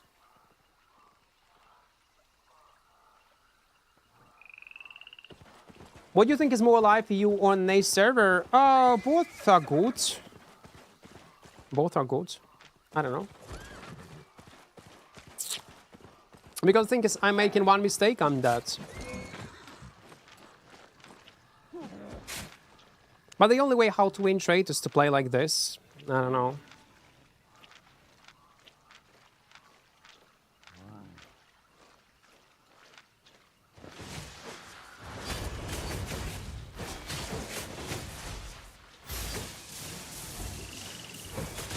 Yeah, and that's...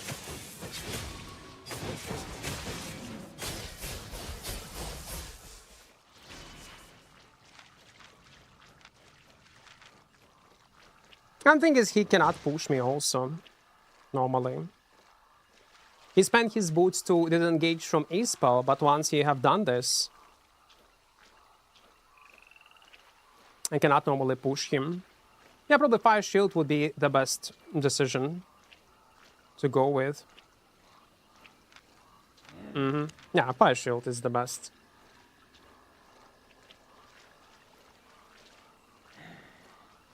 Then through sets. Well, that's 1v1 fights, guys. In Albion Online. Now I also don't have any portman.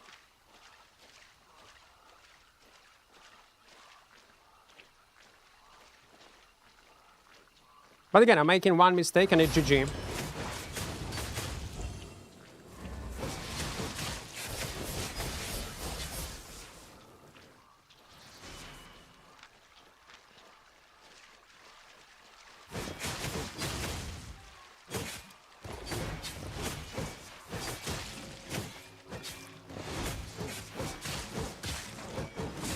Good fight, good fight.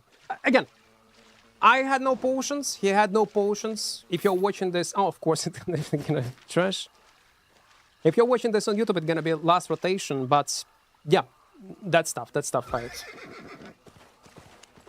We need to entirely switch our build to somehow deal damage to him.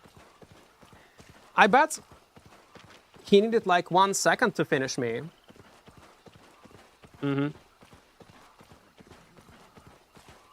Guardian Helmets protect all your jacket damage.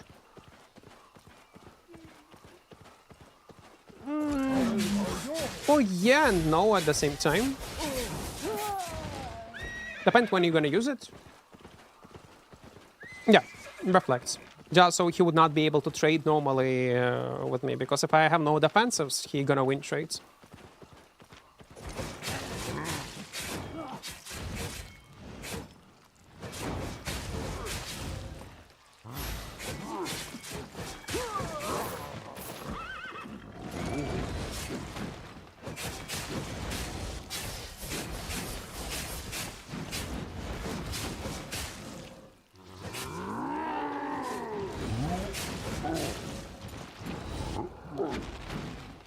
I'm not sure that I used Fire Shield at the beginning correctly.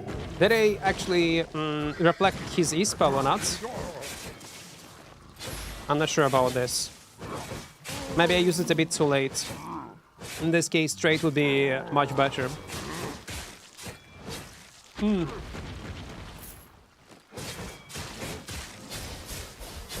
Oh, this luck, small one.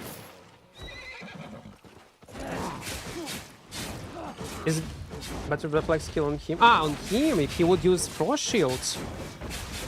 I don't know. There was an option how he could actually even win a fight, but he will sacrifice insane amount of damage. If he would take Iron Will and bait my Perch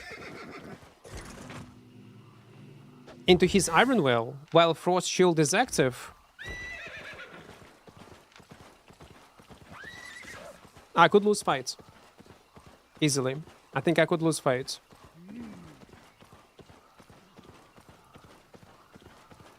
No, he got Mage Robe, so he could switch on a Frost Shields. But removing buffs also is useful. I was trying to wait until he gotta use his Mage Robe to purge Mage Robe before I would be able to pressure him with my abilities. It'll be fun. When we're gonna play Mists, there will be lots of fights like this, 1v1. Yeah, it will be fun. Do you speak Russian? I know Russian, but I don't speak Russian. Ukrainian English. Бледно. Цай Путін хуйло, Росія окупант. Ми ватників-зетників на каналі не тримаємо. Такий невеличкий тест на адекватність у нас на каналі. Should we teleport? But there will be as much resets accepted against Frost or Hammer. That's the thing. It's gonna be such an obnoxious experience. But we need to. We have no choice. We need to play Mists once Mists is gonna be buffed.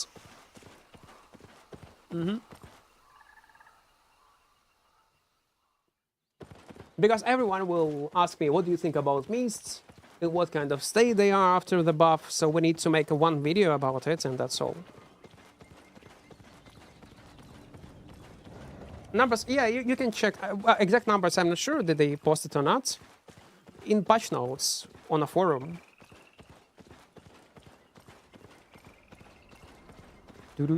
I'm from Ukraine, GPT. If I take Iron Will, probably it's gonna be impossible to finish in UNN. That's true, though, also. Yeah. Yeah, it will be tough.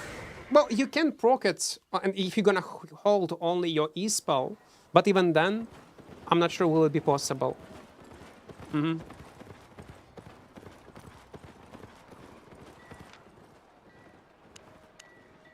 not sure.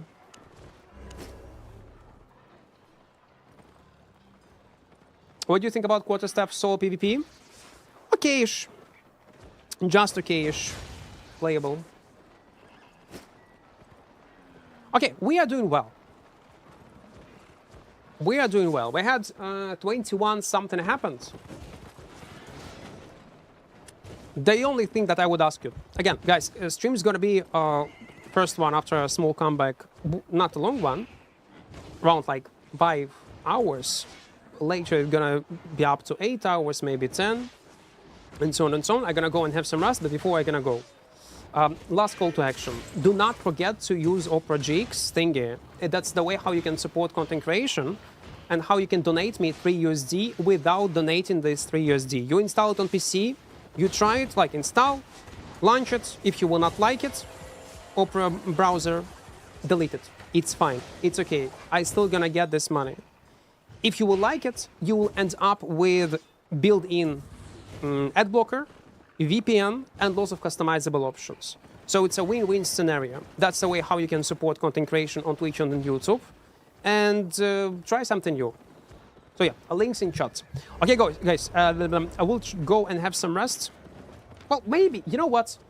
I'm gonna get some food, and maybe there's gonna be a second stream today in the evening. We'll see how it goes. We'll see. But I will not promise anything. We'll go and chill, because I need to fix my schedule in a normal way and not waking up around 4 a.m. Okay, see you guys. Bye-bye.